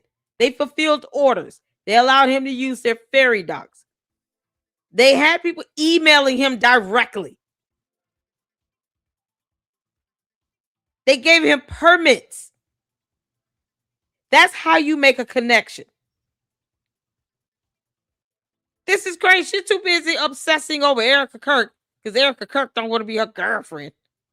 And yet her relatives have a direct connection to Jeffrey Epstein. The other places mentioned were This is how it's Tropical done. Shipping, Oh man, which is right here. I found it by going I know, right? Need you on the address on the invoice. It's really there. It exists. Oh my god, it's right here. There it is. Oh, zoom in, zoom in. it was actually kind of fun doing the map and, you know, Oh yeah, this is seeing all these awesome. places and that they really exist, like confirming that the documents and what is in the documents is actually exists. So here's tropical shipping. Here is the Edward Blyden dock, which it's a lot more than a dock. It's a whole like maritime center is what the actual name of it is. You can plug it into Google Earth yourself. Edward Blyden, it'll pop up. It's like maritime center or something. So you've got tropical shipping. That's where Jasmine Blyden was on the invoice. There is the Edward Blyden docks. And then Candace. We've got Crown Bay. I love it. And tropical shipping, the KML search right here. That was also on the invoice for the 100 pails of hazardous materials. Right. What was that hazardous material? Don't tell me it was white phosphorus. What was the hazardous material? Candace, your relatives were sending Jeffrey Epstein hazardous materials and calling it pool supplies. Just as an FYI to you, because we know you're not smart enough to read that. What was the hazardous materials? Do you remember? No reply. It was some sort of acid, you all. Sulfuric acid. There you go. Sulfuric acid. It was sulfuric acid. You did. You know what? Let me see if I have it. Ooh, child. Candace, this is not looking good. This is so wrong. This is so wrong. You remember you said it was so wrong. None of this is right. It's so wrong, Candace. It's so wrong. So wrong. And shout out to No Reply for his excellent research. Shout out to him. I'm trying to see too. Which was it in an email with the sulfuric acid? Yes. Hold on, let me see. We saw that one. S-Files, great job, honey. We got a little bit more to go. But I'm looking for it. Because I think I was sent something that actually showed it was sulfuric acid. And I'm looking for it. Let's get back to this. Candace, you ever go talk about this? You go talk about your actual connection to Jeffrey Epstein? Here where I put the little cargo ships pin, you can see this is where the big port is, where the big ships can come in. Because obviously big ships can't, dock unless it's a deep port. These little docks are, for the smaller boats. Ooh. So the big shipments had to come in through here. And then I guess it looks like tropical shipping dealt with them. So, and there's more Blydens involved in this. There is a Brent Blyden, a Marvin Blyden. A whole lot of there's more. But this was just to give you a visual of the businesses that I mentioned and how close they are in relation to Epstein Island. Yo. Jeffrey instructed that one person, if he was coming by boat, to go to the Edward Blyden dock, which is right here. And if that's where they came in, it is only 7.72 nautical miles. So basically, from the Edward Blyden dock to Epstein Island was a short boat trip. So it makes sense, I guess, why you're welcome. He would have them dock there instead of going straight to his island. But yeah, so anyway, that is all the info that I put together over the last couple of days. Shout out to No Reply to S-Files. Yeah, I have it. I have this document here. Let me show you all what it was. Okay. Shout out to No Reply. This is, okay. Y'all see from Daphne Wallace, subject RO Plant Supplies requested February 8th, 2017. Let's see here. It is 2 drums, 55 gallons per drum. Sulfuric acid, not in the original request. He verbally requested it with me on Monday. And then you have 4 pallets, 40 bags per pallet of calcium carbonate. And then you have 2 boxes, 25 units per box, 5 micron by 40-inch long cartridge filters. So you had calcium carbonate and sulfuric acid. Y'all see that here. From Tropical Shipping FL. This is what business that Candace's relatives was doing with Jeffrey Epstein. Candace, you talking about white phosphorus. You're not going to talk about the sulfuric acid. We're not going to speak on that. Why would he need sulfuric acid again? Because I didn't know you could put that in a pool. Why is that a pool supply? Like Candace, we all know sulfuric acid does not belong in a swimming pool. We all know that. That the rest of us here on Earth in this reality know you don't use sulfuric acid for a pool at all. You just damn don't. Y'all, you see this, right? Shout out to the S-Files, honey, for this fantastic video. Shout out to Dora Block for his fantastic research. Yeah, I have some awesome people up in here. We got some awesome Lucksters in the Lady Luck Club. They rock. Candace, why would anyone need sulfuric acid for a swimming pool? Your relatives allowed Jeffrey Epstein to use their ferry dock. There's a whole dock in the Virgin Islands that allowed Jeffrey Epstein to use their dock to pick up sulfuric acid. And they just labeled it a pool supply. You all have no, this is crazy. That's thinking you guys would be super surprised if you knew how many people have seen this info. Yeah, LLC is the only one that we wouldn't get up. Let that sink in. Yeah, listen. Okay. Cause see over here, Candace, I know you watching, you dumb heifer. You scared no one. You don't have any control on my platform. God has this thing flowing very smoothly. Demons in hell have no power over here. You and the devil are lying. While she walks around here bragging about being able to hear demons squeal. Yeah, why would anyone say that? I know how demon squeal sounds. Do you now? Candace is obsessing over Erica Kirk. Taking photos with other women, grabbing their butts.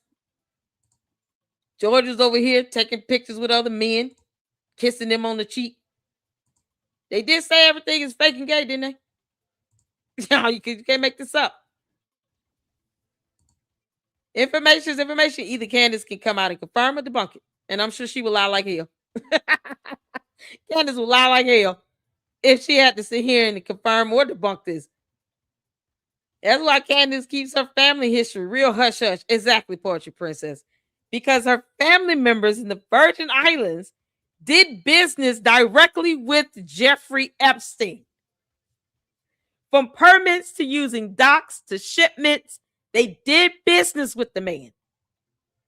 And Candace, you can't deny your family members.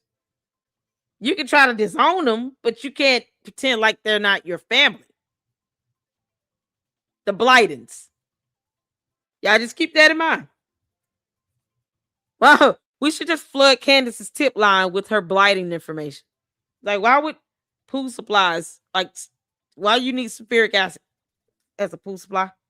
Why is your family allowing Jeffrey Epstein to use their dock back in 2011, 2012? It wasn't even like one time. It was often. Over the course of months. Probably even years. They utilized that ferry dock. Jeffrey Epstein utilized Candace Owens' relative's ferry dock in the Virgin Islands for months to years. Not one time, maybe twice. No, consistently. Candace, you gonna come out and explain this connection that your family has to Jeffrey Epstein? Because no, you all have business ties with that man. Yeah, she's sitting here throwing out everything but the kitchen sink. God, this is something else. Hey, Jackie, I am. Yesterday was a horrible day. This week was crazy. I had doctor's appointments at the hospital, had to get tests done. Work is stressing me out. So y'all keep me in your prayers. I want to get to a point where we can do this full time. It's time for me to work for myself. Melinda says, S-Files add the document to your next video of the sulfuric acid. Oh, yeah. I'll email it to you as well if you need it. Y'all, shout out to No Reply. Shout out to S-Files. Doing fantastic work. And shout out to Ami. Ami? Oh, honey. Mama loves you. Y'all, he has a new video. Leaked audio from Operation Epic Fury. We got to listen to this so we can get a good laugh in. And then I'm going to get ready for the next live. Y'all, thank y'all for hanging out with me. I told you it would be a Candace, marathon here. Candace, we can't, I just can't even stomach your full episodes anymore because you're a clown. Okay? I just can't. I was looking for the summary. I think it's just something I have. It's an option on my phone. I don't know. But I could not get the summary of the video. I was able to pull up the summary of the videos, and then it gave timestamps for each of the summaries. It would have cut down a lot of time we spent on these videos with her shows. I can't watch a full show of hers no more. It's the same thing. She's being redundant and repetitive. It's boring. It's dumb. You're throwing red meat to, your base or whatever. And then your coat just go out and repeat this BS as if it's something new. No, it's not. You obsessing over Erica Kirk, Charlie Kirk, because they turned you down. Like, it's ridiculous. We've learned nothing from that, and no one's going to go to jail or get arrested. She can keep calling it whatever she wants. She still can't tell anybody who she thinks pulled the trigger on the gun. My second best guess would be George Farmer. I mean, I'm just saying. He knows how to use a weapon. We all know Tyler Robinson did it. But, we had to sit in and just kind of wonder if there's an option or alternative. George Farmer would be the alternative. The end. All right, y'all, let's get to this. Put a one in the chat. You can see in here. Let's get ready to laugh. Falcon 1, we are approaching target area. David 1, what is your status? Okay, we got it. 1 minute. Falcon 1, you all good? Copy that, David 1. Target is in sight. I repeat, target is in sight. We are awaiting confirmation. Do you copy? Brother, listen, chill. We're gonna do it when we're gonna do it, okay? I'll tell you when. 10 seconds to target area. Are we clear to strike? Bro, I'm literally going over the beach right now. I'm telling you, it's a vibe. David 1, are you locked on target? I think this is Hormuz or something. It's a yofi. Control, we are at 5 seconds to payload for coordinated strike. David 1, what is your status? Yes, I get it. Wow. Good God, man. What are you doing? Are we clear to engage? One second. I'll tell you what. Control, we are about 1 minute away from being picked up on radar. It's now or never. Are we doing this? Wait a minute. Is it cool with everyone if I go into space? What? Go check out the moon? Literally, I'll be back in like 5 minutes. Control, I am directly over target area. We are being picked up on radar. Do we have authorization to strike? Yeah. Okay, we're ready. Just wait for the signal. Signal? David 1, we did not discuss a signal. Ochnia, Falcon 1. Ochnia. Okay, it's coming up. When? Now? Okay, we did it. What do you mean you did it? We're confirmed? Yeah, man. It's all good, bro. We got it. We're supposed to coordinate. Alright, I just dropped mine. Control, we can confirm both payloads have been delivered. Target is destroyed. See, I told you, man. We're gonna do it. No problem. I don't know how you guys get anything done. Listen, brother, I'm starving. You want some shawarma? Shawarma? Actually, that sounds really good. Yeah, I could definitely go for that. Come, I know a place. Follow me. Straight. Right. What? What does that mean? Oh, boy. Okay, use Waze. By the way, they just peaked the new Ayatollah, so we gotta go back after lunch. Are you serious right now? Don't worry, bro. We'll coordinate. Hey, have you registered for the Culture Proof?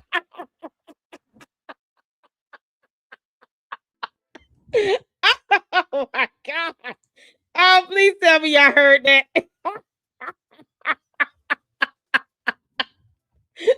Dear Lord. Oh, please tell me y'all heard that. Oh, God. Oh, man. Oh, man. Control, this is Falcon 1. We are approaching. You can't make this up. Oh, my goodness gracious. Did y'all? I hope y'all heard that. Oh, that was too funny.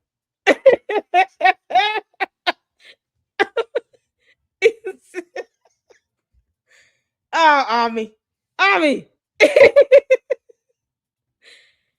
Oh my goodness gracious. Oh man. Okay, yeah. Ordinary reply. Yeah, whatever you have, buddy, to give to S-Files, email it as well. Listen, Candace, ooh, we're gonna keep putting this information out. You can keep on if you want to, but so will we. Oh my good God, that was too funny. Ami is epic. He's epic. I've not watched Candace in years. I did see her go south when DeSantis threw his head in for president after backstabbing Trump. She went with DeSantis. Did she? Oh my goodness. Thank you, Marchon, for the $20 super LLC and fantastic chat. Still gives me a headache. I know, right?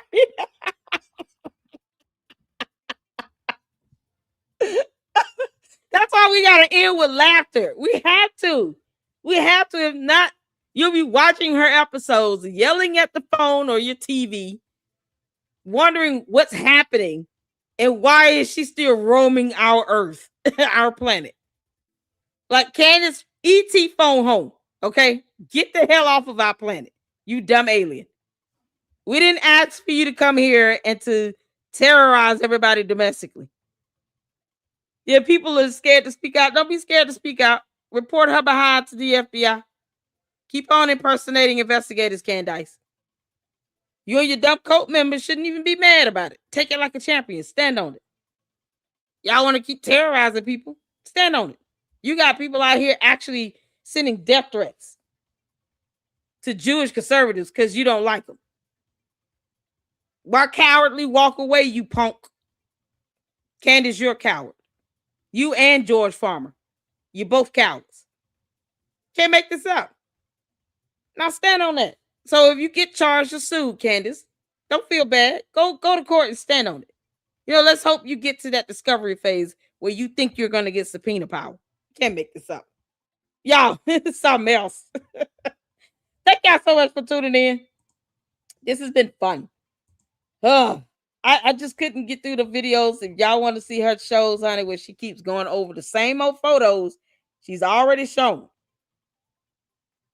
with bodily fluids in this vehicle and all this stuff. Oh, good God. Candace, you're the only demon out of this. Watching this man get shot over and over again. We can't do that. I can do it. All right. I appreciate you all. I gotta get ready for the next one. Thank y'all so much. Hit the like button on the way out. Thank you all for the support here. Thank you to all those who are members. Heather Rose is a new member. Melinda gifted 5 LLC memberships. Laura with her $2 super. And March on with the $20 super. Thank you so much. Candace always give us all a headache. Is that's why I have no quarrels with telling people to sue her behind. Report her to the FBI. Let the clowns keep on cyber doxing and having people living in fear. No, we don't do domestic terrorism here. Why should Candace get away with that? No, report her ass. And then make her have to go and answer to that to a real investigator. Bottom line. And Candace, if you have nothing to hide, then you should not have a problem cooperating. It's that simple. Stop being a coward. Yeah, you can't make this up. Thank y'all so much. We're gonna do the next live. We're gonna do the video. Oh man. Let me see. Culture proof, where they're dealing with trans conservative. So that's gonna be in the next live. And any others that I've missed, I know there were a few things you guys tagged me in on X. So we'll check out more of that in the next live we do. And until the next one, you guys take care. I'll see you then later. Deuces.